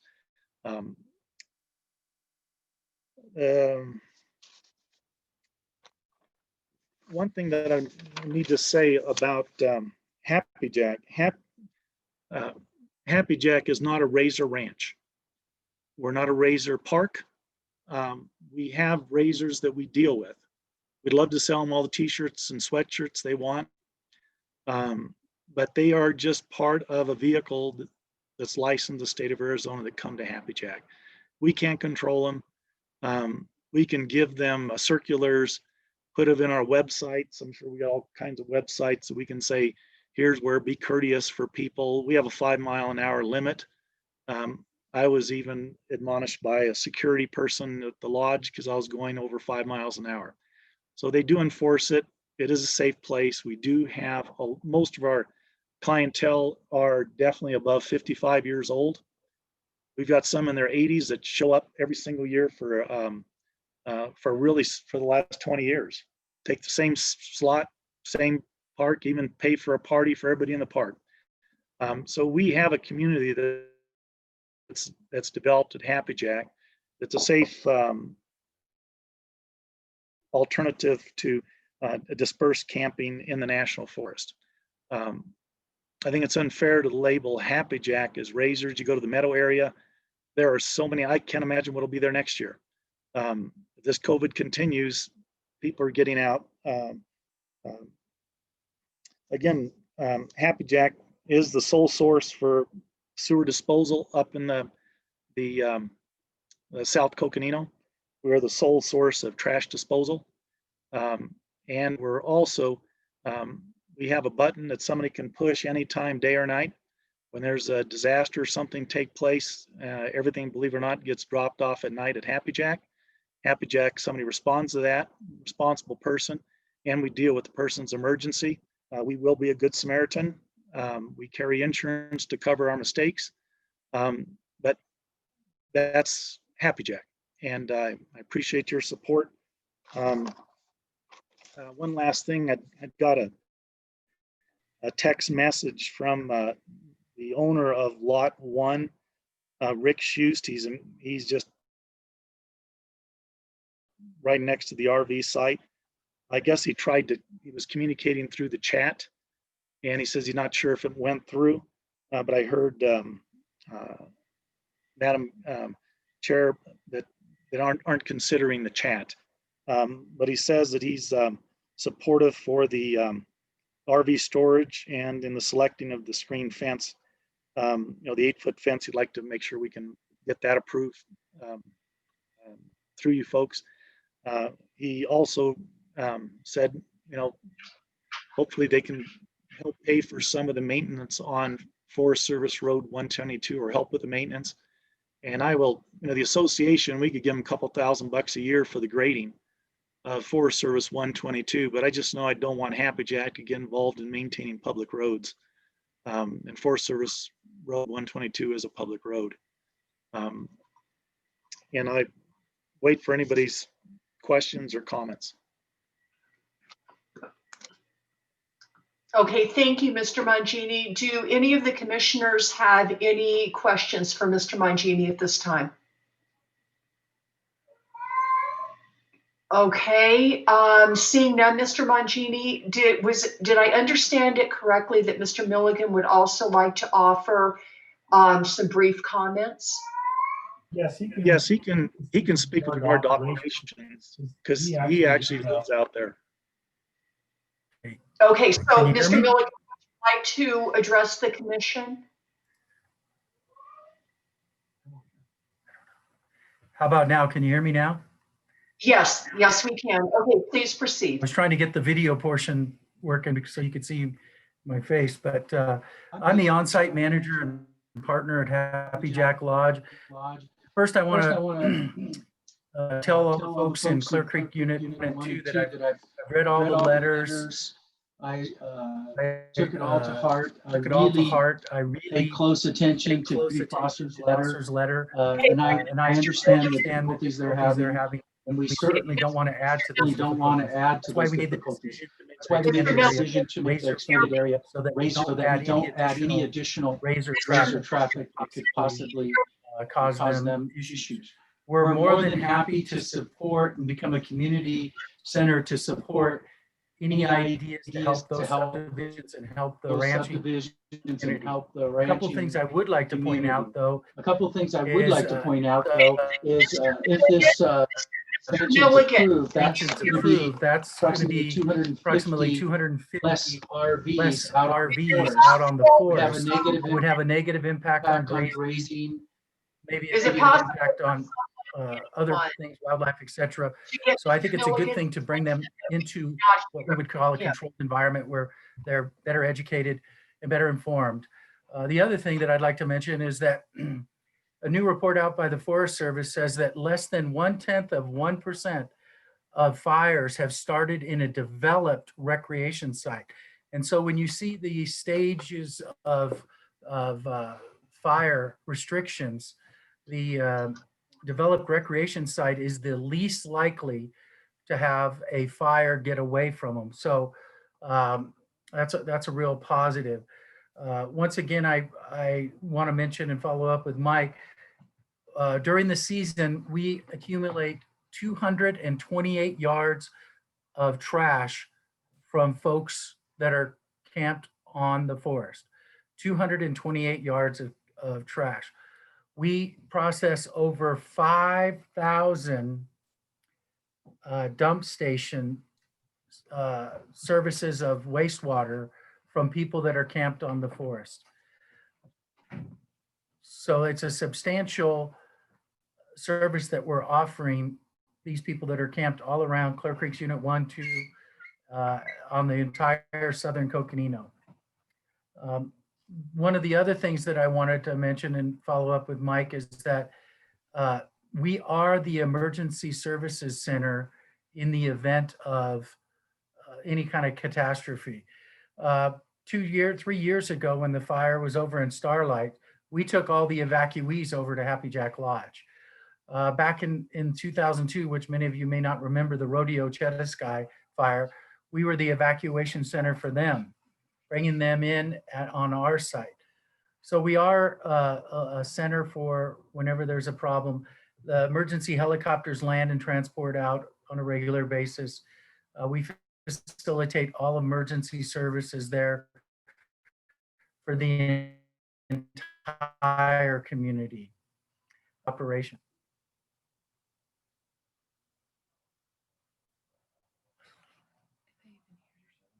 I can't hear anything. Did I go through it all?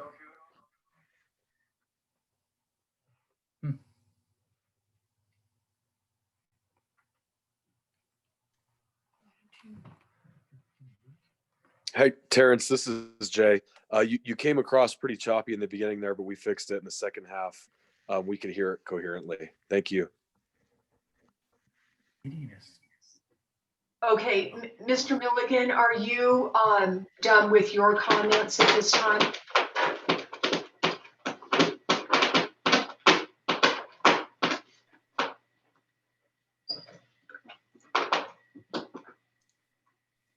Mr. Milligan, are your comments complete at this time?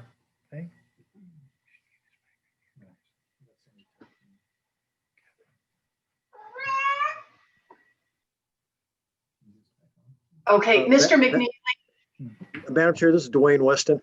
Those are the comments from Mr. Mulligan. I don't know if the commission had any questions for him.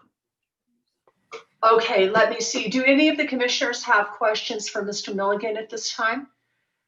Okay, I am not seeing any, so I am going to open it up to the public at this time. I would like, before I open it up to the public, I would like to talk to the public a little bit.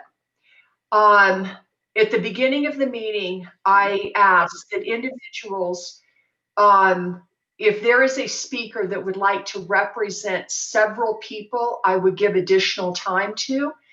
Is there any speaker that would like to represent numerous individuals? If so, would you please use the raise your hand button at this time? Okay, I'm not seeing any.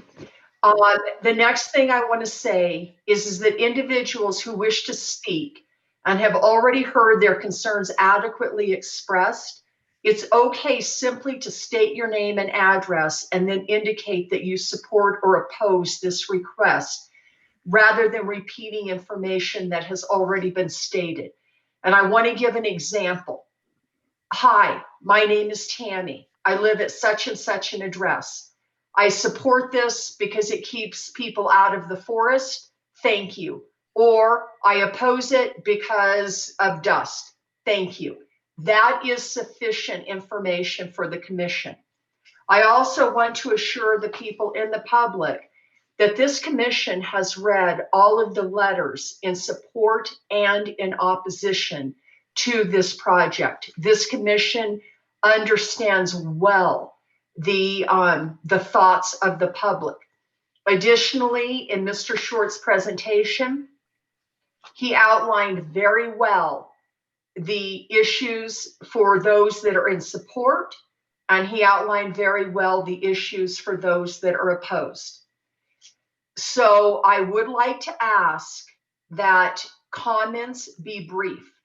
Another thing that I would like to ask is that since the applicant has already stated that they are reducing the site to 250 sites, and they are not going to allow anyone to check in that has a razor, they are not going to be contributing to the razor situation. So I would like to ask anyone who is going to speak to the commission tonight and state that they oppose it because of the razor situation, that point is moot. So please do not address the commission on that tonight. So with that said, I will open it up to the public. Is there anyone in the public who wants to address the commission on this case tonight?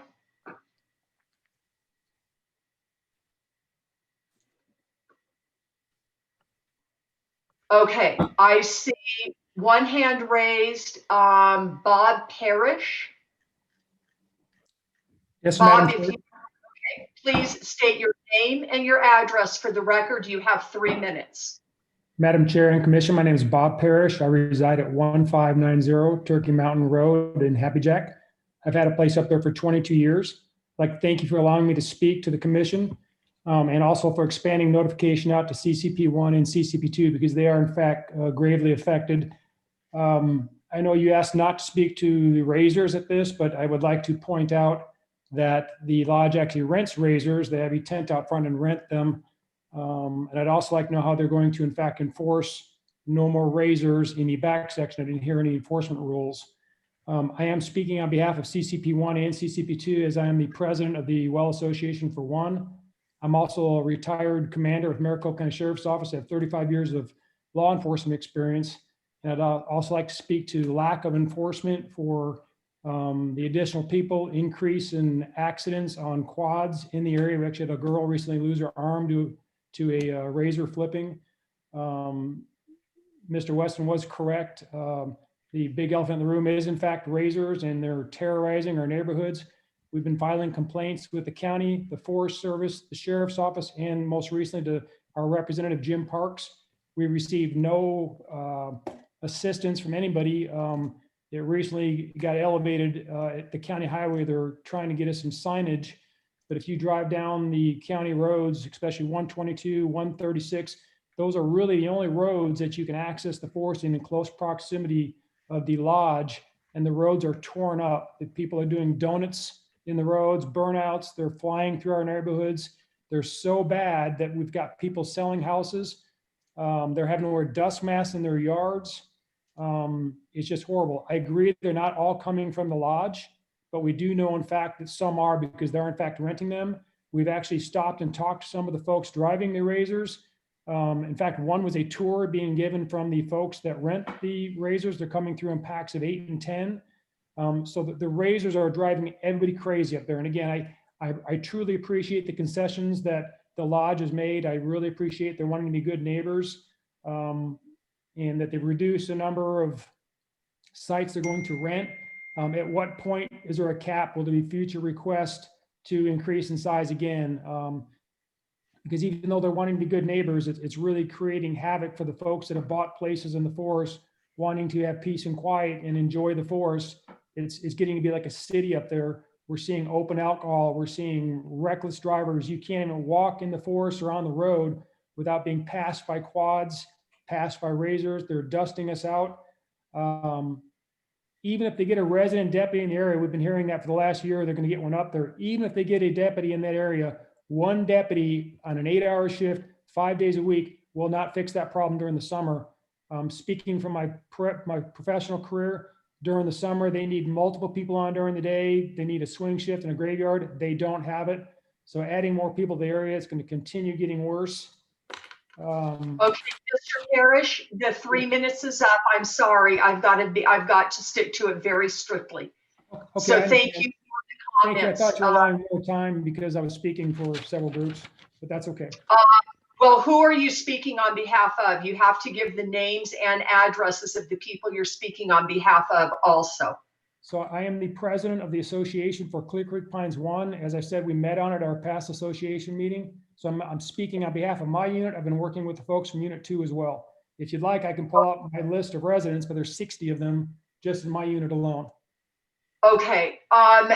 No, I do believe you on that. That you 2 more minutes, and then that's absolute maximum. Okay.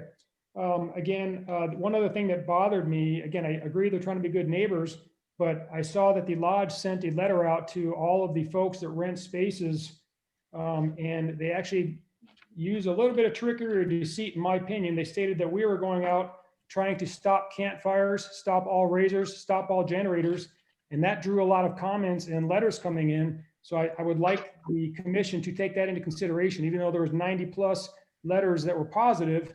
The manner in which they were obtained, I didn't like the way that was done, because I don't think that was anyone's intent to say we want to ban all campfires, ban all razors, and ban all generators. That was never an ask. So just those letters alone coming in, even though it looks pretty equal, there's a lot more people upset, to the point they're taking matters in their own hands, and people are getting angry, and it's really getting out of hand up there. You know, it's almost like a powder keg ready to explode. Neighborhoods are putting their own speed limit signs up. The county highway department's been coming out, making them take them down, but we're getting no enforcement, no help from the government up there. And again, we see that bringing this many more people into lodge, it can do nothing but exacerbate the problem, and it's going to just get worse for the residents. So I'll stop at that. Hopefully I didn't miss anything. I appreciate the time. And again, I appreciate if you hear our comments and take them into consideration. Thank you. Okay, thank you, Mr. Parrish. Phil Troutman.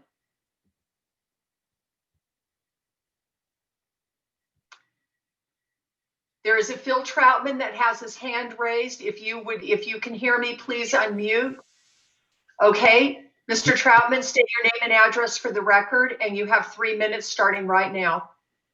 Thank you. I might go over a little bit if you would. My name is Phil Troutman. I'm at mile marker 293 on the Lake Mary Road, Forest Road 9362, right near Clintswell. I purchased my acre back in 1992, next to the campground on the north and west side. At that time, it was surrounded by forest on all 4 sides, peaceful, quiet, beauty of all the tall pines. And as I go through this, I want everyone to know I'm not opposed to people coming up and enjoying the forest. I built my log home 8 to 9 years, and it was a fun project, so rewarding. The problem I have is I go back to 1992, and I have seen that area completely change as the campground has expanded.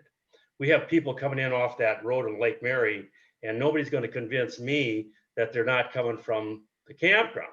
They have ruined our entrance road. They go down that road to Wolf Tank. They've completely ruined that road. It's nothing but rock. It's washed out from the rains. The area down around Wolf Tank, it's completely ruined.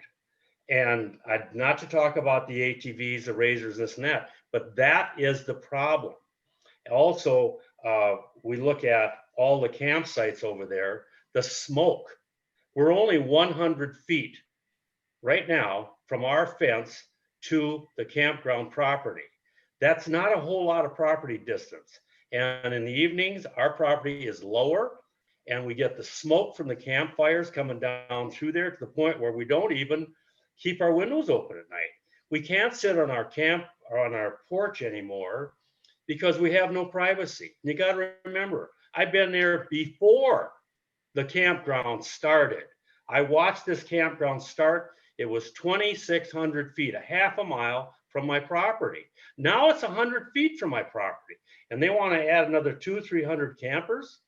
It's unbelievable. We have people getting lost in the middle of the night when it's raining, coming up to our property. I've seen a little boy come in there crying, lost. He can't find the campground. And so I'm opposed to what's going on, but I'm not opposed to camping. I think the campground has done a good job, but it's out of control over there, and we're seeing it. Mr. Troutman. Okay, Mr. Troutman, I have a very strict 3-minute time, and your time is up. So if you have one closing comment and you can make it, Otherwise, your time is up. Okay, thank you. Thank you, My Mr. attitude to this whole thing, and I've been there before the campground. Okay, thank you, Too Mr. many people, too many campers, too many ATVs, and it's absolutely ruining the area. And I have Okay. sent my letters in with 20 some pictures, and I hope that people can appreciate that. It's not all kosher the way they say it is. Thank you, Mr. Troutman. Your comments have been heard and will be considered. Thank you. Is there a Beth Kennedy? Okay. Beth, state your name and address for the record. Your 3 minutes begin right now. Can you hear me? Yes, we can. Okay, my name is Beth Kennedy. My family owns property at 368 Double Cabin Road, which is about 8 miles up the road. It's considered Mormon Lake. I'd just like to say I'm in support of their expansion. I think the lodge is a positive staple in the area. It provides an opportunity for families to utilize our forests without owning property. It also gives an alternative to people actually parking in the forest areas surrounding. Obviously, there's a lot of issues, understatement, but I think a lot of those can be better handled by the property owner versus the Forest Service being out of control. And it's a beautiful property and definitely an asset in the area. So I hope that you'll consider their expansion. Thank you. Okay, thank you, Ms. Kennedy. The next individual with the hand raised is Jim Curcio. I'm here. Okay, please state your name and address for the record. Your 3 minutes begin right now. Jim Curcio, 355 Ridge Road, Happy Jack. I'd like to thank the comments by Bob Short, Mr. Mangini, and Mr. Milligan, as well as Mr. Weston. I'd like to touch on a couple of subjects. I was happy to hear that they read all the comments. I live in CCP2. Mr. Weston said we're about 5 or 6 miles down the road. We're actually 2.5 miles down the road. So we do see a lot of the traffic, and I get that the razor discussion is global and not specific to Happy Jack itself. The concern we have is that when you add 350 more units, which now you've heard our comments and are adding 250, there's just a lot of exposure for all of us in the area. We would also like in our group to see the RV storage be reduced from 250 to some smaller number, a third of that. And Mr. Weston pointed out, or Mr. Mangini pointed out, that the storage people come and take it into the lot, and that's not necessarily the case. Those 597 spots right now, over half of them are going out into the forest. So they're using that as a non-travel part to come up. People just come up, pick up their RV, get their supplies out of Happy Jack Lodge, which they do a good job. All those comments were valid. I'd just like to see, we'd like to see a reduction in the storage sites as well. The CCP2 people are hoping that we could see the expansion to go to just kind of about the 121 spots we saw in 217. Just that's a massive amount of sites added in one development spot. The other item I'd like to touch on is the TIA, the traffic impact analysis. I'd like to challenge staff on and commission to make sure that does happen. I think that site needs egress and ingress lanes, speed reduction lanes. I mean, there was a lot of traffic flowing out. You heard Mr. Mangini talk about their streams of revenue. So it's not just the RVers that are in there, it's people coming in and out of that area because it is like he described, the South Coconino County center of attention. So I think that real traffic lanes, left turners, slow down trades, acceleration lanes need to be part of that development of the project at this time. The other request I have is, I don't know if it's viable or not, is there a way, is there an ability not to have more expansion? Is there more expansion planned on this master plan? And I don't know that. I'd like to ask the question of either staff or someone else. I'd like to also point out about the storage sites. I think Commissioner Best hit on it because he saw the 597 number and another 250. And I believe that that's also an area that should be reduced. And I will be done with my time now. Thank you. And that is perfect timing, Mr. Curcio. I was getting ready to say time was up. So thank you for your comments. Richard Stevens. Hello, Richard Stevens, 1596 Baker Road, Happy Jack. Basically, I want to concur with Bob Parrish, our president of our association in CCP1. The other thing one of the things I want to state is they're talking about supplying power to both CCP2 and CCP1. CCP1 is off grid. We don't have power. So I just wanted to bring that to the attention of everyone on the phone. And once again, just concur with Bob Parrish. Everything he stated about the dust and the noise and the trash. Thank you. Okay, thank you, Mr. Stevens. There is someone that has iPad 10, but no name.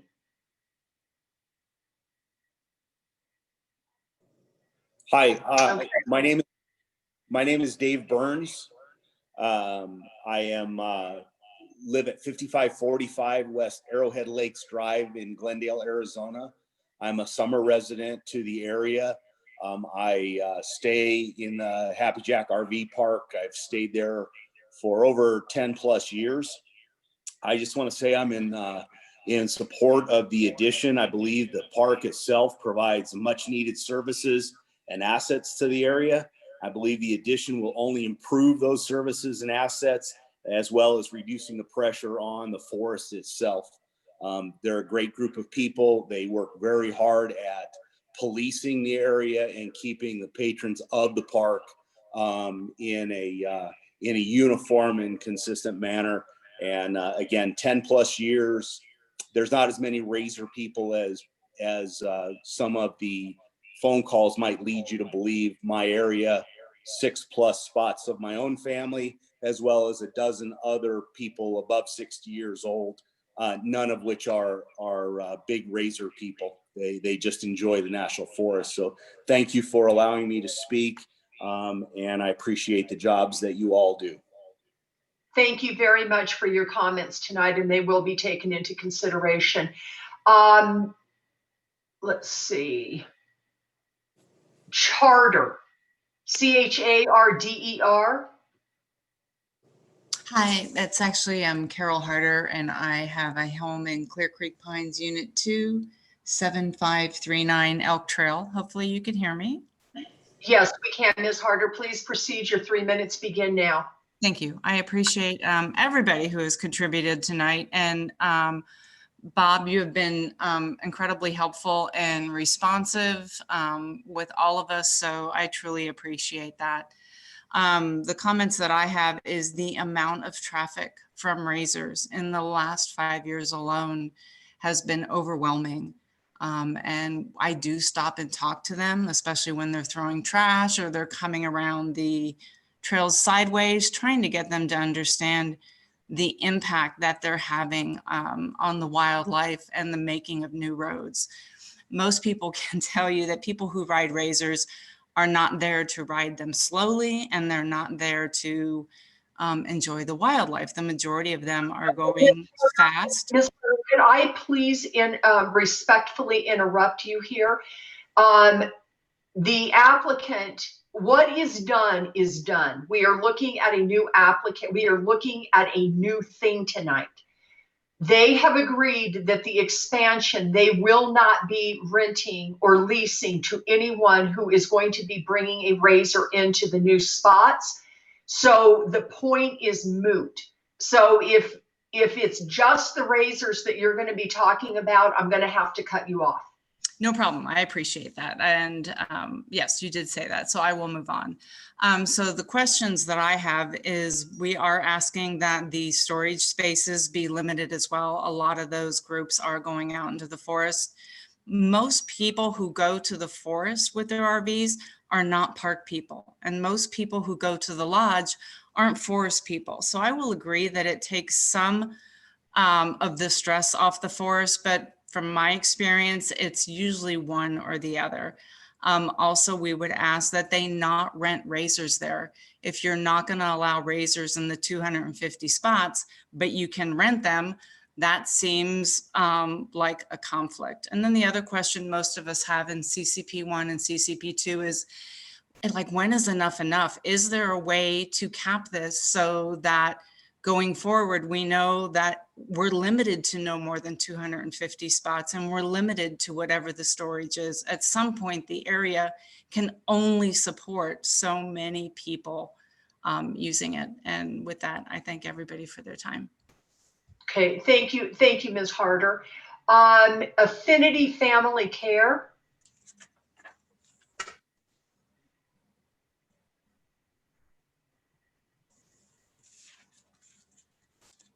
Okay, Affinity Family Care, can you hear me? It looks like you have unmuted.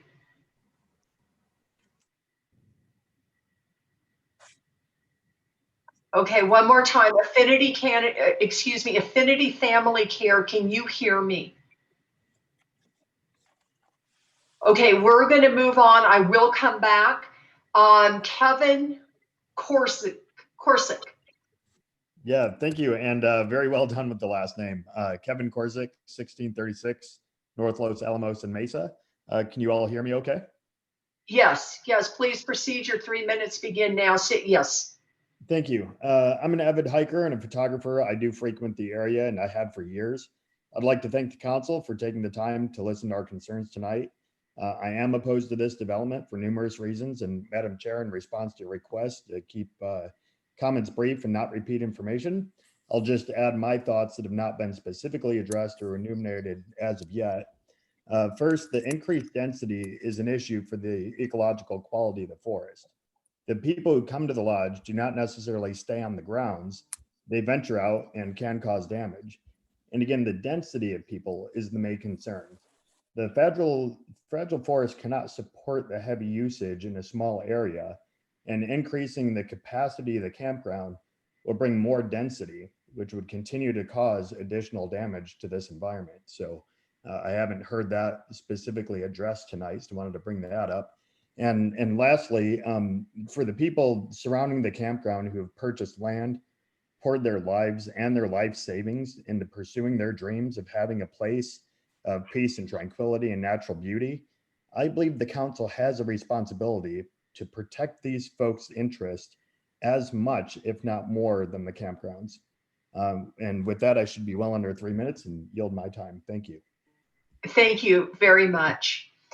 I'm going to go back to Affinity Family Care at this time.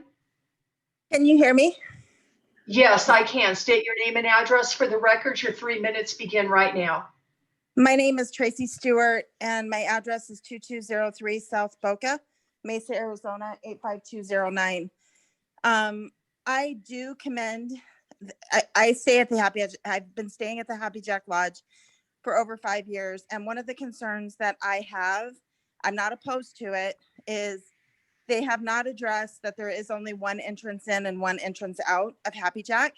And so if that lodge were to catch on fire, I can't imagine all of us exiting out of one location. So I think they need to look at alternative exits onto Lake Mary Road. And then the second thing is how can they control the 250 sites with no razors when they are licensed vehicles? Because if it's a licensed vehicle and I can drive it on a road and I have tags to drive it on a road, how can they restrict that? So those are my two questions. I do commend you guys. I'm appreciative of what they've done to make it great for us, but those are my two concerns. Okay, thank you for your comments. Thank you. Colby's iPhone. Can you hear me? Yes, state your name and address. Your 3 minutes begin right now. My name is James Borelli. I own Lot 5 in Happy Jack Ranch. While I am not opposed to the rezoning in any way, I am asking for very strict restrictions as far as what they are allowed to do. Per our CCNRs, we are not allowed to oppose it. So I would ask that the restrictions be as far as the property goes, be very strict as far as how many extra storage units they get. It's already been brought into that effect. I also ask that the council be known that Terrence basically says that he does not support people driving down the 122 road. Well, I can tell you, and you can look up police report numbers. There's been several incidents on Road 122 where the people from Happy Jack Lodge have come down the 122 road at 60 to 70 miles an hour on razors, endangering the lives of the people that live in that residence. We go up there and spend time with our family. I cannot let my grandkids, I can't let my kids go anywhere near Forest Road 122 because there's people that fly up and down that road at a minimum 50 to 60 miles an hour. I've had several incidents where I've had to contact the sheriff's office and have them come out and actually make contact with the subjects. I've actually had the subjects assault me and threaten my 16-year-old son. And Terrence has actually told them that they are allowed to come onto our property. I've come back to my property on several occasions, which is fenced off and has a very fancy gate at the front, obviously knowing it's not a Forest Service road. And I've caught several people on my personal property tearing up my property, not even on my roads that I built, but driving through my property on the forest land, just tearing it up, making a racetrack on my property. So while I'm not opposed at all to the rezoning, I would just ask that it be taken into very strong consideration that they do have neighbors now. And we've, like we said, put a lot of money and effort into trying to make this a great community. And while Happy Jack Lodge is a great facility. Thank you. And your time is up. Oh, okay, thank you. Thank you very much. Philip Rue.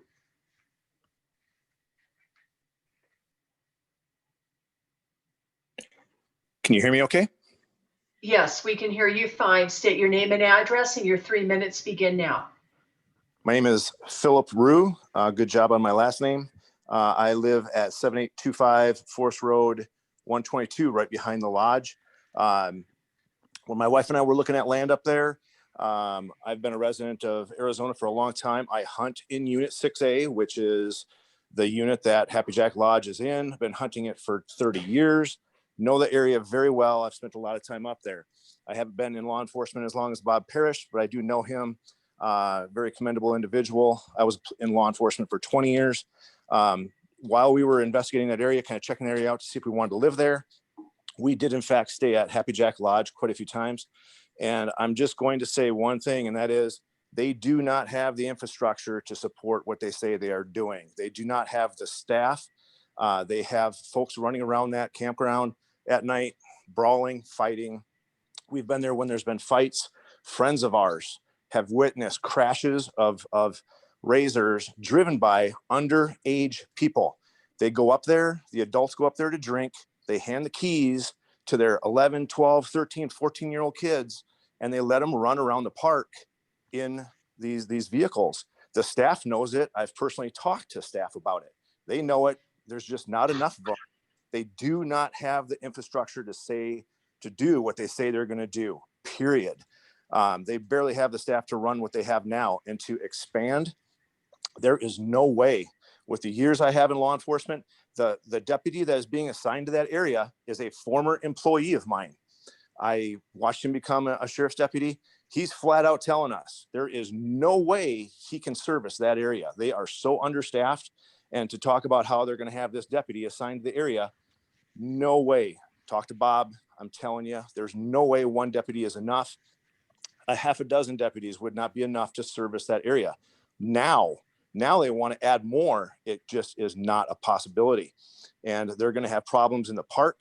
And obviously the roads, the big elephant, I'm telling you, they cannot handle it. And they rent razors. So that's a moot point about not allowing people to come in. The staff at the counters are non-confrontational. His staff is north of 50 years old. Most of them are volunteers. I would like to see what happens when these people come in and start arguing with staff and say, hey, we showed up on a Razors. It's a licensed motorcycle vehicle in the state of Arizona. This staff is not going to argue with them, period. Okay, Mr. Rue, time's up. Thank you. Okay, thank you for your comments. And like I've told everyone, they will be taken into consideration. I do not, Mr. McNeely, I would like to ask you to help me here. I am scrolling through the participants and I am not seeing any additional hands raised. No, that's not true. Russell Longo? Yes, I'm here. Okay, state your name and address. Your 3 minutes begin now. Russell Longo, 36915 North 11th Avenue, Phoenix, Arizona. I own Lot 8 in Happy Jack Ranch that borders right behind the area they are rezoning. I'm not protesting the rezone. I'm just asking for better planning. You guys talked about the camo fence. I could tell you right where my house has to go because the terrain is so steep. There's a 200-foot wildlife corridor where I have to build my house. I'll be looking at 150 campers. And the only thing that 4.5-foot fence is going to hide is a 5-year-old kid. I would like to see an 8-foot tall fence. I know Mike doesn't like the wood idea that he mentioned earlier, but we want to see something that really hides the campers, their lights, their music. You know, they're having a good time. And I don't want to be that guy always calling and complaining. I just would like to possibly see, even a 50-foot setback is so small, maybe increase it to 75. I'm giving some ideas. We did give a really good letter that got submitted yesterday. I'm not sure if they had the opportunity to see it. We weren't even sure what to send because they threatened to sue us, you know, if we start protesting. So we feel like we're being bullied for 6 minor items we asked for, if you read our list. And I don't want to have to go through everyone in detail since we sent it to you. But an important one too is their storage. They got 3 gates feeding to the 122. They like to mention it's a public road, but it's not a commercial road. And they're going to have all their people taking UTVs through there. And I know that's existing, but it's not existing going onto 122 through the RV storage, let alone pulling it all out. They use that storage all summer long without permits. So if they did it during the summer without permits and took them out of their own place, why do they have to come on to a road that's part of our community that we pay to maintain? And one last thing I wanted to mention too, Dwayne mentioned in the beginning that the staff recommended for approval. I didn't read it that way. I read it that the staff asked the commission about doing an approval. I just wanted to, I don't know if I didn't hear him right. I just wanted to clear that up. Probably the last thing is in the beginning of the summary. It says they have 328 sites. I beg to differ. You should do an audit on how many sites in there. They put new campsites in their retention basin right out by their eating area this summer. I think there's a lot more sites in there than you guys know. Okay, Mr. Longo, time's up. All right, so, thank you. Thank you for your comments. And it looks like we have one. No, I am not seeing. So, Madam Chair, this is Jess. I am seeing a hand up for Don Simpson. And I'm seeing a hand up for Scott and Heidi. Okay, I do see the Don Simpson one. Let's go ahead, Don, Mr. Simpson, if you can hear me, please unmute. Okay, state your name and address for the record, please. My name is Don Simpson, 3236 West Black Hawk Drive. And thank you, everybody that has spoken. I just want to say I really enjoy being able to go to the lodge. It's one of my summer getaways. I really support the additional space that they are offering and really, really do feel that it will pull some of the additional people out of the forest and into the lodge. One thing I would like to add, some of the extra trailer storage that you are discussing isn't just motor homes and campers. It's single individual trailers that are stored in these spots. Say, for instance, I go to the lodge and I tow my toy to the mountains. I have an extra trailer that can't be parked in my campsite. I have to have a place to put it. What they are trying to do is add additional space so that people can put small single axle trailers in a storage area. And all of you have seen the trailers parked along 122. I think they're trying to add extra spaces so people like me have a place to put our trailers. And yes, I am a razor driver. I don't support all the people that tear up the forest. A lot of us understand where you're coming from. I just wanted to say, I really support the addition. It's a beautiful place, and a lot of us from the valley wouldn't know what to do without it. And that's all for me. I appreciate it. Thank you. Thank you, Mr. Simpson. And I do see Connie. Yes, this is Chris Shippey. I have a residence on the back side of the Happy Jack Lodge. My address is 10246 East Laguna Azul. A couple of concerns that I have to oppose, not to oppose the overall plan. I like the plan. The concern that I have is the volume of people. And the concern I have is the fire trucks. Those were kind of stated at one point that they are a supply for an emergency or whatnot. I think it was to be interpreted as if they actually were operational. I do not believe that they are. I've been up in the Happy Jack area for over 11 years now and have not seen those move in any way, shape, or form.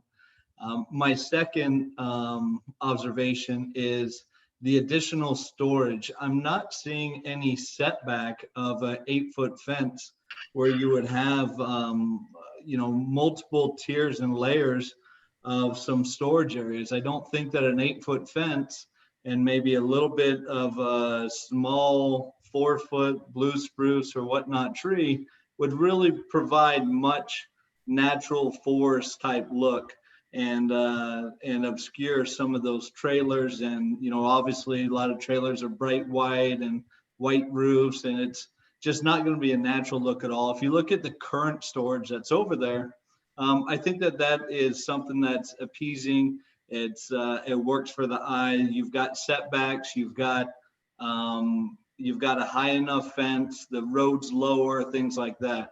Where the current RV storage is for all these additional trailers, that's going to push additional occupancy into the forest and additional razors and these things that people are opposed to.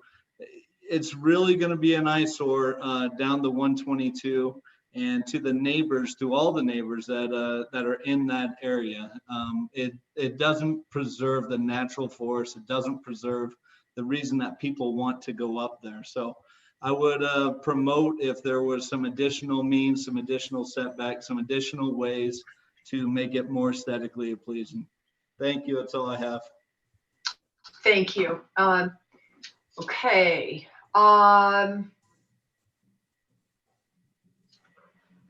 Mr. McNeely, are you seeing? I am scrolling. I will just say, Phil Troutman, I do see your hand raised, but you were already given 3 minutes, so I'm not going to call on you again. So, Madam Chair, I'm seeing a Scott and Heidi M. Okay, Scott and Heidi. Yes, can you hear me? Yes, we can. State your name and address for the record. Your 3 minutes begin now. Scott McElhaney, 2476 West Goldmine Mountain in Queen Creek, Arizona. Just a couple of quick things. I won't take the whole time. First, I'm not sure exactly why we were singled out of all the residents of Happy Jack Ranch as not touching the property that perhaps our views didn't matter earlier in the presentation. But one thing I did agree with one of the callers a few minutes ago was the storage area does have a lot of single axle trailers, just a lot of them. most of which are for those razor type vehicles. And so they're keeping them inside. And anytime we've stopped anybody down the 122, they've always said that they're from the lodge. Now, the second thing is we've had quite a few walkers across our property. We own 2 lots back there, and numerous people have come across the lot, and we kindly go over and ask them what they're doing and why they're walking. And in every case, they've said that Terrence has told them that they could walk through the back of the property of the lodge to the forest. And they thought that our property was the forest. And of course it's not. And so we put up signs and tried to help people. And most people are kind and just don't know any different. But when the lodge is telling them, hey, you can freely walk back to the forest, they think they can walk wherever to get to the forest. And they think the property right behind the lodge is the forest. And I think that's a strong concern of ours, just that the lodge does their part on letting them know that they shouldn't be coming back behind the lodge. It's all private property everywhere. And if they've been using the storage area this summer without asking for a permit, and have, again, as Mr. Longo said, using their front entrance to bring those in and out, I think they ought to continue to use the front entrance to bring those trailers in and out, and not use the road that we have to pay for to maintain, which is the 122. Even though it's been stated as a public road, we still have to maintain it. And just it's not a fair thing. So even though I'm not in opposition to the process, I also agree that there needs to be some stringent things in place to make sure that the residents back behind are taken care of. That's all. Thank you, Mr. McElhaney. Okay, Mr. McNeely, I have scrolled through and I do not see any additional hands raised. Do you? Madam Chair, I am not seeing any, no. Well, I do see 2 that popped up. Cameron.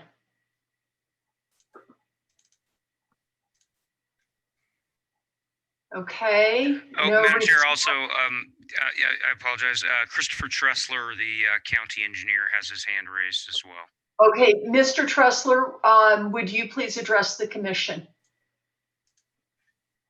And Madam Chair and commission members, I don't know if now is the right time, but I'd like to speak to the TIA, the traffic impact analysis, when it's appropriate. I thought we were ending the public comment period. We are in the public comment period. Go ahead and take the 3 minutes. Well, so Bob Short indicated that there's a TIA that's going to be required.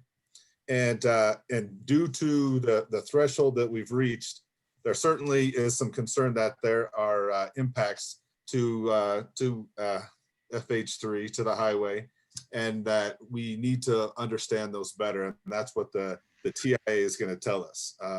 Our gut feeling is that it's likely going to need turn lanes in and out of the development. But then also wanted to point out and understand better as the Public Works has received comments from the public and has concerns about the traffic, I would call it UTV traffic, or the ATV traffic, UTV traffic through the area, that the road between Clear Creek Pines is a county maintained road. And I need to be, confirmed. It needs to be confirmed whether or not the rides, like I think they're called Beat the Heat, and some of these poker runs that stage out of Happy Jack. And I know in the past they've been up to 75 units that Happy Jack on their Facebook page is helping organize and promote using 125 or 122 and looping around. If this development causes impacts, I mean, if these are licensed vehicles and Happy Jack and this resort is promoting these events, that's traffic impact, and that needs to be part of the TIA. I think the owner should be aware that we need traffic analysis at peak times in the year. I think we're past the peak time at this stage of the game. And so I think some real decisions, and I just want to make sure that everybody's going into this eyes wide open, that we need to understand all traffic impacts, whether they're UTV or camper trailers coming off the highway. All traffic impacts need to be addressed in a TIA, and the county has not seen one yet. That's all I have. Okay, thank you, Mr. Tressler. Dave King. I'm here. Can you hear me? Yes. Name and address, and your 3 minutes begin now. My name is Dave King. My address is 21844 North 22nd Avenue in Phoenix. I just wanted to concur with Russ Longo. I own lot 10, which is directly west of Happy Jack Lodge. And I would like to see if I can give my remaining time to Phil Troutman. No, you cannot. Okay, thank you very much. You're welcome. Let's see, we have Mary Jo Crecelius.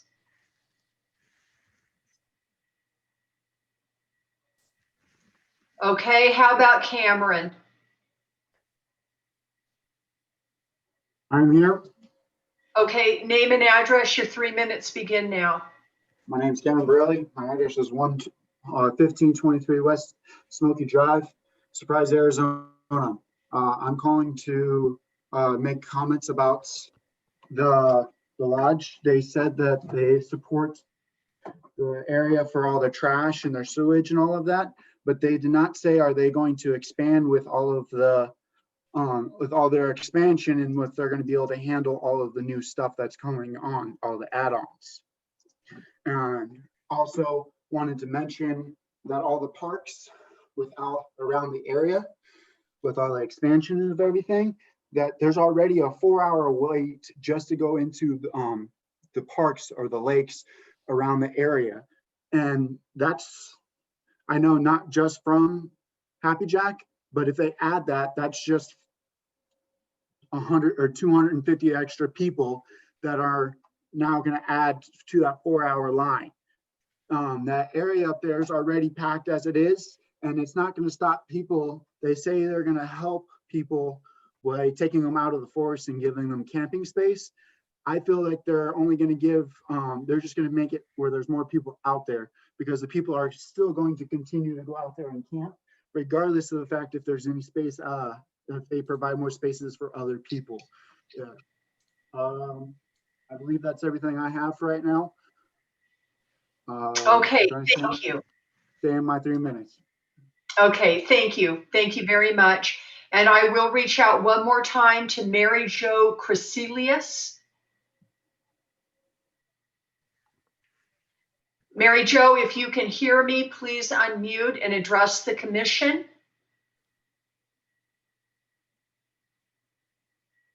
Okay, Mr.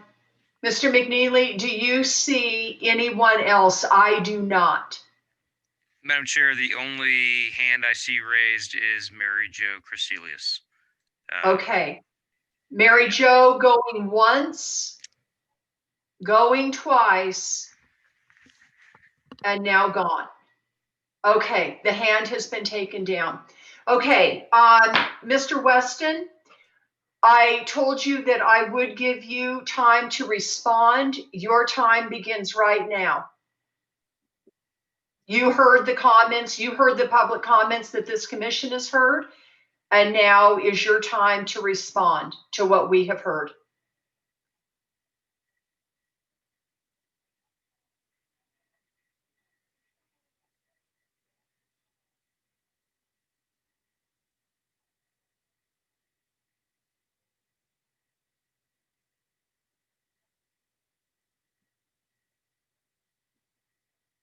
Okay, I see that he is unmuted. Mr. Weston, can you hear me?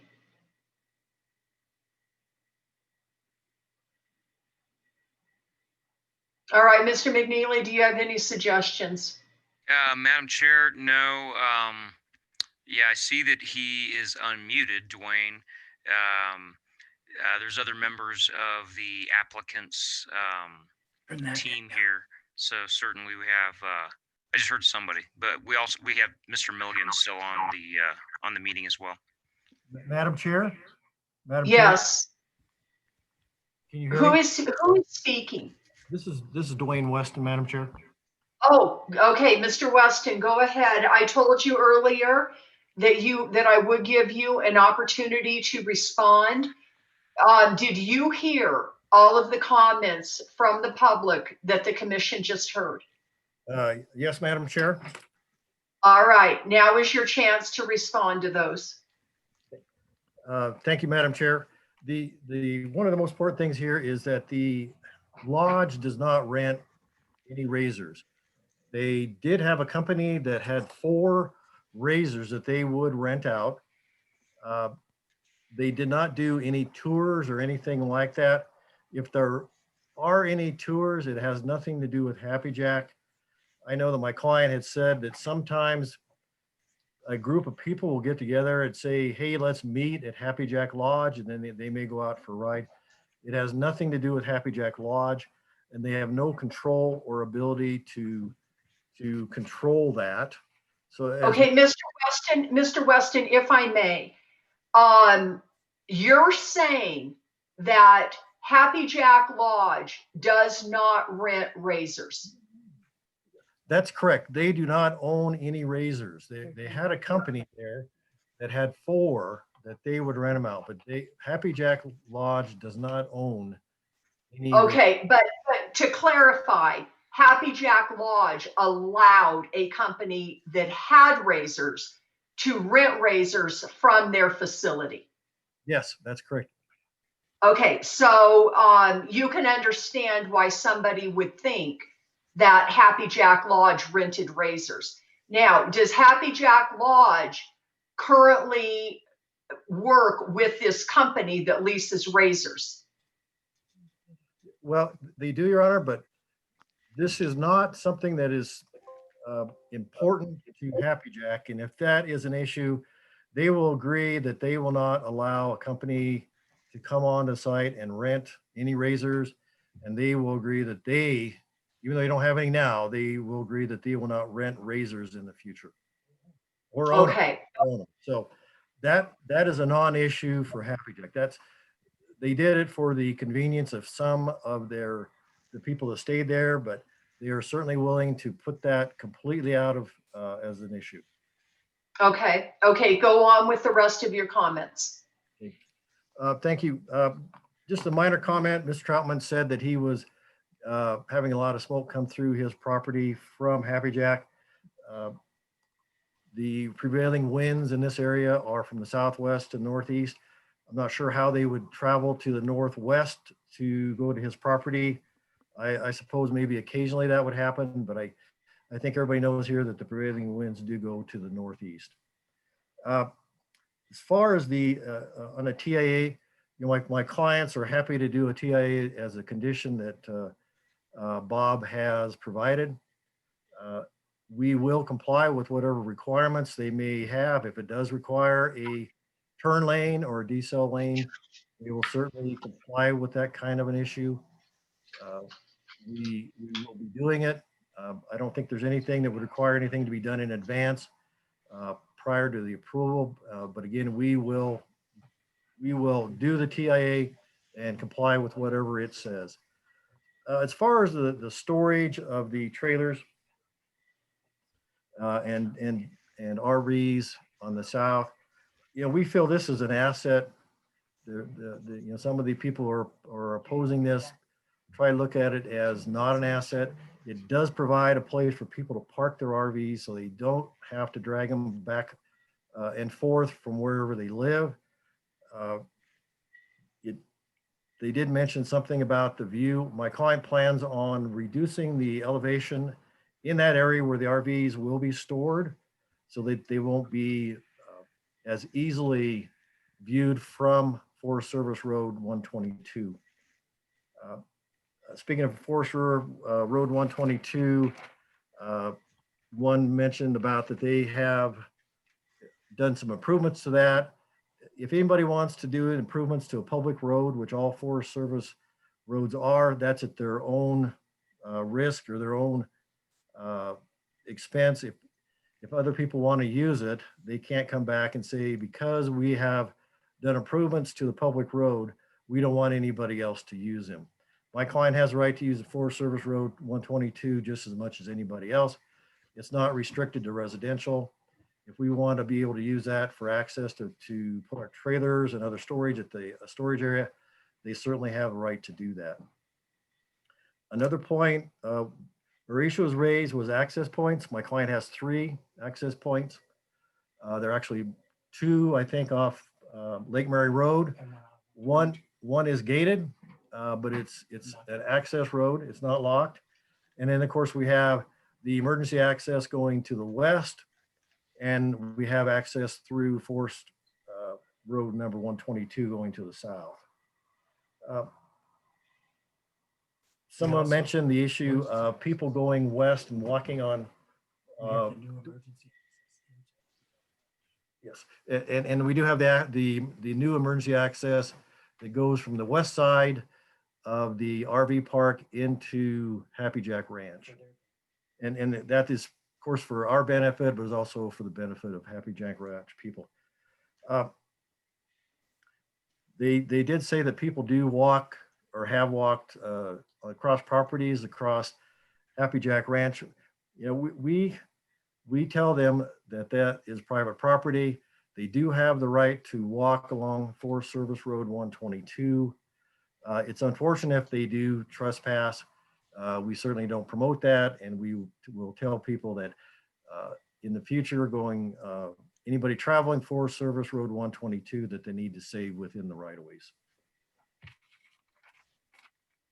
Okay, Mr. Weston, something else I would like you to address that was brought up was the lack of enforcement inside of the park. You heard the individuals that actually stay at the park have witnessed the razor driving by underage individuals, 11, 12, parents drinking, tossing the keys to them. Can you tell the commission or explain to the commission how the enforcement is within Happy Jack Lodge? Like, who enforces this type of behavior, and what is done when it is spotted? Yes, Madam Chair, I will have Terrence Milligan answer that, since he was the one that is out there. Okay, thank you, Mr. Weston. Mr. Milligan, can you address that, please? Yes, Madam Chair. We have a full-time security person who's got 35 years of law enforcement experience, who handles all of these situations. All of our employees are paid employees, and the gentleman was correct. We're all getting older, but I found that the older people are a little bit more dedicated and reliable, and do a very good job.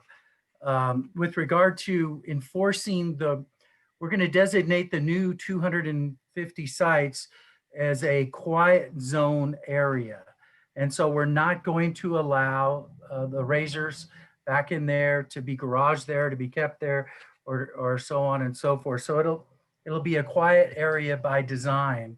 And after reading Judy's letter, we don't want to be any part of the problem.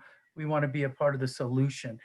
And so enforcement in that area will be very easy for us.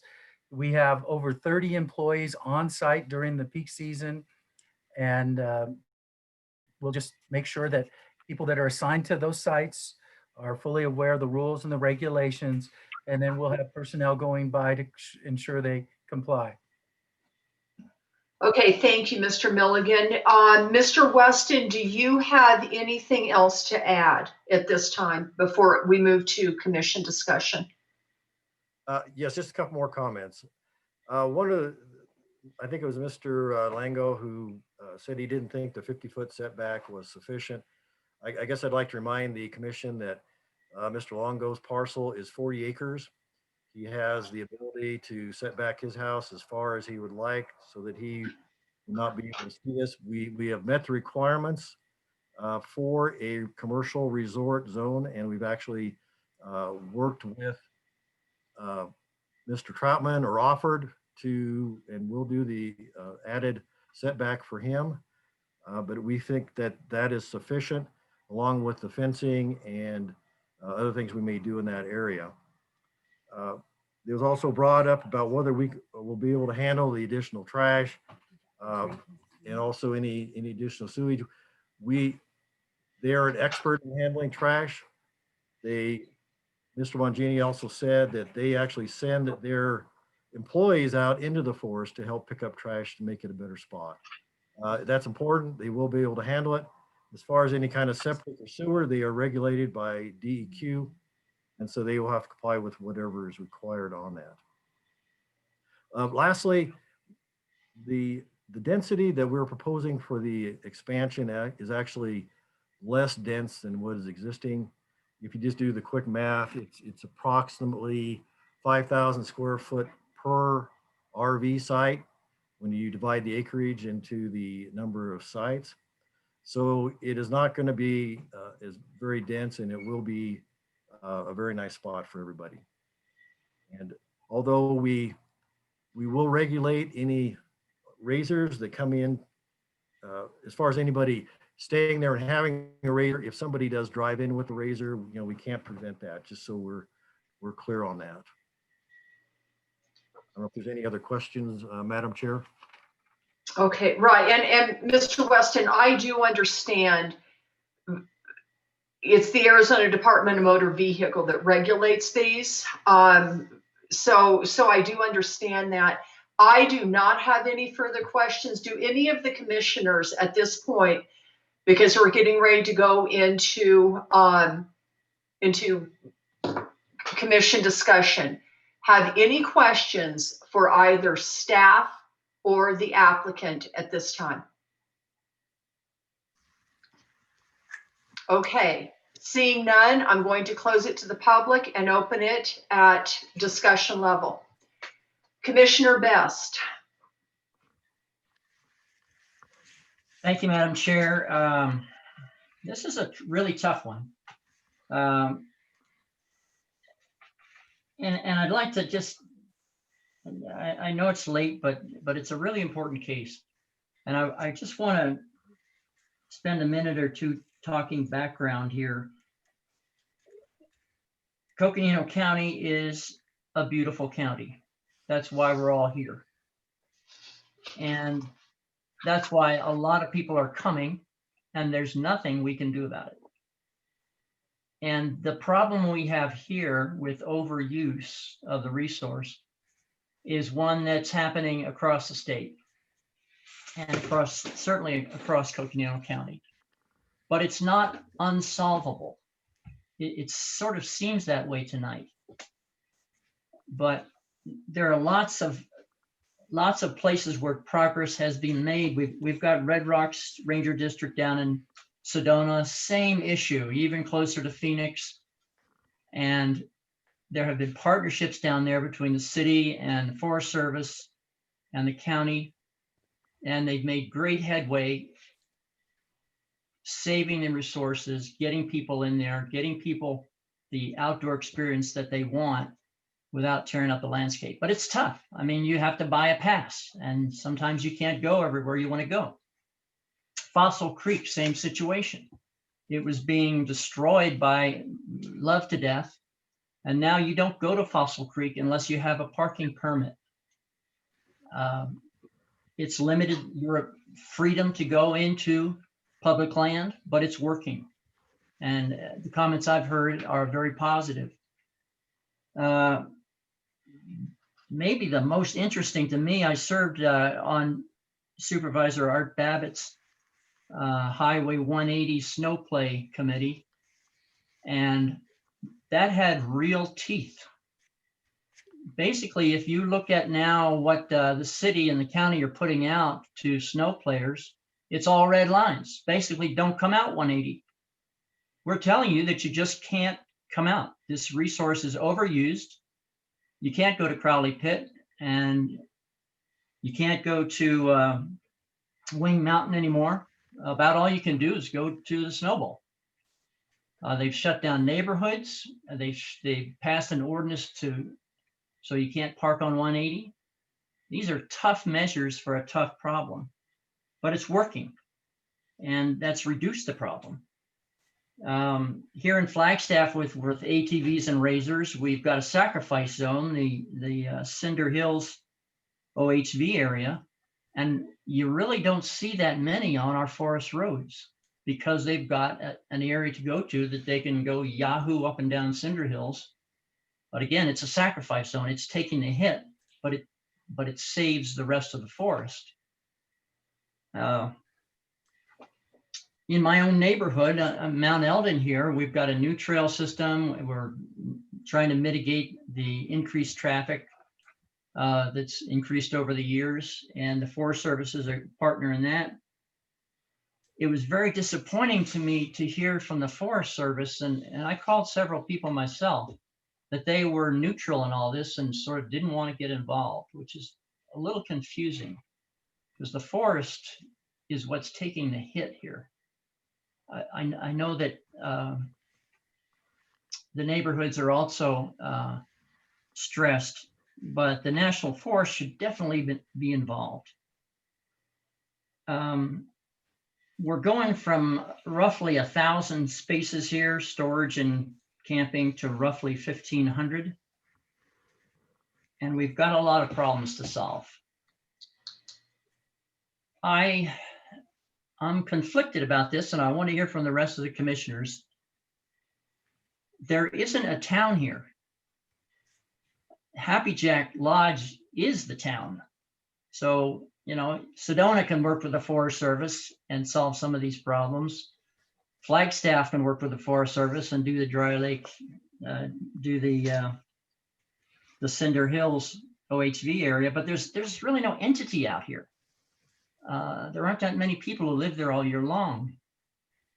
So that kind of leaves Happy Jack Lodge in the position, in a more responsible position than they'd probably like to be in. And I greatly appreciate the quality and the responsibility that the owners of Happy Jack Lodge have demonstrated over decades.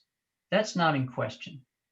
The question is, in a situation where we see that the forest and the neighborhoods are under so much stress, does it make sense to increase one of the stressors?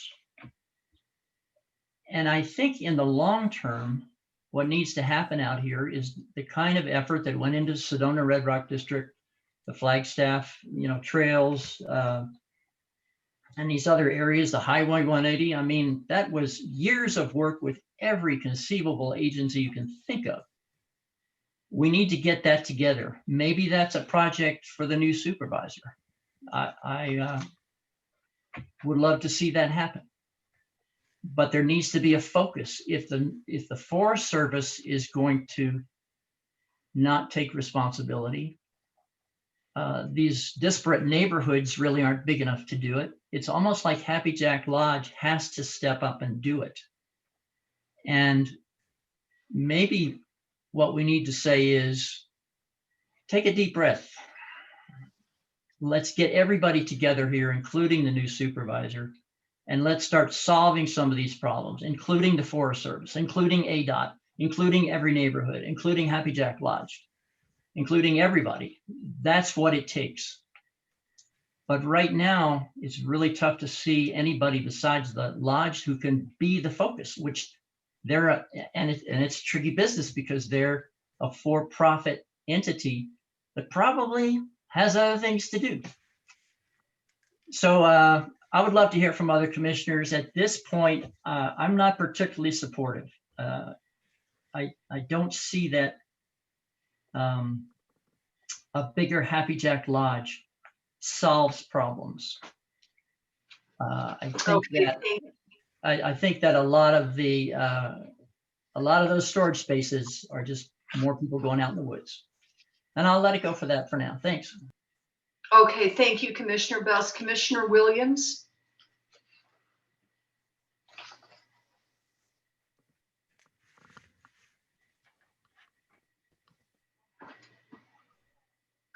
Mary? Commissioner Williams? There you go. Oh, yeah, okay, okay, you're up. sorry. You're good. I guess I You're have to good. unmute. This is tough, and you know, I think that the issues here are a lot bigger than any of the individual entities, but I have to sort of go along with Commissioner Best's comments. Honestly, I mean, I just see it reaching a point. I mean, if you build it, they will come, and the problem needs to be maybe dealt with a little bit sooner than later.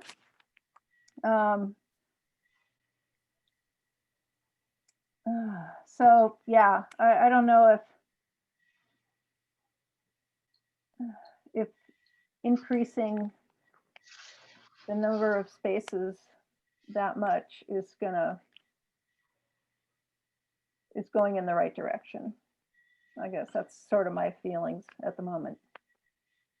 Okay, thank you, Commissioner Williams. And I would like to just remind the commissioners that our job right now, we have 3 findings of fact that are required to approve a zone change. And they are listed on page 9 of the staff report that we have. And perhaps a way of balancing and helping make a decision is to review those 3 findings and see if you can make them. So we're going to go ahead and move through the commissioners again. I'm just saying, take a look at those findings and see if, based on what we have tonight, if you can make those findings. Commissioner Clifford?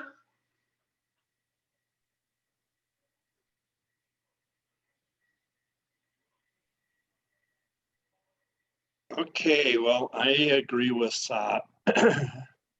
I also hunt that area, cut firewood out in that area, fish out in that area, and have seen the traffic. And I'm looking at the 3 findings right now.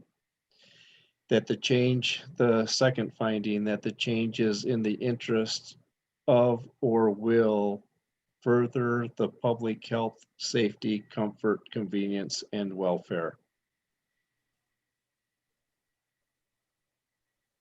From the people who live out there, who own property out there, their safety with people coming on their property, I think, is compromised. Their comfort is compromised. Their health is compromised with the dust. I am leaning towards not being able to find these 3 findings in what they're asking for, because there is a lot of discrepancies that people have said, and it goes back and forth. It's a thin line. You really have to try to read between the lines. And the forest is my biggest part that is really being compromised right now, and that's for the future. So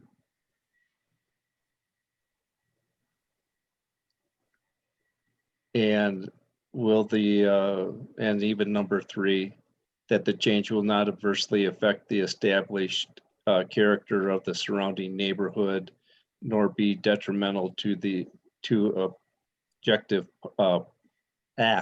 adjacent properties. Sorry, it's getting late. It seems like it already is, because people are already venturing on private property, and you know, and like some of the people that live out there who own property say the people are being belligerent to them. And so I'm to the point where the recommendations for the findings of facts, I just can't do that. I'm leaning towards not approving this, but I'll wait until the other commissioners talk. Okay, thank you, Commissioner Clifford. Commissioner Burton? Yeah, so first I would like to agree with the comment that was made that it is not fair to blame everything that happens in the forest on the lodge, or even everything that happens on these Forest Service roads. So this one is very difficult because I am having a very, very hard time just based on the trespassing issues from people that have walked over from the lodge, that findings number 2 and 3, I'm having a difficult time making those because of existing issues that are happening and the lack of law enforcement available in that area. And I know we can't blame everything on them because it's not all their fault. But I do agree with the, you're going to bring more people in than, because I do agree with the fact that people who are going to stay at the lodge are not likely the same people who are running 60 miles an hour down the dirt roads. I do a lot of camping. I do RVing, and there have been massive changes in the last few years across the country in people's attitudes and behaviors with camping that have not been good. So there are some changes happening, but I think that the ones who don't want to follow the rules are the ones who are going to go out in the middle of nowhere and boondock it. And I feel most likely they're the ones causing the majority of the problems. So I don't believe in blaming one entity. But I can't argue the fact that residents are having issues with people trespassing on their property and littering on their property and damaging their property. So that's where I run into the not being able to make the findings for number 2 and number 3. That's all I have to say. Okay, thank you, Commissioner Burton. Commissioner Walters? I've heard a lot of talk. I've heard a lot of opinions. I've heard a lot of frustrations. I live in the forest. I live in an in-holding. I have never had as much problem as I've had this year with the COVID and all the people in the forest. They're camping in the forest. They have forest fires when they're not supposed to have forest fires. I've been out on Woody Mountain Road, seen the same thing. I've been behind Lake Mary and seen the same thing. It's not just one area. Our entire forest system is overstressed. And to blame that on something like a lodge that has campers that are staying in there, that seems counterintuitive. I mean, I can find the findings to approve this. What I do find frustrating is a lot of the comments that I've heard of people's frustration, and people are just not respectful. They run around the forest on these quads and it's like they're racing. I mean, my little valley fills up with dust, and there's nothing I can do about it. It's a county road. They come in on the weekends. Now they come in during the week, and they're staying there all week because they're not working. It's very frustrating. As far as the property to the west of this, it's a fairly new property. We approved that a year ago? And so there's a lot of new owners. I don't know if they have it posted. All my properties are posted no trespassing, and people don't trespass for the most part. Some of them do, but for the most part, they don't. I think that Happy Jack Lodge is one of the best run operations and takes a ton of impact off of the forest. We have people that are enjoying the forest, but yet they're inside the confines. it's just not, it's not something that I think we want to avoid the approval on. I think it's something that we need to address the real root of the problems here. And that's not having enough law enforcement. That's not having the oversight on the use in the forest. I mean, I have to go out after a holiday weekend and put out all the campfires that everybody left for fear that they're going to burn down the forest and therefore burn down my house. You know, I just think that we have to really look at this. Happy Jack is not the problem. Happy Jack is part of the cure. What the problem is people mistreating the forest and not respecting other people's property rights.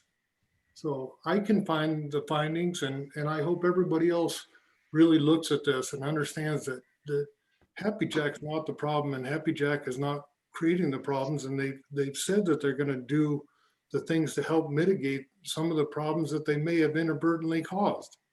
So I support this. I hope the rest. Okay. Okay. Thank you, Commissioner Walters. Commissioner Ruggles. Okay. I anticipated your suggestion about one of the first things that we do is to take a look at the findings and evaluate and analyze everything that is before us in making those findings or not making them, as the case may be.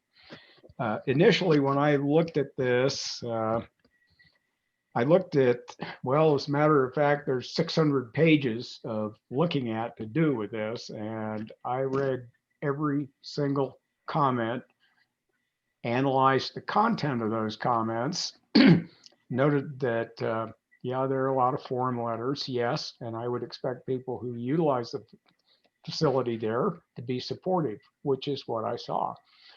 I also looked at comments such as those submitted by Clear Creek Pines residents. That's both units 1 and 2. Also Happy Jack Ranch, and I know what their constraints are. And I'll say no more about that. And also the Diablo Trust. I looked at this initially, and when I did, I came to the conclusion that what it would take to make this viable was further addressing the concerns and developing a plan by the applicant to mitigate some of the problems. Now, they've gone part way on this. That being said, I would have to agree with Commissioner Best, Commissioner Burton, Jim Clifford, who's also a commissioner, and Commissioner Williams in their point of view. When I looked at the findings relative to the zone change, I could not make the findings 1 and 3. When I looked at the planned district, I could not make findings C and D. Now, what I've heard this evening goes quite a ways towards addressing that. I don't think it quite goes far enough. And I think the other thing to consider is the fact that the problem here is the concentration in one place that we're seeing. Although pinning down who causes the problems, I know what it's like with dispersed camping. And the other thing is that Commissioner Best mentioned is that I just don't think that we're going to see this drop off or cease. It's going to grow. As Phoenix grows or the Valley metro area grows, this is going to become a bigger problem. But I still have trouble making those findings. I think if it would take a lot of time sitting down with the people who have problems with that have been created in the immediate area, the Forest Service and the applicant, to sort those out and get a start. But I would like to see some kind of a plan to do this, some kind of a goal, something really firmly stated as to how they would do this. Otherwise, I have a lot of trouble changing my point of view here without that. So that being said, I think that's my addition to this part of the discussion. Okay. Okay. Thank you, Commissioner Ruggles. This is a tough one. This is a really tough one. At what point is too much too much? Happy Jack Lodge has done a very good job and provides a service to the area, specifically trash collection, dump station, being present in times of emergency. I've been asking myself this question: are people going to go to the Happy Jack area regardless of whether or not this is approved? The answer is yes. So is it better to have them in a planned and controlled environment or out in the forest? There is no stopping the people coming. And like Commissioner Walter said, there are so many people that are not working that they are out. They can be out in the forest now. The COVID-19 has truly changed things. And I believe it is one of the contributing factors for there being so many people out there. So I'm really kind of struggling with this because the finding that I'm having trouble making is number 2, that the change is in the interest of or will further the public health, safety, comfort, convenience, and welfare. This literally could go either way, because I think the people are going to show up regardless of whether this is approved or not. And I think that it would be better to have them in. There are problems here. There is no question about that. There are problems.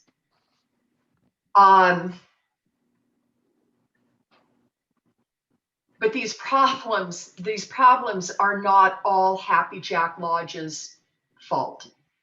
There is a lack of law enforcement in that area.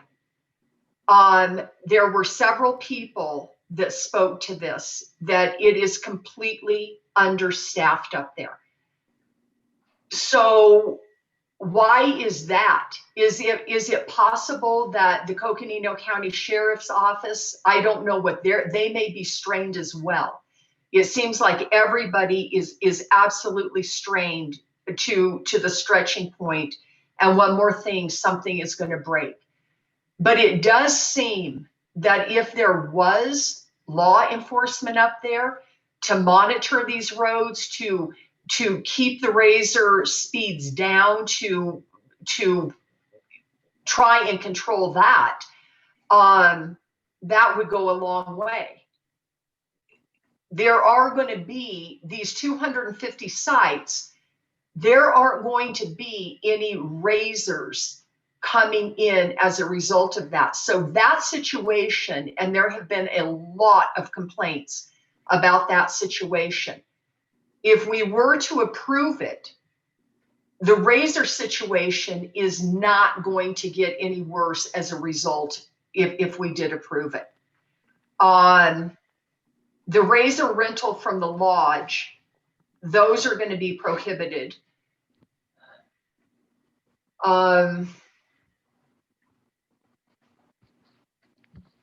You know, this is almost like, I feel like I am thinking out loud here a little bit, and I appreciate the patience that you guys are giving me.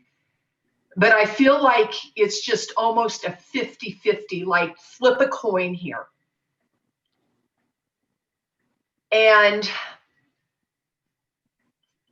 I feel that I honestly believe that the people are going to go there anyway.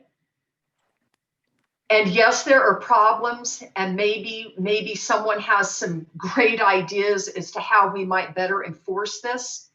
But I think it would be better to have them in a controlled environment, into at least something where the fires are going to be monitored, The trash is going to be taken care of. The dumps are not going to be out on the forest floor. I can make the findings to approve this. It's close. It is very, very close. But I can make the findings.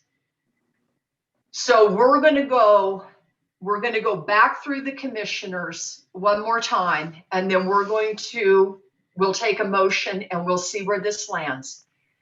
But Commissioner Best, why don't you go ahead, and if you have any closing thoughts, please share.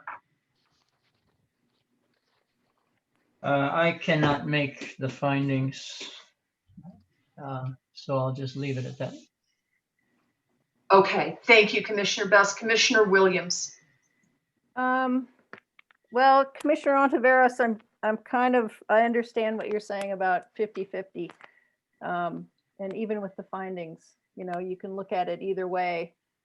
Is it better in the public interest to have these people sort of corralled, or to have them out in the forest at large? Because I think you're right, they're going to come one way or the other.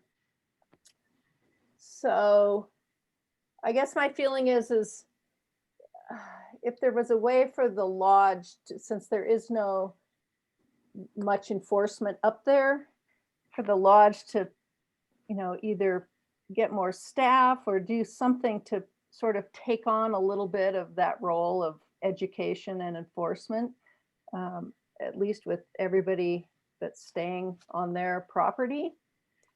Well, they are putting out, if I could just add, they are preparing the educational, what would you call it, pamphlet, handbook, guidance, if you will, for the people that are going to be there. I just want to add that in there. Okay. Well, I mean, I think if they take that seriously, a big part of the problem is people come up from Phoenix and they are so clueless. They have no idea. I mean, as we've seen up here in Flagstaff, the amount of trash, and it's just crazy. So, maybe having a way to actually help educate people, that might go further to be a benefit rather than sort of leaving these people out there to their own devices. So I don't know. I guess I'm leaning a little more now to possibly being able to make the findings. Okay, thank you, Commissioner reasons. Williams. Okay, Commissioner Clifford, closing thoughts. Well, I agree with you. They're going to come regardless. And if they have 250 more spaces, people bring up all their toys and they say, oh, you can't have your razor on our property. They're going to end up out in the forest anyway. You see the pictures of the trailers and the RVs, the motor home. Yeah, I wouldn't take a motor home like that off the road neither. I'd be afraid to get it stuck. Same thing with a big fifth wheel like that. It's hard to get them in and out of the forest. Believe me, I've pulled them. And I still can't make the findings. Law enforcement, yeah, the county is not giving out any more money to hire officers. Yes, we are low staffed on officers. Forest Services, same way, low on staff. That's why I believe the Forest Service is kind of neutral, because they don't have the staff to enforce a lot of this. So I still can't make the findings with the public health and safety, especially with people trespassing. And 250 more spaces, that's even that may more closer to the homes that are going to be trespassing. If they say, oh, I'm just going to walk out in the forest and it's somebody's backyard and they get hurt, yeah, I'm not going, I just can't make the findings. Okay, thank you, Commissioner Clifford. Commissioner Burton.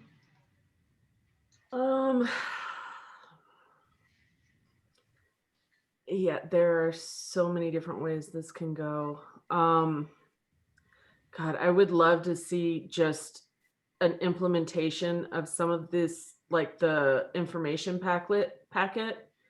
I would love to see something like that go through a test run to see if it actually works. I especially that information packet needs to have very clear boundary maps that say private property, no trespassing. And I think that it needs to actually be not just handed to them, but stated verbally to them, and shown to them when they check in. I think that will go a long way. I do agree that it is good to have more containment than just people out in the forest. I'm really, really struggling with this one just because of the existing issues and not knowing if some of these mitigation strategies are going to work before adding, before we go ahead and say, okay, yeah, you can have a couple hundred more spaces. Yeah,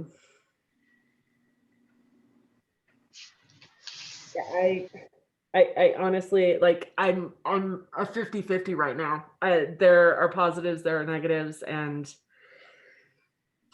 I honestly am still gelling it in my mind. I know, Commissioner Burton. What I'm going to do right now, we're midway through.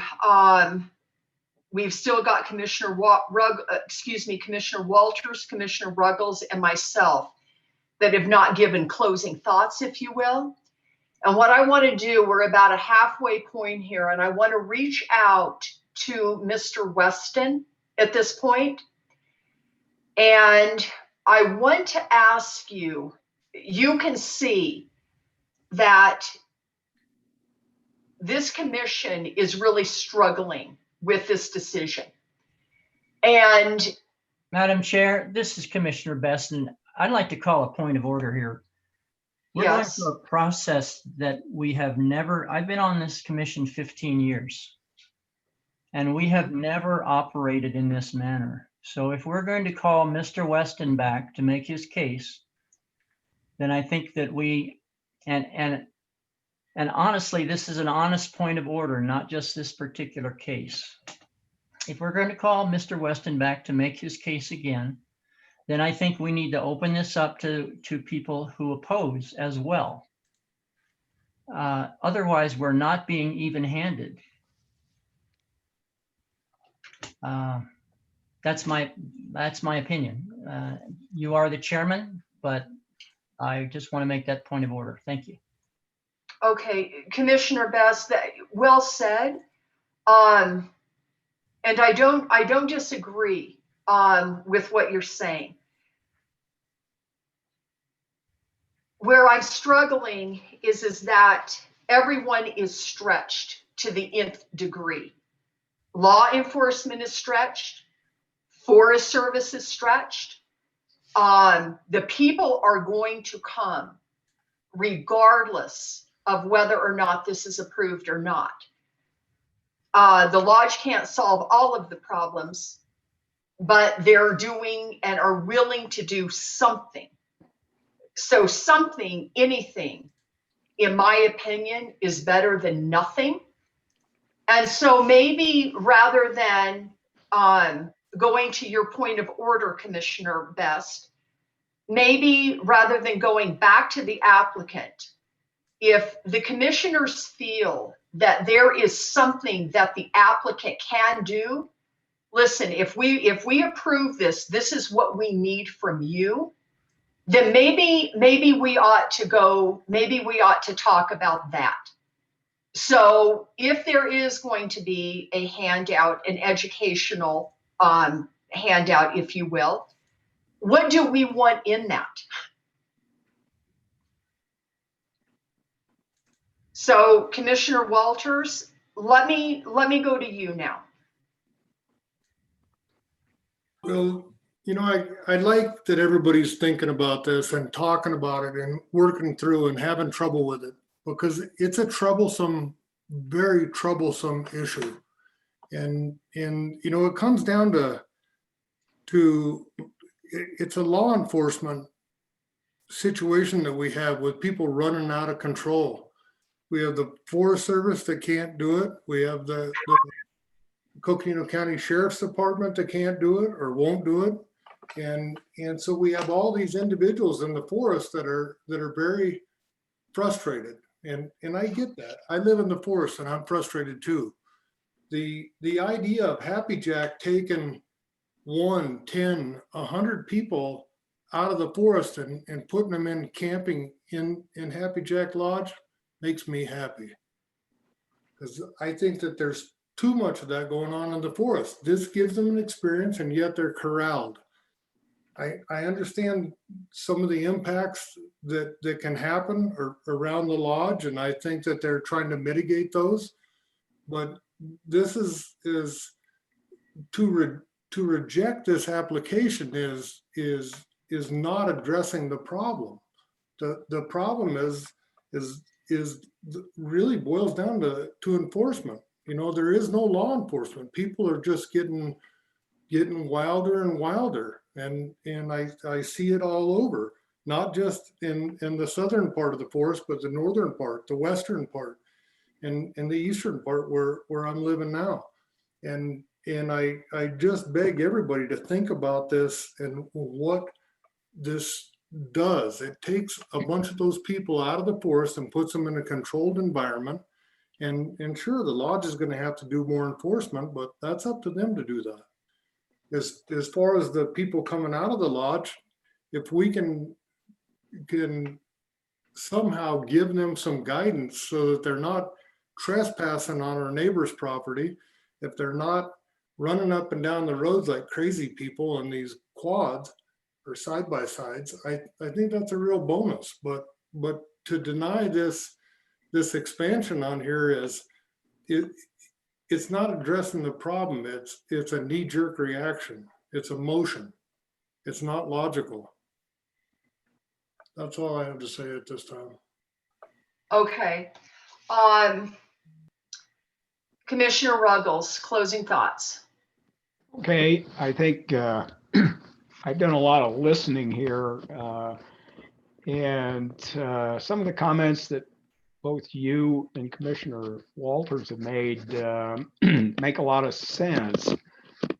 And when I listened to the applicant's description about how they would handle some of these problems, I found it very much in line with what the Diablo Trust letter had suggested, that the number of RV spaces be reduced, which they have acquiesced to. And the other thing, even beyond that, I think that is important is the fact that they are willing to make it essentially a no razor zone. However, I do have one consideration to bring forward relative to that. I would like to know how the condition is written, because razors aren't the only off-highway vehicles. You've got quads, you've got guys that like motocross bikes, and everything in between out there. Now, if you're going to restrict the use of those 250 new spaces, I think it's going to take very careful crafting of that condition. But if we can get that, that would go a long ways towards my being able to make the findings, because initially when I looked at this, I said I couldn't make the findings. And it took some action on the part of Happy Jack Lodge to do that. Well, they've made a substantial number of compromises, I think. In doing that, I think that I don't think we should be asking them to decrease the amount of storage they've got. I've heard some pretty good comments on that make a lot of sense to me about it. But it boils down to how the condition is crafted for the 250 new spaces that will be part of it. The comments that I've heard, you know, I had some Italian friends down in Phoenix here some years back that commented on exactly this kind of situation. And the way they summed it up was they said, well, there's your story, there's my story, and there's the truth. So I have to evaluate everything I've read, all 600 and some pages in our packet in that with respect to that. But I've heard a lot of very good comments from Happy Jack Lodge that I think go a long ways towards solving the problem that is immediate to that area. But as Chair Ontiveros and Commissioner Walters have pointed out, people are going to show up anyway. They're going to be here. Build it and they will come. No, they're already coming whether you build it or not, I think. And I think that's probably enough said on my part right now. Okay. Thank you, Commissioner Ruggles. I was running through the 9 conditions of approval for this zone change. And in them, there is no condition in there about the educational packet, unless I'm missing something. And Madam Chair, yes. may I bring up something? I've actually, those weren't in the original conditions. If you remember, that was suggested condition in the presentation that I gave tonight. I do, however, have some that I have written up kind of as a starting point whenever the commission's ready to look at those. Are you talking about the educational pamphlet, and are you also talking about a well-crafted condition regarding no off-road vehicles, not just razors, but no off-road vehicles in those 250 spaces? I'm sure, yes, I'm speaking of both of those conditions. I can bring up what I've written and the commission can craft it as they would like. If you'd like to Please see do that, sure. Can I make one comment on that? It's really hard for you to do a blanket statement of no off-road vehicles because you've got 4x4 vehicles that are off-road vehicles, and that's what's pulling trailers, and that's what people are using. So I think it needs to be stated in a way that's more of these ATVs and these type of noise pollutant vehicles that are being used. So a blanket statement of no off-road vehicles would limit people being able to use their Jeeps. So we need to be a little more specific with that. Yeah, it's the toys. It's the toys is what's going on here. Yes. And Madam Chair, if we're getting into this, we've heard that there are in the storage areas, which we're about to add some number of 240. There can be razors and ATVs in the storage area in a trailer. Are we going to limit those as well? That would mean that we've actually maybe done some good. Okay. Right, because that kind of does give wiggle room. I understand what you're saying, Commissioner Best. If you check into these 250 spaces, no razors, yeah, none of the toys, but we'll rent you a space in our new storage facility, and you can put it there. Exactly. So, so if we get rid of the razor rentals, and we say that there will really be no new razors or no new ATVs, UTVs, whatever you call them, at least in that regard, maybe we're not doing any harm. okay, so Commissioner Best, do you have some suggested wording. Because I clearly understand what you're saying. This could also go to Mr. McNeely, Mr. Short. I think everyone understands what we're saying, and we want to be very clear about this, that we're trying to be part of the solution here, and we don't want there to be wiggle room to be part of the problem. Madam Chair, can you see what I'm sharing right now? Let me see. And another condition that would have to be in there for me to approve this, and Mr. Weston said that they would do it, is that there will be no razor rentals out of Happy Jack Lodge, either from the lodge, or they will not allow any other company to go in and do it. And I think this also goes to Commissioner Burton. Not just razors. We're not talking about just razors. We're talking about all the toys. So are you talking about number 10? Happy Jack Lodge shall provide a pamphlet to all guests that will include a map of the area showing all residential areas, including Clear Creek Pines Units 1 and 2 and Happy Jack Ranch. The pamphlet will indicate that guests using off-highway vehicles should avoid all residential areas and not exceed the speed limit. Let's see, hold on.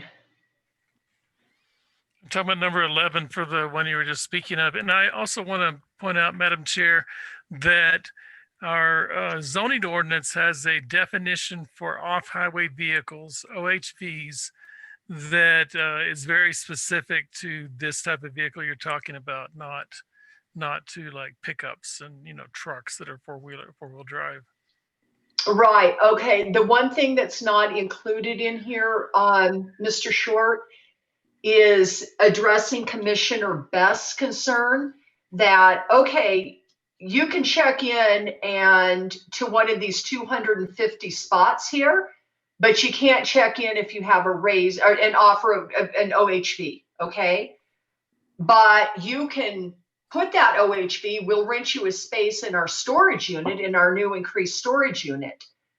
And then you can take it from there. What we're trying to do is decrease the amount of OHVs up there. That's what the goal is here. Does that help, see if that works? Let me see.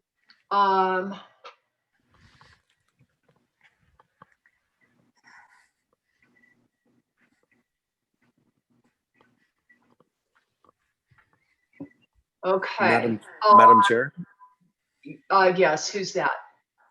This is Jay. Thank you, Madam Chair. Oh, Mr. Christman, go ahead. Yes, thank you. So I would advise that, or excuse me, not advise, you're the decision makers, but I would condition maybe that the additional storage facility be for folks that have RVs and not necessarily storage for those that have toys, which would be the UTVs. That could alleviate the problem. Right. Okay. I think that's what we've done right here, right? This is Commissioner Best. I need the other commissioners to read conditions number 10 and 11 that Mr. Short just put out. Mr. Chrisselman, I'd like you to, we know what we're trying to accomplish here. Yes, Madam Chair, I think that's what Commissioner Best was trying to get across, and that's just what I was alleviating to. Okay. Does that help? You know, on condition number 10, where it talks about the pamphlet will indicate that guests using off, we also need something in there about not trespassing onto private property. Madam Chair, that's illegal anyways. If the applicant wanted to provide that, I think that's fine, but it would be implied that that's an illegal action regardless. Trespass, that is. Right. It just seems that the lodge, if they have all of these people in there, it just seems to me that there could be a way that I get that trespassing is illegal anyway, but it just seems to me that they could somehow help educate the people that are under their control, if you will, that we don't want to bother our neighbors. We don't want to go on to private property. Perhaps the map that it talks about, Happy Jack Lodge shall provide a pamphlet, will include a map of the area showing all residential areas. Perhaps that is enough. I am going to need input from some of the other commissioners. Madam Chair, thank you.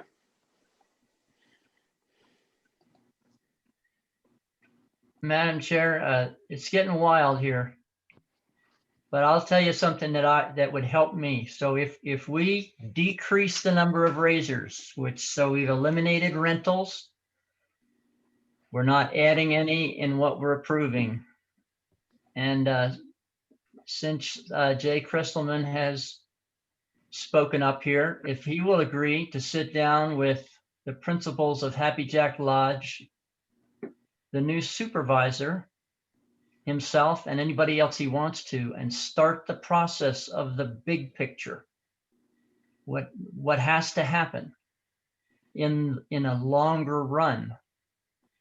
This is really a town, but it's not. And if it were a town, it would have a mayor and legislation and could start dealing with other jurisdictions like the Forest Service. But it's not a town. So we're in a catch-22 here, and this is going to take some creativity on the part of the county and all the people involved, the Forest Service, ADOT, the Sheriff's Office, to take a big, long picture of this, look at what's worked in other areas, and start this long, difficult road to solve these problems. And is that something? So if Jay Crystalman will agree to sit down and do that, that will help me. And I know that's a little wild and not how we operate, but we're operating in a pretty different way tonight than we normally do. So I'm going to throw that out there. I want to see the real problem. I want to see steps toward solving the real big problem, overuse of the forest. And we have good examples of how people have made tough decisions and told people, you know what, there's too many people here and you can't come this weekend. You know, that's what's been done around Coconino County successfully. It's tough. It's too bad we've gotten to that point, but the projection for Phoenix was to add 1 million people in the next 10 years. And with COVID, I bet it's more than that because more people are going to move to Phoenix. It's not going away. And this is a tiny step, but I would like to see the real process begin. But Commissioner Best, it would be the Forest Service that would say, we're closed. Nope, they won't do it. We've already heard from them. They are, quote, neutral. Now, I don't know if that's because of current politics or because of personalities, but it's going to take, well, Supervisor Babbitt did it on 180. So we've got a new supervisor coming in. Forest Services certainly has to be a partner, but apparently they won't step up because they're either politically constrained or because they're under-resourced. But I just want to see, I'll be happy if I feel like we're really moving towards solutions and not just, making another 250 spaces for more people to come up here. Right. And so, Madam Commissioner, to your point, Mr. Crystalman can say, sure, I will sit down with all of them, but there is no commitment from anyone else that they're going to sit down. Absolutely. All we can do is what we can do. Madam Chair. Mr. Crystalman, go ahead. Oh, yes, thank you. Madam Chair and members of the commission, Commissioner Best, I will absolutely commit to what you're requesting right now. And I think it's extremely valuable. And I think it's a valiant point. I will do everything in my power, or my staff's power, I should say, to alleviate concerns from the community. And you're absolutely right in that it obviously won't be up to me in the end run, but I will do everything that I can to alleviate these concerns based on your request. And I thank you for your participation. And at the supervisor level, you've got the power to do it if the new supervisor cares to address it. It's going to take somebody with that level of authority and enthusiasm. I sat through a lot of meetings with Supervisor Babbitt on the 180 issue, and he wouldn't drop the ball. He just looked everybody in the eye and said, "We're going to fix this, and we're going to do things that have not been done before." And that's what we have to do. Otherwise, this growth issue will overwhelm the values that we are sworn to protect in the comprehensive plan, which are conservation values. Commissioner Best, I'm sorry. I understand 100%. I extremely value Supervisor Babbitt's views and his understanding of things. And I take direction from the Board of Supervisors, and I will do everything that I can to implement their values. And I hope you understand that. And I know that you do. Thank you. Thank you, Okay. Commissioner Best. Thank you, Mr. Krisselman. And I know that you clearly understand. It sounds like Happy Jack's allowed to talk again, but not the general public. And what we really want to see accomplished, because we're trying to really work here and make the best situation for that area, but we need some help. And it's going to come from powers greater than us. It's going to come from the Forest Service, from a supervisor, from law enforcement. We have a situation up there that needs addressed. And that, honestly, it's whether or not these 250 spaces are added or not. There is a situation that needs addressed for that community, for the people that live there. And it's time to address it. So thank you, Mr. Krisselman, for your deny it or table it. Your assurance. So they can have all Cameron, done. Cameron, can you please? So, Mr. Krisselman, thank you. And I know that you understand what we're trying to accomplish, the issues that have been brought up tonight, and trying to get some help for the people that live in that community. Yes, Madam Chair and Commissioners of the board, thank you so much for your understanding. There are findings to be made, and Madam Chair, you have reiterated those findings very well. And it is not a staff decision, it is an appointed body decision, and then ultimately an elected body decision to go forward with a decision like this. So I thank you very much for deferring to staff and the public. Their input is incredibly valuable. So thank you so much for holding a very, very well-run hearing, and we appreciate it. Okay. I am the last person. Commissioner Ruggles shared his thoughts. I am the last commissioner. And with the addition of the ones that Mr. Short has written out, condition number 10 and condition number 11, that, it actually kind of puts me, I was 50-50, like flip a coin. I can say that I'm 60-40 now, that I can make the findings. So this is another one. We will take a motion and we will see where it lands.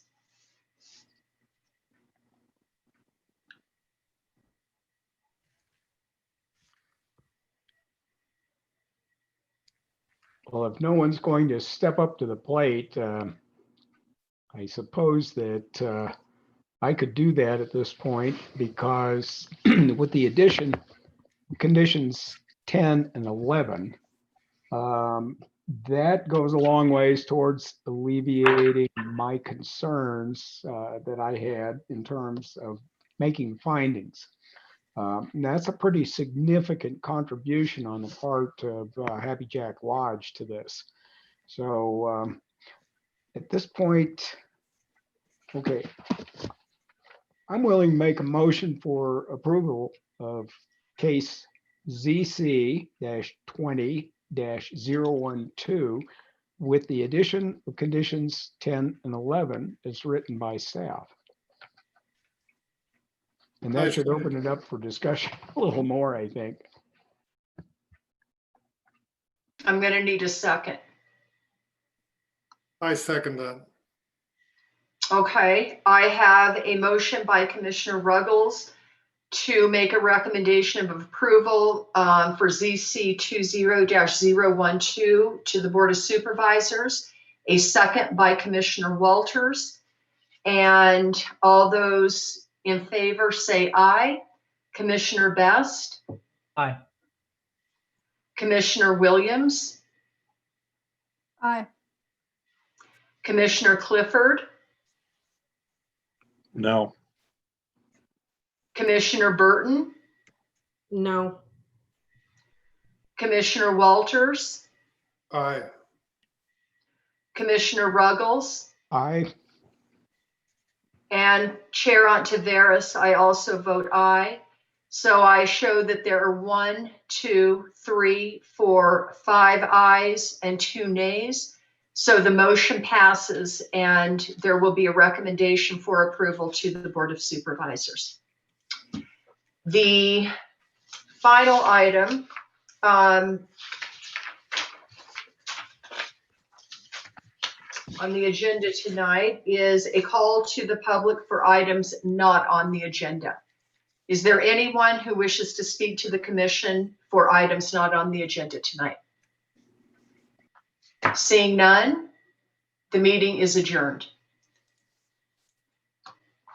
So commissioners, because I won't be at the next meeting, happy Thanksgiving, Merry Christmas, and Happy New Year. I will be back with you guys in 2021.